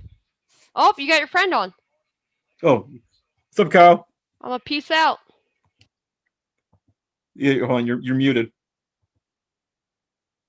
Yeah, I think. Yeah, unmute yourself, Kyle. There we go. What's up, old man? Oh my God. That's not where I thought we were. No, I used me defense. I had down to like 3 people. It was like Rousseau, JOK, and Asante Samuel was my 3. As soon as I saw my top 5 DBs gone, I'm like, all right, we have to go D line. Like something's happening, and I just had my heart set on Jeremiah Owusu-Koramoah. Like him too. I'm not mad at Rousseau. So no, neither am I. I mean, you got 15 sacks 2 years ago, or a year ago. Yeah, exactly. Or whatever it is. It's a blur. I mean, you got to wonder about a young kid coming in. I mean, luckily he doesn't have to start right away. You got Jerry Hughes, still got Mario Addison, but you got to worry about a dude who took a year off at the college level, and we'll see what happens. Well, look at Farley though. Like I'm more worried about him. Yeah, I had a buddy of mine who's a Cowboys fan who swore up and down that they were going for like, dude, you cannot with that injury history. You guys don't have the depth. Yeah, he's had apparently multiple back surgeries, not just one. Yeah, was it been like 3 in the last year and a half? Yeah, he's also. Yeah. If it doesn't work for Shawn Michaels, it doesn't work for Caleb Farley. Absolutely right. I mean, it's I'm not hating, like I said. Like I said, it was like, what's it called? Yeah, Farley, and he got COVID twice too. Yeah. Yeah. So Tennessee, it's like your defense was suspect, and all of a sudden, yeah, it's gonna get a lot worse. I mean, and Rousseau, like, wasn't his mom a COVID nurse, and he avoided I think so for a year. So yeah, he worries about the decision making with a dude like Farley. I mean, he's an insane talent. I wish him the best, but damn. Yeah, like one of the Bills chats I'm in right now, like everyone's like pissed off right now. Yeah, I'm like, I wouldn't be. So I gotta ask at this point, a year from now, if I tell you it's gonna be Epinesa and Rousseau coming off the edge, how you feel? I don't hate that. I mean, if we can address that interior defensive line, then that might not be a bad. I think like so far my mock draft's holding up. Right, I had like Rousseau, Jabril Cox in round 2, and Tyler Sheldon in round 3. I think, dude, what's crazy is all my mocks had oh my god, who was it? Going so much later. There was a linebacker that went, and they were just Davis out of Kentucky. Oh yeah. Every mock I did had him going like 3, 4, like just dropping off boards. I didn't understand why. But I mean, by the way, this is my co-host my host Mary Lee. Say hi to her. Sorry, I'm just rambling already. You come off mute while I'm sitting here eating Doritos while you guys talk. Yeah. Yes. Oh man. But, because Sharon's caring. I said that to you when you went after you took off the headset. You flashed the bag. I mean, we'll see what happens. I mean, if we can end up with someone like, does he wear number 15? Oh, maybe. Maybe. Did you see by the way, speaking of stupid numbers, did you see the rumor about the whole Aaron Rodgers shit going on? Oh my god. Well, the best thing ever was someone put up a meme with Belichick trading for Aaron Rodgers and giving him number 12 and watching Foxborough burn. Oh my god, wouldn't that be fucking glorious? I told Mary Lee, if that happened, I would buy an Aaron Rodgers Patriots jersey with number 12. I mean, I might have to block you on all platforms, but yeah, you do you. It's Rodgers, not Brady. Oh my god, would that make Rodgers more of a villain? Like, I think so. Like, I mean, like I've been outspoken. I don't like him as the Jeopardy host too. I thought the producer of Jeopardy did a better job. Yeah, he absolutely did. Not wrong. Yeah, I was like, Rodgers. I mean, yes, the one-liner is great when everyone get the Green Bay Packers question. He's like, really, guys? You idiots. Yeah. But other than that, no. Oh shit! Where do you see us going next? Defensive line again. You think so? I think we can wait until the or linebacker. Or maybe who's the guy at Louisiana Tech? Milton Williams, I believe. You have guys like Bobby Brown III, who's still going to be around. I mean, is he related to the singer? It could be, right? That's why I asked. Who knows how many kids he had? Maybe, but I don't know where we're going to. Like I thought Eric Stokes would last till the second round. He's gone. I mean, there's not really a whole plethora of quality defensive backs left, which is where I thought we were going. So I thought it'd be Samuel here. So did I. I'm surprised he slipped as far as he did. I'm surprised. Size went off the Stokes. I'm surprised Stokes went ahead of him. I won't. It's just this. I mean, again, he's like 5'9", unless he goes right here to Baltimore, or they could take another receiver because that's the only way they can get him. Right. Oh, yeah, I totally forgot Baltimore had another pick that they got out of that KC deal. They still got Rob blind. Yeah. Oh man, I'm excited. Hold on, I got it up on my phone right now too. I forgot I had it muted. Don't be a jerk. Yeah, I like everything muted. Like I literally turned my phone like to silent when you were messaging me. Going, shut up, Kyle. Shut up.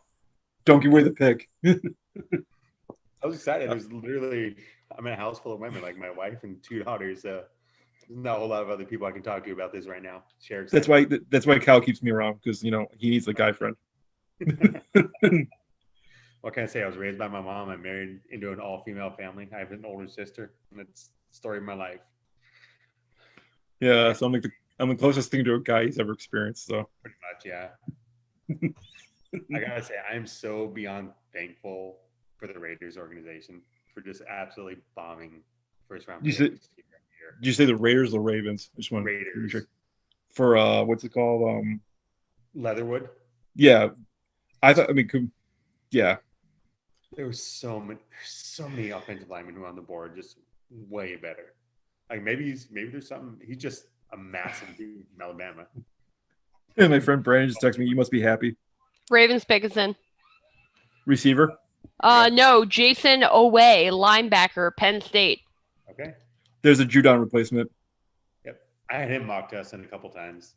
Yeah, he's the same way. He's really raw, but he's good.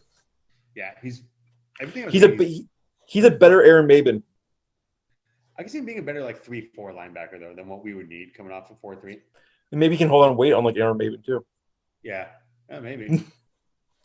That was the worst ever. It's like guys playing rush linebacker 225. I'm moving to safety. Well, I gotta say, I'm amazed how many players are drafted this year, not from one of the top 10 colleges. Unless you count Clemson. I mean, Northwestern had 2 in the first round. Virginia Tech had 2 in the first round. Well, what's crazy is the winner of round 1. I don't care who Tampa Bay picks right here, which could be virtually anyone. Yeah, they have all started back. Yeah, they're all getting older.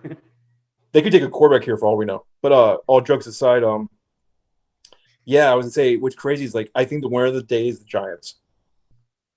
Yeah. They fleeced the shit out of Chicago. Oh my god, right? For 9 picks to move up to get a future first. Okay. Chicago. It's the middle of the first round. It's not like you're going from 11 to 2. Honestly, I think Fields would have kept falling too. They didn't. That epilepsy thing scared the hell out of teams. I can guarantee it. It's the Bears. Why are we surprised? Why are we surprised that they completely screwed up a draft? It is not the first time.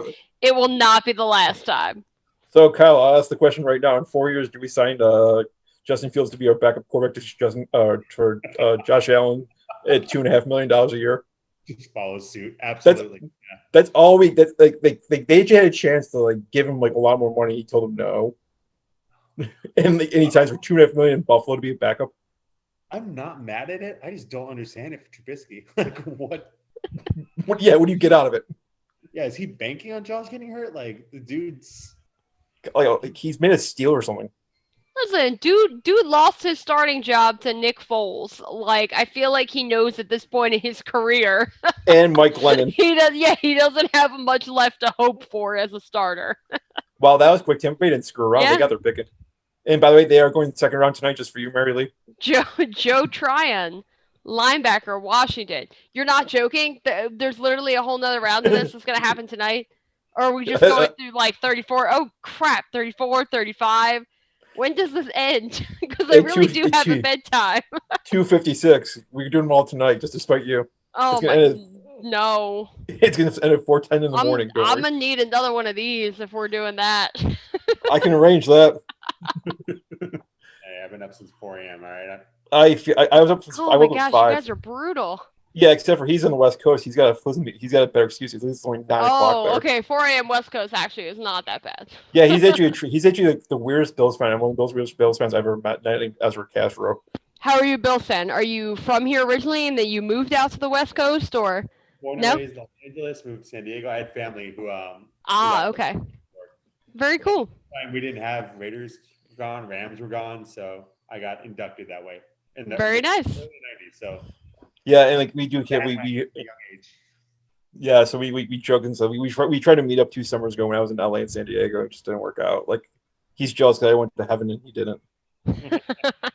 That's always known as Dodger Stadium for you keeping score at home. Is Pickens? Nope. Jaguars. I don't know. Thought they're not picking anyone. They pick tomorrow night. Oh, you're right. Oh, they just showed it. They showed it, but they're not actually picking. Okay. Because, honest to God, this pick 33 becomes platinum because they can go hey, we'll trade this pick. Yeah. It's gonna cost you. It might cost you a first round pick to get them, but it's up for sale. There you go. There's that Eagles fan in that Carson Wentz jersey. Bruh. Get in New Jersey, man. Hey, you still That's okay. His picture, his damn, like, literally, you're talking about 10-foot wide, 10-foot tall picture is still on the side of Lincoln Financial Field. That man is going to haunt that stadium. I don't know why they haven't removed it yet. Like, honestly, fans see it and they just laugh. What? Do you want a picture of it? Because I do want a picture. I have one. I actually even have a picture of me in front of it. Is it post trade or pre trade? It is like literally 2 weeks ago. Okay, that's acceptable then. I would love to see the statue, the Philly special statue. Yeah, both guys are gone. Statue's still there. Both guys are gone. That's glorious. That is absolutely glorious. Travesty of a football team. Be glad you're a Bills fan. You know what? At least you have a team in your city. That's true. That's very true. I do not regret that. Yeah, I think I told Kyle I love my mom's nativity with the business sports. It's like she's talking loudly in Petco, Kyle, about like why don't the why doesn't say name of a football team anymore? Like all this stuff. I'm like, Mom, shut up! It's a really sore subject here. Like this is a gorgeous stadium. What the hell? I'm like, oh my God, we're gonna get shot inside Petco right now. I cannot tell you how sad it is as a Dodgers fan to just see like all the hope of Padres fans right now and just watching knowing he's going to crumble in 3 months. I've been spoiled. What can I say? Yeah. Yeah. I mean, hey, hell of a baseball though between those two teams. Oh yeah. That's the series. Like, I literally want them to televise every single game. Being on the East Coast, it's fortunate when we get MLB Network or ESPN games of the Dodgers Padres. But man, I would watch the hell out of every single game of that series. Oh God, yeah. Every time, all 19 games, however many times you'll play each other. Literally every time, because the games thus far have been incredible. Oh, absolutely. The Yu Darvish game. Oh my God. Yeah, insane. I had to pop off in the mouth before the game. That was fantastic. The Dodgers literally, and it's so funny because when I was looking at the offseason and I looked at every move that the Padres made, I'm like, they bolstered their pitching because they're hoping, they know that they can't out-hit the Dodgers, but they're hoping that they can out-pitch them and limit the production that the Dodgers do. So, like, you got Blake Snell, you got Yu Darvish, they literally signed them like back-to-back days. They're trying to make up for the deficit in hitting because Tatis can't do it all. I mean, he's great, Machado's great, but like you saw what happened. Tatis got injured for a week, and the Padres were terrible. He came back, and of course, he came back for the Dodgers series. So, well, the thing too that helps him is like Petco is not a baseball hitter's ballpark at all. No, it's not. No, so pitching benefits them, but I mean, let's talk real quick. What's going on with the San Francisco Giants? Are they for real? Is this a mirage? Is their pitching really that good? Because the amount of times that they're shutting out their opponents is stark. Like, it's such a contrast to me. Are they just playing bad teams, or they're playing bad teams to start? They have yet to play the Dodgers. I was gonna say I can't believe that the Giants are that good. I just can't do it. They're not.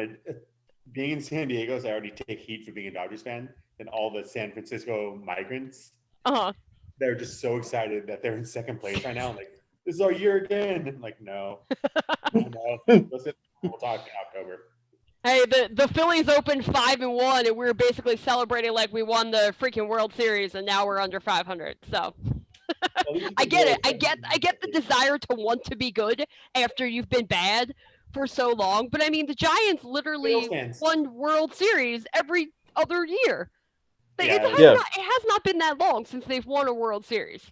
No, it was a miserable run of 6 years. I'm not gonna lie. It's like every other year. How does that happen? I knew they had good pitching, but like, damn. And the worst part is the Cardinals won the other ones.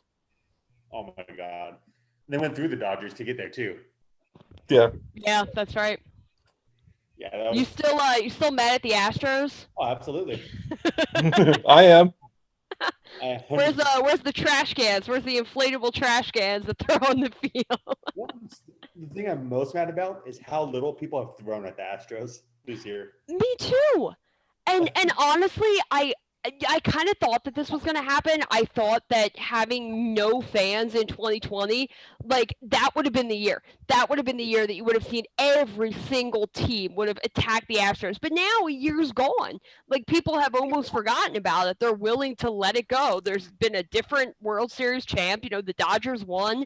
They got their retribution. For most people, it's over. But it's like, no. It's like I would, if we were, you know, the Phillies were playing the Astros, I would show up with if they let me in with a trash can, you know, an inflatable it's Philly, they probably would. Can, like, I would show up with it. I mean, they let us bring in, we're freaking in the Fandemic Crew section. They let us bring in cowbells and tambourines and all that kind of stuff. So let me bring in an inflatable trash can. I would say you can say you probably bring a woman to say just show them and say, hey, I got this from the 3300 Club down the street. Yeah, I mean, I'm not trying to throw batteries or snowballs on the field. I mean, problem is at Dodger Stadium you can't bring anything in. Like, yeah, strict. You can't bring shit in that stadium. Oh, that's a bummer. Yeah, they do care. Yeah, you hear about there's no more Dodger dogs either. Yeah, they got. Yeah, I saw that. You know? Like people are like rioting. I don't blame them. They've only been there since the 50s, you know. Okay, so here's how you bring in the inflatable trash can, though. So inflatables, when you buy them, are not inflated. They're pocket size. You can literally stick them in your pocket. Is somebody gonna like search you and search your pants and say like, oh, there's a little bit of a bulge here. Let me pull this out. Like, oh, it's an inflatable in plastic. Yeah, it's not. Yes, they will. Seriously? Damn. I can never go to Dodger Stadium. Yeah, it's like they even let us bring in like freaking Taco Bell as long as it's sealed. Like, yeah, I was gonna joke and say it's like Buffalo State or the Bill Stadium where they bring like, you know, objects where they don't confuse with penalty flags. That belong to Tom Brady, property of. Yes. That's the worst part about that whole incident. It's not even the fact that like it's like annoying as hell that it happened twice. It's the fact that like the commentator, I think it was like Ian Eagle, goes like, I thought it was a flag.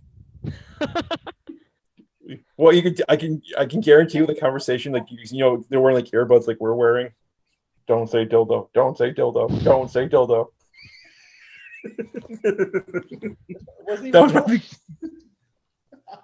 Yeah, I thought it was a flag. What's wrong with you?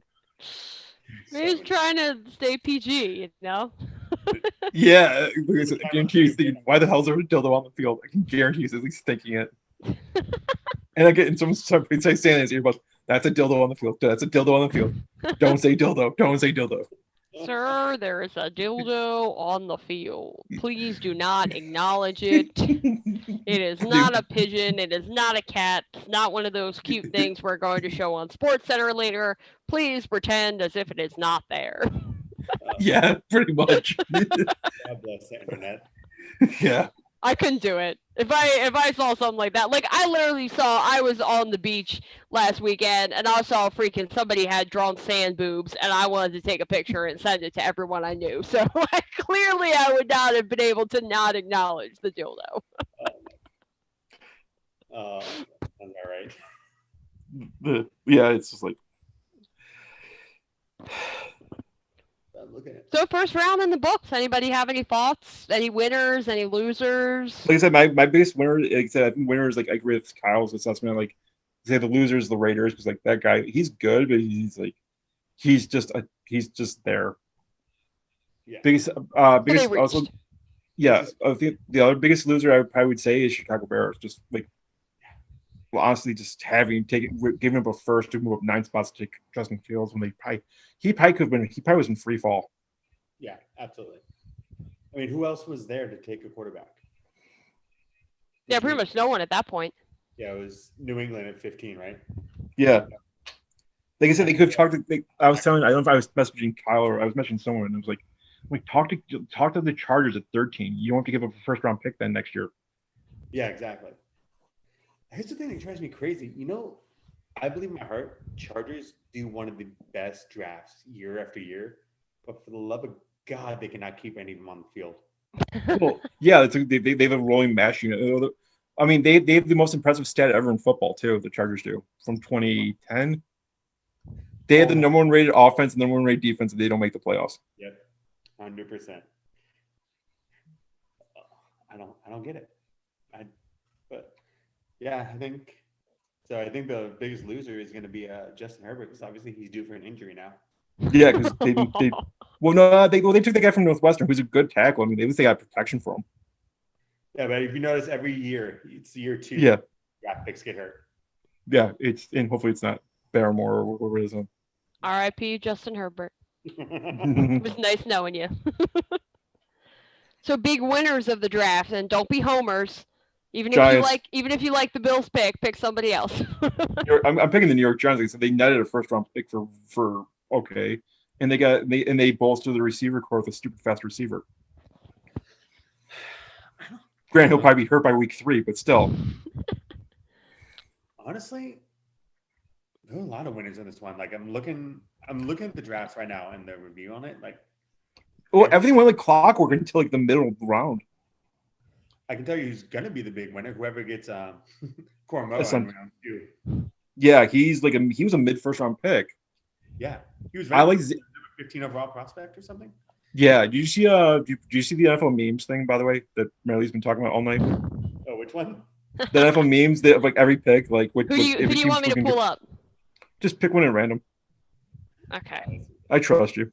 Give me a second here. I mean, do the Jets because it's the Jets.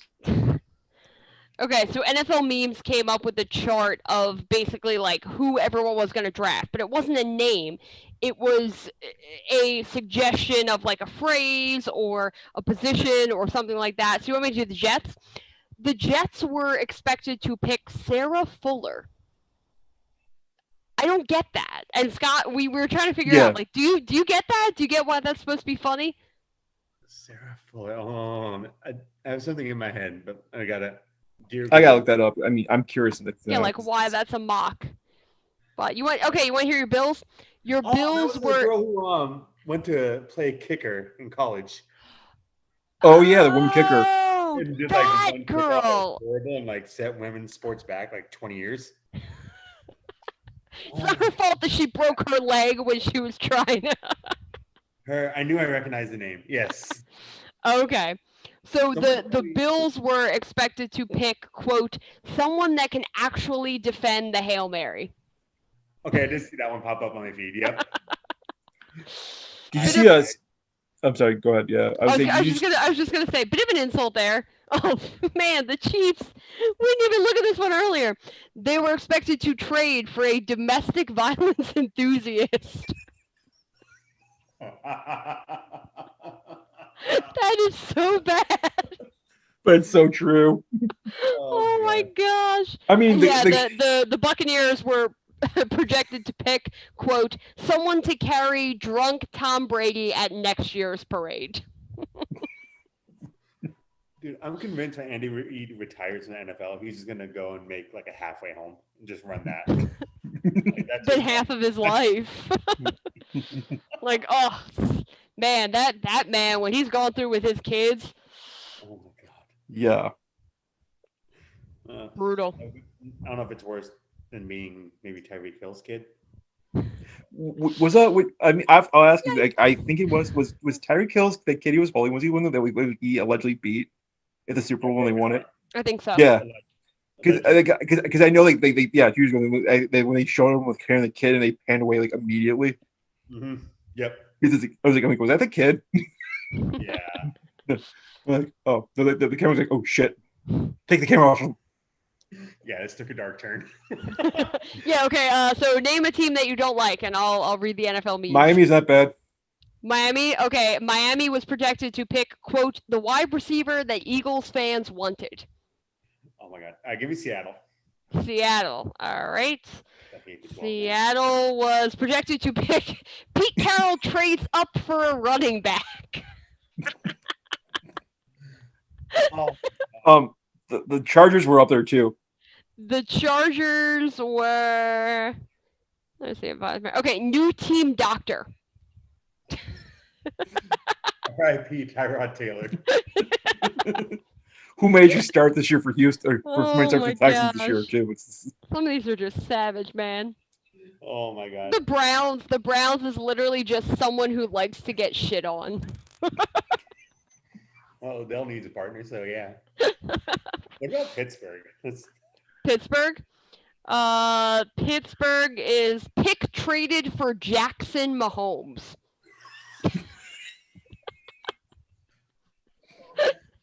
Can they just redo the logo to incorporate TikTok? Is that possible? I think it's what's gonna be next year. Yeah, they're pretty close. Well, they're gonna work a sponsorship with TikTok. I can almost bet my money on it. Yeah. Hey, Washington's was that they were going to draft a new owner.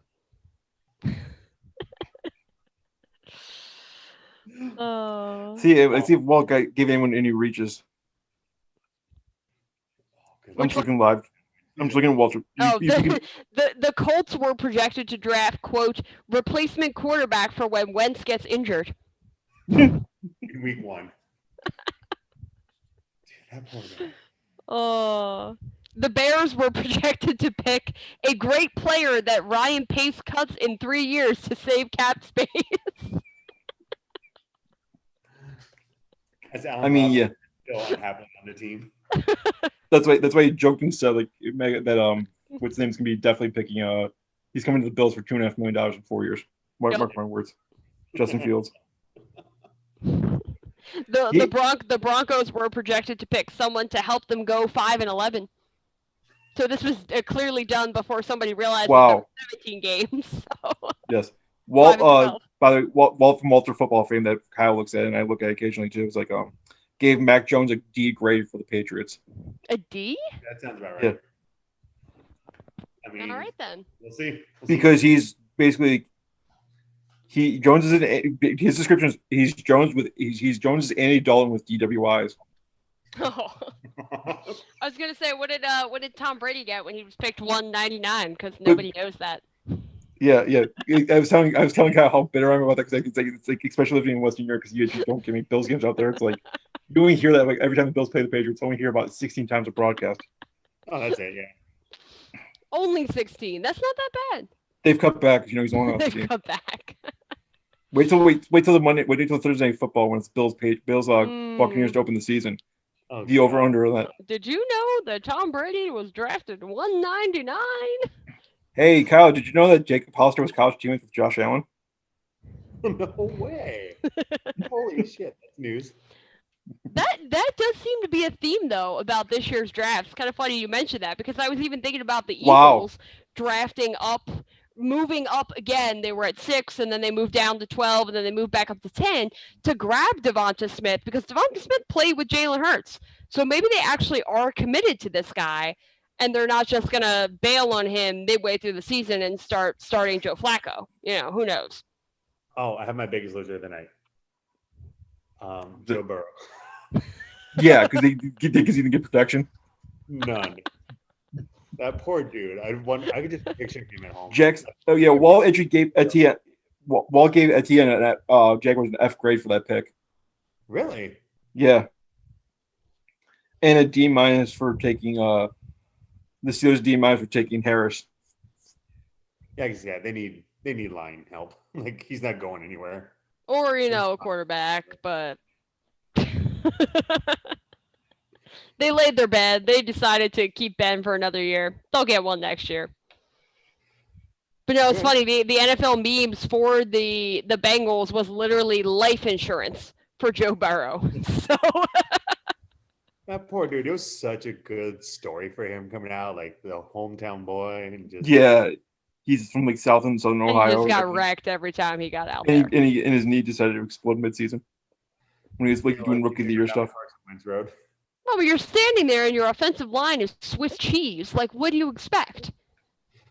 Do you remember the era when they thought the Cordy Glenn coming in was going to be the restructure of that Bengals offense? Yeah, and the Bills like also the hell out of the Bengals. Like, yeah, we'll move up. We'll move down 10 spots for a good franchise left tackle. Absolutely, why not? And he's like hurt. Yep. The whole time, and they cut him like I think a year later after he's. The Bills signed. Williams, right? Huh? I think that's the year they drafted Jonah Williams. Yeah, he was gonna be the right tackle, and Jonah Williams got hurt too. That poor boy. He's gonna die. He might. R.I.P. It was nice knowing you. Yeah, but I think there is something going on though with them pairing up the college teammates. You got the Lawrence and Travis Etienne pairing. Yeah. You got Mark Chase with Burrow. You got Hurts and Devontae. Like I wonder Tua and Waddle. Yeah, it's Yep. it's weird, but I get it. They're trying to force chemistry. It sounds like.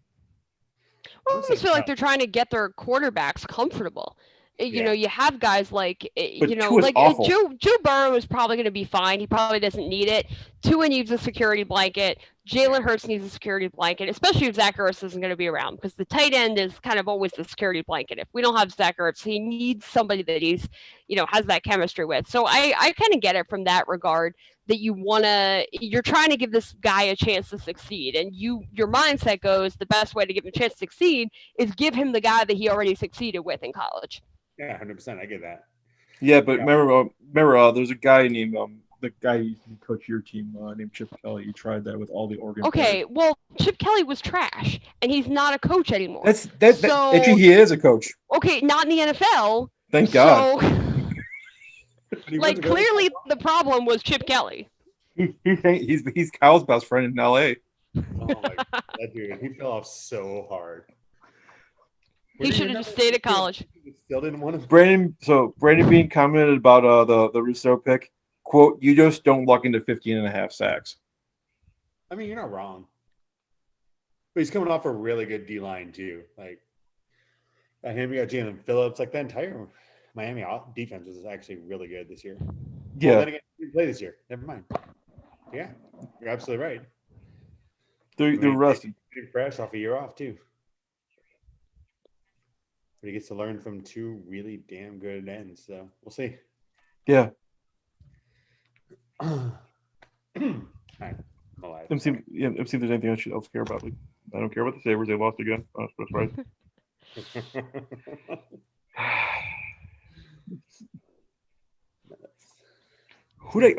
I gotta check this out real quick. Hold on. Like, can someone give me can you have the list up of the draft picks for me? Surely. Okay, I'm just because I'm gonna run over some names. See how close I got. I'm seeing how many picks I actually got right for my nephew for his like his draft pool. All right. Okay. Draft tracker is up. Okay, Trevor Lawrence won. That is correct. Yeah, we were talking about the line had to be like minus 3,000 if you pick Trevor Lawrence. Yeah, it wasn't the betting odds. You bet $10, you win 10 cents. Oh. Something like that, yeah. So yeah, hold on. This one's doing it by team. I gotta pull up it's doing it by division and not by team, which is kind of weird. Just find the Wikipedia version. Someone told me Zach Wilson looks like the guy who would play Zach Wilson in a Disney movie. That's very specific. Okay. Right. Now I know I didn't get them all, but I think I had a decent amount. I got the first four right. I know that because it's Lawrence, Wilson, Lance, right? Yes. It's okay. Yes. I got Sewell wrong because I had them going to Cincinnati because I wanted Joe Burrow to live. I got the wrong receiver. I gave Jamar Chase to the Dolphins, Devonta Smith to Lions. I went Surtain to Carolina instead of. Did I even put JC? Horn. Yeah. I know. Oh, yeah, I did. He went to Arizona later. Okay. I put Rashawn Slater to the Giants. That made sense. Eagles got Parsons. I got the right pick number right. Wrong team, but still. Chargers, I took Darsow because I thought he was going to be there because they took what's name ahead. That's going to be fun. Les Snead just tested positive for COVID. Oh, did he really? The Rams GM. Oh. Good time to do it. Middle of the draft. Good job. That Malibu house? I guess so. Yeah, I traded the Vikings taking Rousseau at 14, by the way, in case you care. That's pretty good. I did have I had every quarterback right. So you had Mac Jones going to the Patriots? At 15, I did. Do you have Fields to the Bears at 11? No, I did not have that because I had Justin Fields going to the Broncos at 9. I thought I was going to have it right because the graphics showed up. Let's see. Cowboys. Cowboys. I felt like you'd take him at 12. Not. I Dallas taking Jalen Smith because they needed another receiver. That linebacker move is gonna be insane. Who took Kwity Paye again? He fell down to. Hold on. He fell down to 20 somewhere. Colts. 21 Colts. I had going to Miami at 18. I mean, I was close on some of these. Like what? You were only like a couple picks away on a lot of them. I had Vera Tucker going to the Washington at 19. He went to what? He traded up. The Jets traded up for him. I know that. I just forgot what they 14. Yeah. 14. Oh, yeah, that's right. Yeah, I had the Bills taking Etienne. I had Baltimore Ravens taking Najee Harris because that screams power running if I ever saw it. I thought Wyatt Davis would sneak into the first round to Tampa Bay, just have him even bolster the line more.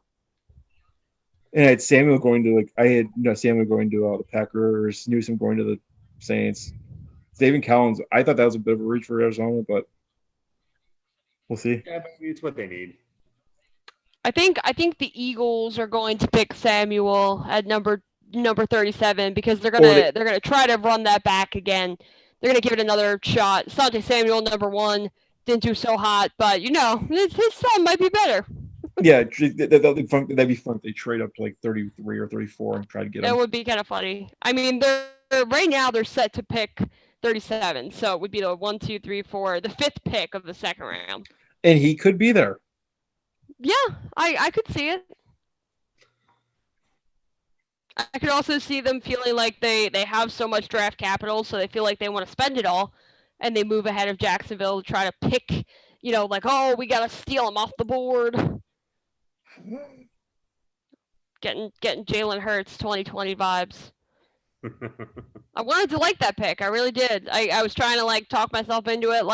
Carson Wentz gets hurt a lot. It's nice to have a good backup, and then it just all completely went south from there. That's pretty much how it goes with quarterbacks. It never ends amicably. No. You can try to convince the guy, no, we're not drafting your replacement. But when you spend a second round pick on a guy instead of, buying your quarterback some protection or buying your quarterback a nice weapon, or getting a younger line. You whiffed on the first weapon. You could have gotten Justin Jefferson and you went with the little short guy instead because you wanted the second coming of Deshaun Jackson. And apparently still, because now they've gone for the third coming of Deshaun Jackson. I mean, I don't know. We like short wide receivers, apparently. Like I said, look at your first round history with receivers. It hasn't been that great. No, it's not. Yeah, you should wait till the second round because Deshaun Jackson was the second round pick. Yeah, he panned out okay. The second. Yeah. Who's that? There was someone else. The edge out of Houston. Oh yeah, that was a reach galore. I had him third round. I had him in second, the 2-3 turn. Yeah, it was shit. I'm sorry. Give me a second. It was the Saints took them, so they got their edge rushers. Yeah, so I mean they need something after what's in it? Hendricks left. Yeah, but you have freaking Cam Jordan and what's his name, Davenport. Yeah, I don't know. Cam Jordan's getting up there. I can see. You need a quarterback. But you need a quarterback. A 30-30 is only good in baseball, man. not you want touchdowns and interceptions in baseball or football rather, or baseball for that matter. But I'm still amazed Green Bay stretched for Eric Stokes. Then I don't know the last 10 picks. Some are just head scratchers. I don't. Yeah, I mean Green Bay's yeah. Okay, we've pissed off Aaron Rodgers to no end, and now we still haven't given him a receiver. Good luck, Jordan Love. Okay, who's the receiver that New York took? The Giants. He's stupidly fast. He's a Tony from Florida. You just got Galladay. You have who else? They have Darius Slay out there. They have a lot. I didn't get that pick at all. You just threw away a first round. Yeah. Especially they need so much help all over the place. Like a quarterback. Hey, you leave Danny Dimes alone, okay? I told Barely the best thing was his standing ovation he got when he got drafted. when like Ed Oliver was still like looking them in the face, like you need a defensive tackle, you take a quarterback. That like people were figuring like you could get like at 17 or like second round. I think I remember last year you and I tried to start the podcast, and it was they took Daniel Jones, or whenever they took Daniel Jones, I was like 2 years ago, yeah. Thank God, like everything in motion. Yeah, I was like, okay. I think I messaged my friend like, yeah, Ed Oliver's because I said opening night, beginning things like Ed Oliver's a Bill. Yeah, but no way in hell he's not following him. Then they freaking like Raiders reach. Who was it? Max Crosby? No, it wasn't Max Crosby in the first. Who'd they take that year? Who, the Raiders? Yeah. That was the guy from Clemson, Clelin Ferrell. Yes. Oh my God. He's good, but he's like you're gonna pick a guy that you could. Ed Oliver screamed a good player to me. Oh, absolutely. I mean, he's coming up on year 3. Like that's the year that if. Well, maybe he should play under tackle for like more than 3 snaps a year. Instead of being a 280-pound nose tackle. Yeah, exactly. It didn't help that we were running our 3 Texas ones all year long last year. So that's why I went Tyler Shelvin, not just because I have an eating buddy in Buffalo. Though. I mean, I'll take that. We need a space heater. Like I love Starr, but he's not for that money. He's not. Yeah, I think he'll be a cut candidate next year for sure. Oh, absolutely. I always wondered what happens if he opts out. Again, like if you opt out twice, I think you should be able to cut the person without penalty. I agree. I mean, only paying him vet minimum if he opts out, right? Like $750. Not even. It's like $150K. It's like pennies. But all the money transfers over to the previous, like the next couple of years. That'd be nice to roll that over. What, $10 million a year? Roll $20 million following. And it'll be interesting. We'll see what happens with what the hell is it? The cap next year. Yeah, it's gonna be real interesting. We're gonna be absolutely screwed. You got what's his name? You got Josh Allen's contract coming up. You got Tremaine Edmonds coming up. Like, and they're not. And they're not. And they're not. I don't think they're giving the 5th-year option. No, they don't want to either one. Well, because I don't blame them because they literally do not know if there's gonna be fans in the stands. I mean, the tentative plan. I don't know if you've heard the tentative plan for us. Yeah. Full vaccination, full stadium. Yeah, I've read the comments of the uprising. Oh God, that's gotta be a cesspool. Oh man, I'm like, I don't give a shit. I got my vaccine. I mean, I don't want to deal with assholes at work that they don't give a fuck about it. But still. No, I got my double dose. I'm good. I didn't. Yeah, it's like good. I love him. Like I'm sorry. I pick on anyone. I do kind of pick on anyone that got sick from the second shot. Oh, I did. I did. You know what I did right after I got my second shot? What's that? I hit 18 holes. And guess what happened to me the next morning? I was at work. I was fine. Oh my God. My boss is like, you went golfing. Just casually. Like, yeah. My arm didn't hurt. I got COVID pain. I got to sit on the couch for a day. It was fantastic. Well, it's better than being on a respirator. 100%. Yeah. So, yeah, I'd rather. Or living in Philadelphia. It's the same difference. Speaking of cesspools. Love you too, Marilee. You see what you did to me? A little bit. It's funny. I got one of those too. I love Mike. Yeah, that was probably for the best. Cesspool. Okay, it's a trash heap. It's improving. Start Ronaldo's quote with Southern California. Top 5 city, top 5 media market. Take that, Buffalo. Yeah, we don't throw, like, we still don't throw someone else at Santa. I'm not addressing this again. I'm not addressing this on air again. I've already addressed it. I know. Kyle, you understand, like, every show like we've ever done. He brings it up every time. How many shows have we done together? Like 100? I think this is. Oh, and you're talking all the way back? Yeah, it's probably been about 100. Yeah, and I find some way to rib on the city of Philadelphia. I mean, it's easy. They make an easy target. Yeah. Yo! What's wrong? Oh, I don't have my hat on. I took my hat off. I was wearing my MLS hat earlier. I have my Union hat. I got my Philly shirt here. Rip on Philadelphia. Like all the stories of Philadelphia baseball. Don't you rip on Philadelphia. Oh my God. I had to take myself off camera for that one. I wasn't planning this, I swear. Somebody came into my room carrying it, and I was like, oh, I gotta use this on the podcast. Like one of the things I told Mary Lee one time, I think I told her this in person. Like, my dad was in the service. And he went to when he went to Connie Mack Stadium one time. They wouldn't let him sit in the front row seats in Connie Mack Stadium, despite they had tickets there, and they told him because the short throwers were there. Isn't they can't when they throw shit on the field, they don't always reach the stadium. Oh my god! And they didn't want to get a guy in service covered and shit. He also used to pay a guy to he did that in Buffalo too in defense.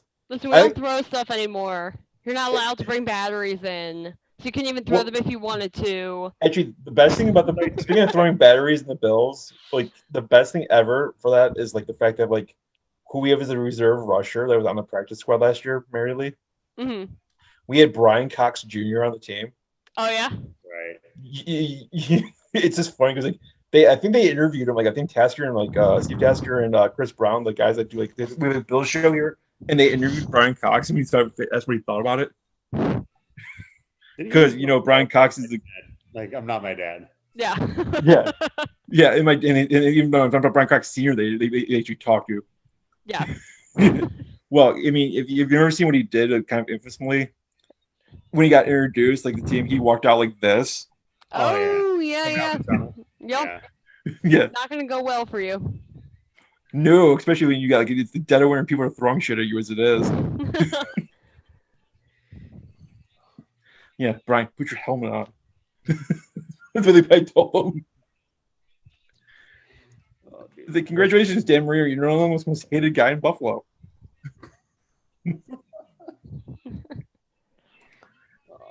But yeah, it's like I digress. It's just funny. Like I said, this was a fast-moving first round. Yeah, I'm amazed. Yeah, technically over before midnight, I guess, by the time all the picks were made. Yeah, it was like 11:55 or something. They didn't mess around. Maybe because it was on ABC. Maybe. Yeah, they had to get ready for Jimmy Kimmel. He's on now. Yeah. and Mary Lee, with her HD connection for ESPN, gave her pointers how to fix that problem, but she wouldn't take that advice. Because if I could watch it on ABC, then I don't have to do your little lick your fingers and then touch the cable wire, then electrocute myself. Plan. Great plan, by the way. Oh, my Lord. Actually, fun fact. That was actually in the Codex Safety Guide on how to test the wires live in the 70s. It's not the 70s anymore. Like, I didn't believe my dad at the time. Hold on. Yeah, I didn't believe my dad at the time. That was actually, he pointed to me. He pulled out the rule, like the safety guide, and he pointed right to the thing. I'm like, are you shitting me? Really? That's actually a safety thing? I'm like, to test if the wire is live or not, flick your fingers and touch the wire. Oh my god. Okay. The amount of memes I'm finding right now from Aaron Rodgers in that first round pick is glorious. Oh no. Oh my god. Yeah, I guess Packers didn't get offered what they wanted for him. Well, I mean, you do it the day of. No one's gonna. Well, that's true. Yeah, because then you literally are oozing desperation. Well, that and you got quote unquote physical. You have to quote unquote pass a physical during COVID, and hope like Kelly passes. Yeah, that's it. true. Not the easiest thing to do. It's not the easiest thing when there's not COVID. Scott, you a Madden guy? I mean, you a Madden guy? I am. So you and I have a very different opinion on first round picks for running backs. Mm-hmm. When you selected a running back in the first round. I'm not a first round guy for running backs. We got burned a little bit. Was that Spiller the last time we took a first round running back? The worst part is, it didn't even piss me off if we took Spiller, to be honest with you. It's the fact that, like what's his name? Buddy Nix did a mad sprint and picked him with like 9 minutes to go in the round. Yeah. Yeah. I mean, I was just happy we didn't get Anthony Davis that year. That offensive tackle from like Ole Miss or whatever, like went to San Fran and was absolute dog shit. He was the one I'm like, screw it, I'll become a Texans fan if we pick him. That's how much I hated the guy. Couldn't tell. I was actually doing a fantasy draft right before he came on air, like when I started dicking around at 5 o'clock. Oh man. I do have my first overall pick. I had the first overall pick because you have to have it now if you want Josh Allen, because he goes like 2 or 3 with the last update. Oh really? Yeah, so I'm like, okay, I'll just take Josh Allen first round. Who can I get the second round? I think I took. Yeah, I have two receivers right now. I'm probably gonna take a third, even though I picked around 8. I have Metcalf and Justin Jefferson. Metcalf. Yeah, but I have both of them. Oh, you already have both. Okay. Yeah, and my left tackler's Terron Armstead. Like, and I took Roquan Smith as my middle linebacker. I mean, I have a decent team so far. Justin Simmons is my free safety. Okay. Xavier Howard's my cornerback. He picks up a lot in that game. Although not gonna lie, Trey White's is comical to play as in Madden, because like they don't throw the ball his way at all. Really? It's like real life. It's like freaking like in 20 out of 21 they stop throwing his way. They just throw Levi Wallace the entire game. Poor Levi Wallace, dude. He's good. He's good in spurts. But once again, you throw the ball 40 fucking times at him, he's not gonna, he's gonna fuck up 15 times and he's gonna be burned. Yeah, law of averages there. Well, that's the beauty of the NFL now. You got 2 good receivers on every team. Yeah, so it's like, okay, you have 2 good corners every other year. See, my thing is, the reason I was campaigning so hard, Cormara, that dude is coverage. And you're running so many 2 tight end sets out of the AFC. Like, you're gonna see it all day. Yeah. Like what you're gonna do with Hunter Henry and oh my God, who's other? God, the Baylor big name tight end they signed. Yeah, the kid from he came from the Titans. Oh, Jonnu Smith. Yeah. But they paid him so much goddamn money. It's just so much goddamn man that can move down the field that fast. It'd be funny if it just falls flat or something. I hope it does. I really hope it does. I'm just seeing the first pictures of like Russo next to him, Goodell. Dude. Goodell comes up to like his shoulder. Yeah. He's a big dude. Yeah. So that's too bright. No, that was totally perfect. Don't even. What's going on? I mean, what's the worst thing that happens? We take a player from Miami. What's the worst that could happen? I mean, he turns out good, then buries the city away with Buffalo on the way out. I mean, what's with former Miami players in doing that? Like, McGahee did on the way out, Kelly did on the way in. I don't know. Apparently, Bill Belichick is committing to Cam Newton as their starting quarterback. Well, as they should. I mean, goddamn, Mac Jones isn't that good. And Chicago is still committing to Andy Dalton per That just sounds funny. I would commit to Mary Lee Gallagher before I commit to freaking Andy Dalton. Like saying that you are committing to Andy Dalton as your starter in 2021, that just sounds like a mistake. I don't care if it's his rookie year. I mean, come on, he's a goddamn ginger. Yeah, but if you commit to him his rookie year, at least he hasn't He's shown a ginger. That he's not a good quarterback. Doesn't matter. He doesn't have a soul. That does not disqualify him. Not having a soul, if that's what you believe, does not disqualify him from being an NFL quarterback. You don't need a soul to be a quarterback. Look at most of the quarterbacks in the league. You really think that their souls are in A-OK shape? Well, they're not gingers. Roethlisberger did some things. Tom Brady's not generally a hateable guy. Some people think he's a saint. Thank you very much. Okay, so we're just gonna pretend that whole back alley situation, that just didn't happen. All jokes aside, I do cringe anytime I see a woman wearing a Ben Roethlisberger jersey. Yeah, it's a little awkward. Just a little awkward. Like, do you know what he did? What didn't he do? It's a shorter list. I feel like I should educate you. Like I should go up to you and be like, listen. I mean, my friend, I do joke like lightly about the whole thing with my buddy who's a Steelers fan. It's like, he's got to hit up a sorority house or something that gets his powers back or something. I mean, Jesus, it's like God. Oh God. I mean, how is this guy has never been suspended for sexual assault ever? Shocking. It really is. Money. Probably because he played prior to 20. Well, he still plays, but like his sexual assault happened prior to the country caring about sexual assault, so that's why he was able to get away with it. Well, Bryant got away with it, and he died a hero. Yeah, well, it's because he died. Yeah. And you talk about Philadelphia boy. People only remember the good stuff apparently when you die. They don't talk about the bad stuff. That's true for Elvis. We're gonna memorialize this guy like, yeah, he was a great basketball player. Yeah, apparently he was a good dad. But like, we're just gonna pretend like that whole as my brother used to call it, he changed his number because the one Kobe was the rapist, and then he changed the number, and then he was the good Kobe again. So, or like the joke of like I said, like, yeah, like look at Elvis Presley. I mean, Priscilla was like 14 when they met. Yeah. So cringy. And there is the cringe of the night. Not really. Oh, that's the cringe of the night. I feel like we've done. Yeah. We've been on air since 8 p.m. I feel like we've hit the cringe of the night several times. At 8:01, actually.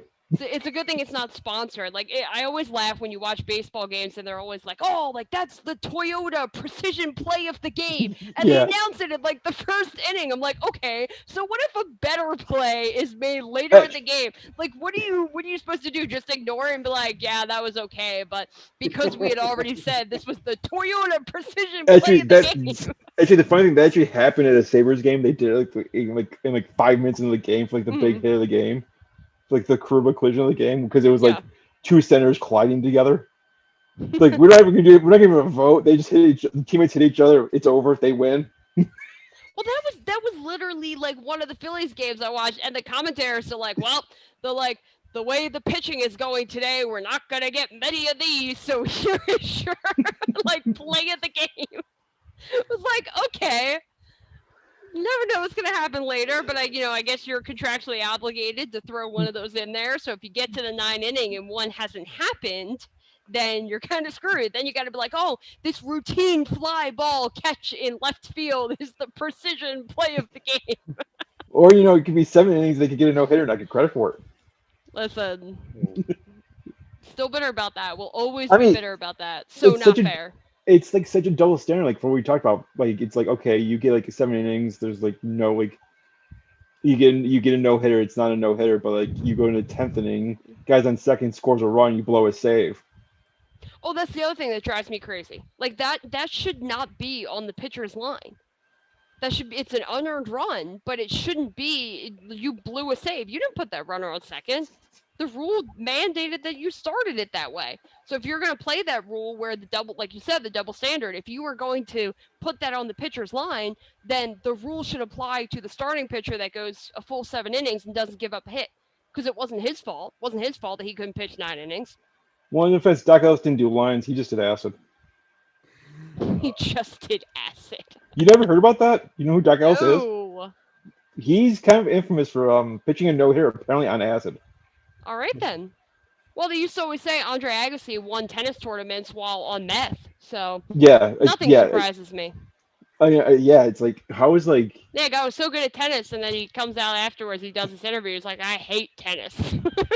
Yeah, it's funny. It made people so mad, because he was so good at it, he didn't even have to try to be good at it. And he's married to Steffi Graf. Tennis. Yeah, exactly. Married to one of the greatest of all time. But yeah, you hate tennis, and you were on meth for half of your tournaments. And yet, like, he doesn't lose on them because... But yeah, wait, question for you, though. Like, so, related to this, because, we're talking about tennis on a draft special, because, why not? Same difference, you swing the ball, right? Yeah, it's about that time. So because hey, French Open's about to start. So yeah, if you get your record stricken because of steroids, see Barry Bonds, for example, but yet you keep all your championships because you're on meth. I guess meth was not a banned substance for the USTA. Like, I don't really know how to approach that.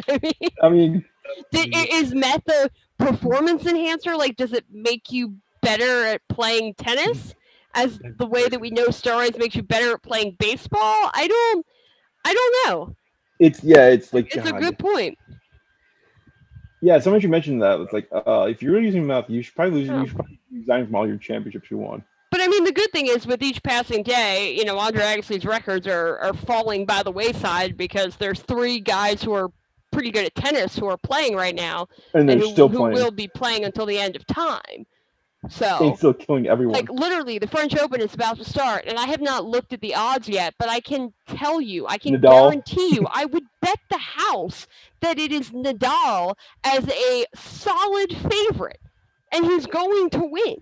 I don't care if he hasn't, played well in the last couple weeks, in the last couple months. It is the clay, and it is Nadal. If you bet against him, I will tell you, I told you so, because he's won, like, I don't know. Almost all of them of like the last 10 years. Well, don't bet against Nadal. Don't be stupid. Well, Kyle did bet on the Jets not taking Zach Wilson, so there's that. I did. I guess. Yeah, but that was less of a sure thing than Nadal winning the French Open. Or Death, taxes, and Nadal winning the French Open. Those are the three guarantees in life. Sucking? Listen, we're not that bad. We're going to be bad this year, but we did a lot better than I thought we would last year. Oh, what sport? Okay, haha. I can't see what you're holding up, Kyle. It looks. That's Mac Jones. Are there eyeballs where his nipples should be? Yep, apparently that's a censorship. Okay then. Or that whole no Obama thing. Apparently his sister posted. Learn something new every day. I don't know if you saw that, Mary Lee. I did not. He was what, 15, 16, or going just like 12 when he posted that. Oh, we're doing a deep tweets thing. Yeah, apparently his sister posted something like he was wearing like an Obama mask. He had like an Obama sleeve on. He was the guy that did the black face. Yeah. Oh, okay. So I got you. That's why he should have been the Jets. Total sense that he ended up in New England then. Actually, he should have been he should have been the Jets pick it too. Yeah, that's true. I mean, I quote Woody Johnson, the commissioner, who said he thought that it was more successful of a year of Obama to get reelected president than the Jets winning a Super Bowl. I don't know how you sign anyone. I mean, I disagree with the fact that we are bringing up people's tweets. I agree. From when they're in their formative years, because let's be honest, they're kids, they're idiots. Like, yes, I'm not saying I tweeted racist things when I was a kid, but I probably tweeted things that I wouldn't want thrown out there in the world, like stupid shit that if somebody brings up, like, oh yeah, like that's awkward. Like it wasn't to the level of wearing blackface and these kind of things. But at some point, it annoys me more that there are people out there that are just digging up these 10-year-old, 8-year-old tweets in order to throw them against people. Like it happened in the NBA. It happened to Dante DiVincenzo at one point. He had tweeted something like 10 years prior to him being at Villanova, and people were trying to bring it up against him. Well, I mean, that went quietly away, the no Obama thing, like with Max Jones. Yeah, it went away more quickly than I thought. But it shouldn't be all that surprising because he played for Alabama, and you're talking about the deepest south of the deep south, where you can legally marry your cousin and all that stuff. Like, did they not like Obama? Like, that does not surprise me that would be something that people in Alabama would feel. The thing that pisses me off is, like, I mean, not to be like they've reelected a senator who had sexual assault allegations against him because he was red and the guy who was running against him was blue. So, like, doesn't surprise me that Alabama has some politically tilted things there. Well, I think the thing that just pisses me off is the fact that like Josh Allen got shit on for saying, like, quoting like Drake and Rick Ross, and it carried him to the draft. Yeah. Like he had apologized to the team. Yeah, like why? I don't know. He's 15. Whatever happened to the whole, like, you're a kid, you're gonna say stupid stuff, you don't mean it. Like, how can you honestly know at like 14 years old that what you're saying is bad or what you're doing is bad? Because if other people around you are telling you, like, yeah, it's funny, you should do this.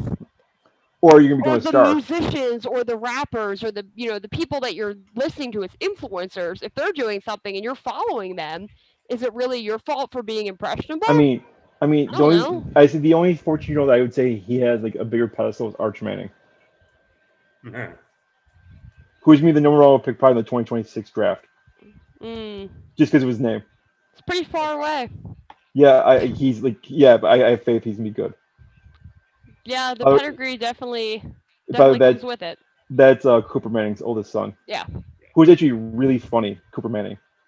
Yeah, Cooper, not a good football player, but he may have produced one. Well, his back was like really jacked up, so that's why. I know, he had all the injuries. But like if you look up the I don't know if Kyle's seen this, but you should look up the the Cooper Manning Kyle Williams discussion in Buffalo at Barbell. Oh no. Yeah. I'm surprised it got aired on Fox Sports. They made a couple references to Rex Ryan. Why am I saying poor? I was gonna say poor Rex Ryan. No, like, I mean, but it's like funny because it's like you can see like Cooperman thinking like Kyle's like dead serious because like Kyle Williams has got that boy face to him. He's like thinks everyone's serious. He's just being a smart ass the whole time. Like Mary, you gotta watch the Buffalo Bills Embedded, especially when he's the narrator for like this whole like it's like Buffalo. It's like watching like behind the scenes of WWE stuff. It's like that. I'm sure. I think Kyle's watched the Embedded stuff, right? Yeah. Like one of them is like Micah Hyde and his wife are debating whether or not this travel bag is actually a travel bag. Oh, yeah, I saw that. And Kyle Williams makes fun of him for it, like over the narration. And that sounds so random. Well, it's a purse. Ah. But like him and his wife are debating, is it a travel bag or a purse? And at the end, like Kyle Williams is the narration, they carry on, like, and the Buffalo Bills and their travel bags make their way back to Buffalo to start the next season. Yeah, like, Embedded's like an amazing show. Like, and you'll laugh, you'll cry. You'll laugh, you'll cry. Well, it's like it sounds like you're like trying to promote me on like an Oscar-nominated film. I think she won like a Grammy or something, like or whatever. Oh, really? Like Michelle, she's the one that did Four Falls of Buffalo too. Oh. But it's like well, you'll cry because the whole like because like one of the episodes is about Pancho. Yeah. Yeah. Get tissues. I watched that one. Yeah, it's like he made the Ed Oliver pick, and like he's in hospice care and all that. It's just like okay. He was like the OG Bills fan, right? Well, he's just a OG super fan for the Bills. Yeah, like you would always see him. Yeah, I know. I don't follow the Bills, but I know who you're talking about. Yeah, good old Ezra's the greatest. Oh man, he was an amazing. He was the face. You want to talk OG? Looking at Pinto Rock. Yeah. Well, he's been. I mean, that guy is the craziest guy, the craziest football fan in football, and I don't care what he says. I'll die on that hill. I feel like the craziest fans in football are former Oakland Raiders fans, because those people would literally bang their heads and bleed for no reason, and I could never quite figure it out. Well, just in the sense like Kenny always knows been around. Well, it's crazy like with those guys. Crazy fans might be smart crazy fans, but I don't know if I'd say that about OG Oakland fans. Well, those OG Oakland fans are also like lawyers and doctors, which is crazy to think. Yeah, that's always the wild thing to me. Like the people that are on the football field, they have legitimate, high-paying and respectable careers, and I just can't. And they get drunk and get face pain and body pain. Yeah, because it's like how is weekend you so different than like Monday through Friday you? I just can't get it. But Kenny's just been to every Bills home game he's been allowed to go to. It's which is now because of COVID and all that last year. Of course. So, but like he's been to every game since '94. Oh wow, that's pretty crazy. Home or away. And preseason. That's awesome. I just put two and two together. Yeah, it's like home or away. So, hold on, let me hide first. It's '94. What happened in '94? Yeah, it's the last year. Oh, trust me, we give him shit. It's like yeah, you jinxed. I mean, that's why we don't want to go to the Super Bowl. Like, we jokingly threatened to kidnap him. Like, huh? Yeah, I jokingly said we a couple of my friends. I jokingly said we were going to kidnap Kenny, so he can't go in the game, so he can't make the playoffs. Because we play different streak. I will give credit. The craziest fans I've ever seen are the Browns. Like, they're a different breed. Like, well, when it's still in September, but they were god awful. But the problem with my beef with the Browns true is they're the sorest winners ever. Yeah. Like I went to that Thursday night game with when Kiko murdered Brandon Whedon, and then EJ got knocked out, and then they won the game. They were they were in our face all the time. But the worst thing, I went to the game the year before, hey, good luck on the rest of your season, yada yada yada. They were sweet guys when they lost, but when they won, good God, they were born beyond assholes. Dude, my first experience with them, I went out to Buffalo when the Ravens were an expansion team, and we had a preseason game against the Ravens. And all the Cleveland fans drove up, and it was like in gear and just absolutely going nuts for the Bills in a preseason game, losing their damn minds. They were insane. It's funny as hell. It was good times. I was like, what is going on? What have I been inducted into? This is insane. Yeah, just thinking you were a kid. We were kids then. Dude, I was a kid when I went to the. I still don't remember who the game was, but I remember it was -30.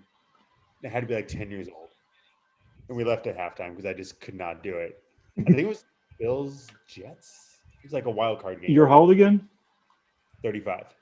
Let's take it. So you're 2 years younger than me. So that I would be. Yeah, it'd be something like that. It'd be like Bills Dolphins or something like that. 4th season. Yeah, it was, and that was a sold out game. That's like looking back, that's fucking insane. Yeah, it's like I was telling you, like, I mean, here's one for you. It's like I went to that Bills Colts last game of the year where it was absolutely meaningless. The original snow game with T.O. Oh, yeah. It was 7 degrees below zero, right? Like Self Capaccio and all them were having a contest to see fast enough what that beer would freeze. 7 minutes, by the way. I'm surprised you guys let That's it crazy. sit that long. We left after the last touchdown, like in the 3rd quarter. Like, screw it, we'll go home. I got home before the game ended. Yeah, it's probably for the best. I mean, there were still like 45,000 people in the game, and the Bills were what, like 3-3, like 4-12 that year. Yeah. Good God, man. Some crazy ass people. Yeah, it's some of that Northeast teams. It's like they just go to okay, why the hell you still go to the goddamn games? And here we are. I'm in San Diego. We couldn't get anyone to go to the games. Well, you got stuff to do, like watch the sun come out. You got this orange ball in the sky. Good we weather see it to occasionally. enjoy and beaches and all of that. Yeah, but the water's cold in San Diego. Is it? It actually is. Was one of my brother lasted like 2 years. I said, screw it, I'm going back to Maui. Because he remembers the boat instructor with the boat stuff. He's like, gets in the water. It's like, it's 40 fucking degrees. What the hell? Well, I mean, when the outside is about 100 degrees, like that water feels nice. Not gonna lie. Well, yeah, but still, it's 40-degree water. It sucks when you're going under it. Your nuts end up in your stomach real quick. You just. Yeah, he's like, oh shit. And you go up to like LA and it's actually like freaking like 70 degrees in the water. It's like 2 hours away and some nicer water. Well, what temperature wise? Well, that's because all the toxins in the LA water. No, that is true. Real nice. No, LA. The beautiful things they don't tell you about Malibu and all the nice parts. Hollywood, but let's not show you all the drugs and. Yeah, we won't talk about the hypodermics in the water and And how we're not supposed to. We were told in San Diego not to go in the water for about 4 months because of like toxins that were in the water, and yeah, everyone talks about like the bioluminescent water. You're not supposed to touch it though, but everyone was the bioluminescent. Isn't it bioluminescent algae or something like that? But you're not supposed to go anywhere near it. Yeah, makes a good photo op though. Yeah, it's good for Instagram. Yeah. It's good for Instagram. Not good for your health, but good for Instagram. Oh, so yeah. That should be a quote somewhere. Hey, it depends on how much you value your clout versus your well-being. It depends on how many followers you got. That's very true. Always for the gram. Absolutely. It's what people are paying. Oh. But yeah, I mean, geez, it's 1 o'clock already. Holy shit. I'm not even tired. Of course you're not. Yeah, you're never tired. Yeah, that's what cocaine will do. Yeah. It's a hell of a drug. It is. Yeah, I literally got like 3 hours of sleep. I was telling Mary, like I went to bed like 1 o'clock. Like, cool, I can sleep in today. I'm not at work. 5:15 comes around. Wake up. I'm like, fuck. Tell you what, I'll let you watch my for a day. Make sure you pass out that night. Yeah, the thing is, I roll mats at work and I run around chasing, like yelling at the ladies, like, because they're like, I need this, I need that. I'm like, oh, fuck off. I really want to say that the one time. They're like good Christian, like old Puerto Rican ladies. And I want to say fuck off to them so many times. Just say in your head. That's the beauty of the I say it under my breath a lot. Like, I'm like, fuck off. No. Or I yell at them, no Scott. They're like, Scott Bartow. I'm like, no Scott a key. I mean, I'll trade you. I deal with, if you're familiar with La Jolla, Yeah. I actually am fluent with La Jolla. I had a lovely lady a while back ask me to remove a guest from a restaurant because she was Yeah, you were. couldn't find out he had Down syndrome.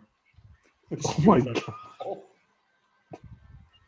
Like, I love the shit you like. We all have like our jobs, even if they're not like really our jobs, like volunteer stuff. Like I don't know if I told Mary Lee this one time, like the LPGA, we had a Nelly Gulliver stalker incident. This long-haired creepy guy was like walking around following like every hole, right? mm-hmm. And like this guy calls in like, dude, I think we got a stalker on Nelly Gulbis. And of course, the infamous chance that ESPN and I are like, can we put a camera on the guy so we could see him? Then look, you know who it was? It's our fucking dad. No way, really? Yeah. It's this creepy. He's got this long gray hair. He looks grungy as shit. Oh my god. That's hilarious. I think I'm like, can I swear over this mic? I'm like, no, okay, this one time. I'm like, it's her fucking dad. I mean, yeah, no. It's that. I love the stupidity of people. I feel like just in 2021, if you're a guy, you just have to be aware if you look creepy. Well, yeah, that's very true. You got the long hair, you gotta assume you're gonna get looks. Yeah. It's like this girl I started talking to, like she's like a friend of mine, but it's like we met like on a cruise ship. She's like from where I live, and it's hilarious because like she was like 14, I was like 16. And I mean, if you see me picture me when I'm 16, I have not changed much. Except I've got more freaking hair. And this old lady comes up with like a freaking loaded purse on the cruise and just wallops me. It's like, get your hands off your pervert. I'm like, I'm 16, she's 14. It's not that creepy. This is assault. Yeah. You just assaulted a minor man. Thank you. Yeah, it's like, I mean, I'm happy to think they have a brick in it. Let's be real here. Oh man. My great aunts used to do that. They used to put 2 bricks in their purse. Merely take notes. You say 2 bricks? Yes, they would swing the fucker. How about you fit 2 bricks? They had those like big gaudy purses from like the 50s. That's a hell of a purse. I can barely get one, I think, in my purse. This is also one of the great aunts that used to swing like a cast iron skillet around and hit people in the head with them, including her husband. Whatever works, I guess. Yeah, you learn to duck pretty fast, or run. Out here, they just throw sandals. Yeah, sorry, you're in La Jolla. It's like, you know, in your horrible weather of La Jolla, California, everyone. I'm sorry. I mean, it was like 80 today here in Philadelphia. So. Then it started raining. It did start raining. Yeah, it's like here it was like actually it was nice. Like yesterday, it was supposed to rain like crazy all day, but it didn't. It was like 75 all day. I'm like, this is good. Today it's like I woke up, oh fuck, it's raining all day. Like we got the same storm you got, Mary Lee. Yeah, they tend to hit us. Not the same way, but around the same time. I was teasing our mutual friend, Mr. Robert Cobb, about it because it's like he actually went to the draft tonight. Oh, did he? Yeah, and he's like, I think he brought his camera and all that to the draft. Very exciting. Wait, but the thing that was like, it poured in Cleveland like the whole night. Hoping stuff didn't get ruined. Yeah, I'm dude, is your camera weatherproof? Because he's got like a Sony like one of the top line Sony cameras. Yeah. And I don't know how he affords it, but that's not the point here. But it's like, good God, dude. My friends are like, yeah, we're gonna drive to Cleveland. We gotta get the thing. I'm like, dude, there's only like 3,000 people in total, and like. Hey, I will tell you though, if you ever get the opportunity to attend an NFL draft, 100% do it. It was one of the most fun weekends of my life, getting to go to that draft in Philadelphia. It was incredible. In defense, though, I don't remember the second draft I attended. Well, I won that. Little too much this. Well, yes, because I won that GMC contest. Like all I do is pay for my flight down. They give us a hotel room and nice. And VIP access to like the middle of Radio City Music Hall, which serves alcohol. And by the way, guess how much the alcohol cost? $3.99. I would love to know what it costs normally. Probably like $12. Oh, I don't think they serve alcohol in that place at all. Like. Oh, this was part of the package. Yeah. Part of the free 99. Yeah, my buddy and I like, shit, we need a cab back to the hotel. Like, where are we staying? But yeah, it was so cool. I mean, I don't know how they do it at Radio City, but like when they did it at Philly, they had all kinds of events, all kinds of like photo ops and things like that. Yeah. Prior to the draft, I mean, it was stretched out over the length of the Parkway up into the Art Museum. And I think an outdoor draft is the way to go. Like I get the iconic nature of doing it at Radio City Music Hall, or like or MSG when they did before that. Yeah, but like there was something about being able to do it outside and just kind of open it up. Like you didn't need tickets. You literally just showed up and stood in a crowd outside of the art museum. Well, yeah, you had the best backdrop ever. Yeah, like it was pretty special. Great. Like I could care less about the Chicago. Like, oh, it's Grand Park, yay! But it's like the Philadelphia one was amazing. I'm mad we got the Vegas one taken away from us out here. I'm so pissed because I was like, I literally had like press credentials for that. I was waiting for someone to jump in. Aren't they going? I think they're going back to Vegas next year. I think so. I think that's the plan. Yeah, it's supposed to be like right on the. They're going to shut down the Strip. I just lost some respect for Pro Football Focus in the last 30 seconds here. You just did after all this talk about the love of Josh Allen they have. 2 quotes just came out in regards to Mac Jones from Chris Collinsworth. He's going to play like Tom Brady. Oh, Jesus Christ. Then here's another one. All right, I'll give you the line. You tell me who they're talking about. Single most dynamic receiver in this class. Gotta be that from Dolphins. Not Chase. It's the other one's not Smith. It's the Waddle. Kadarius Toney. That guy Joe Gibson's like higher than a kite on him. Bro, that was from Mike. What his last name Florio. Is. Yeah. What? I got nothing. The fuck is going on?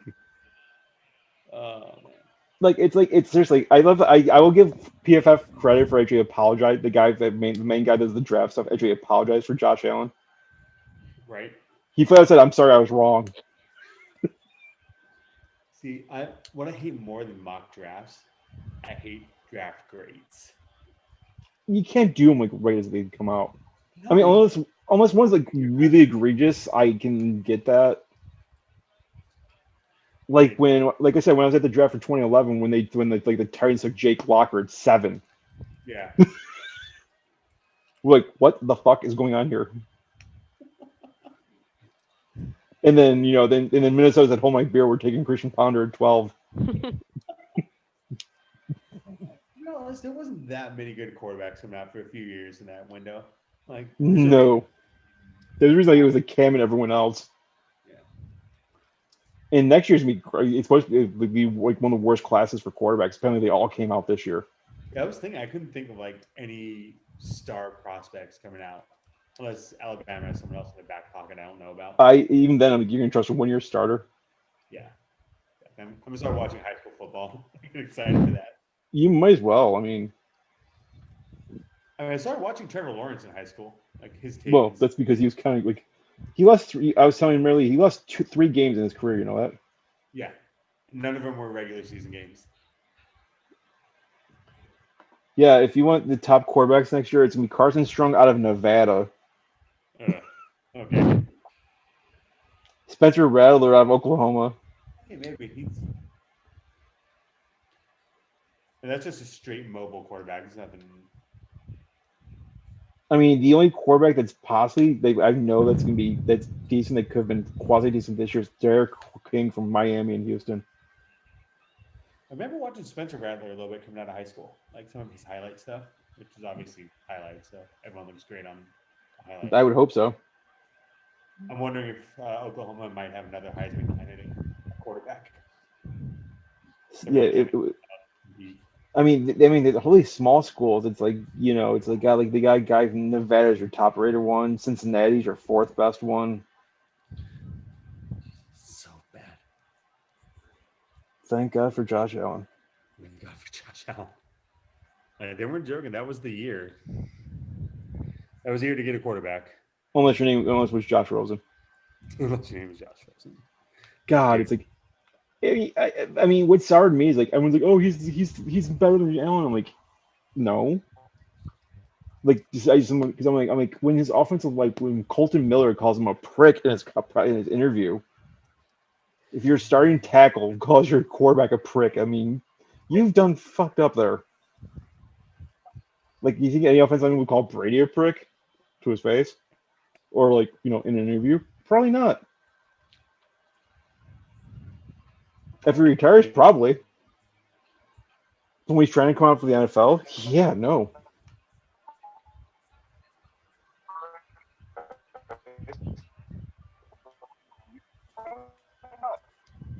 So he's had. Well, time will tell. Well, I'm gonna be a party killer here, guys. I'm gonna take off. Yeah, that's fine, man. Nice talking to you, dude. We'll catch up getting soon. Late, early, I guess, from your coast. Yeah, you're almost at 11 o'clock. Oh, hey. Appreciate you joining us, though. Yeah, nice thanks to again meet for Kyle. Likewise. I'll talk to you later. Yep. Yeah, see ya. So, like I was saying, quickly, I'll be quick, then you can go. I know it's late. Yeah, apparently, like Lee Steinberg, like I said, Pat Mahomes' agent, he's got like a lot of like prospects. Okay. Like he's like, yeah, just email my secretary. I'm like, oh, really? Yeah, that's pretty cool. Yeah, like so. Let's see. Let's see if he's got like. Does he have like I wanted him on too, if I can get him. Yeah. Like he's represented like Troy Aikman, Steve Young over the years. Okay, yeah, that's pretty big. Like Center Sports Entertainment Home. Let's see if they got a list. They got to have a list.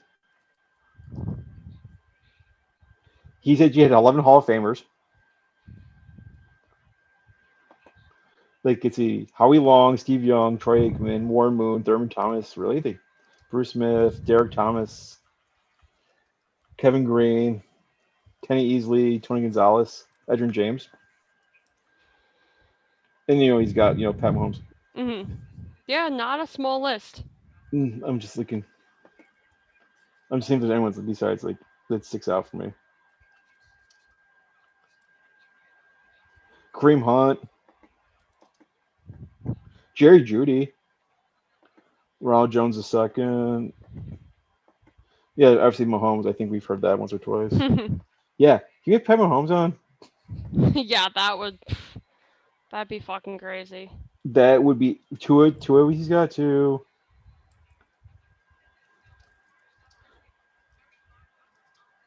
I'm just seeing if there's anyone else I spot like out of the corner of my eye. No, that's about it. Still.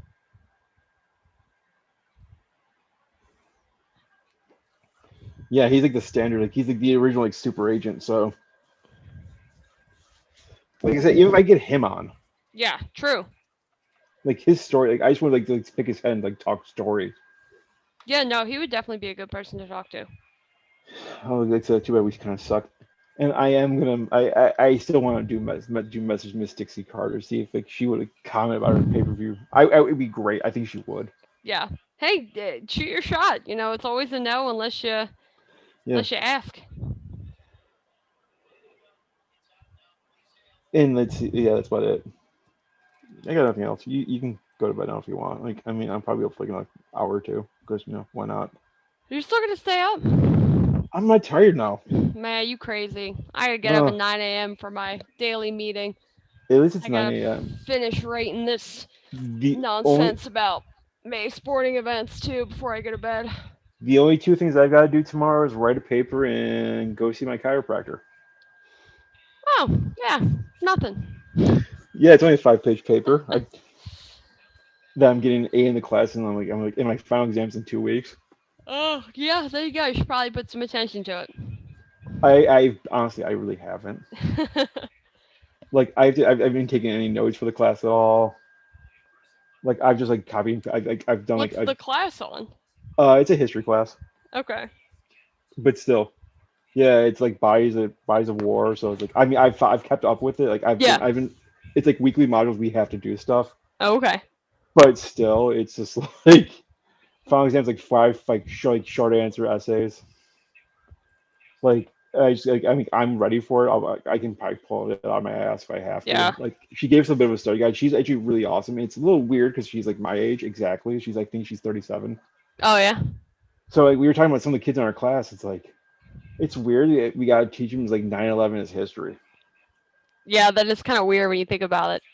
Because I had asked one of the girls in class, like, hey, can you help me? Like, I think I'm like, don't take this weird. I'm not hitting on you. I promise. Like, I think you're in my class. Can you help me with the timeline that we got to do? Mm. And I see her date of birth, like, oh, fuck me. Because I see, like, I think it was like April 17th, 2002, her date of birth. I'm like, oh my God. They were just so cringeworthy. Breaking news: the Bills have agreed to sending pick 11 and Justin Fields in exchange for the Buffalo Bills for Mitchell Trubisky. Yeah, no. Oh, that's what Kyle sent me. Fake news.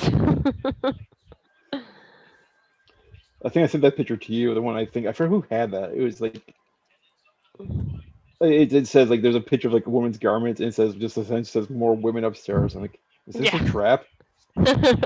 Always a trap. Yeah, that's what I thought.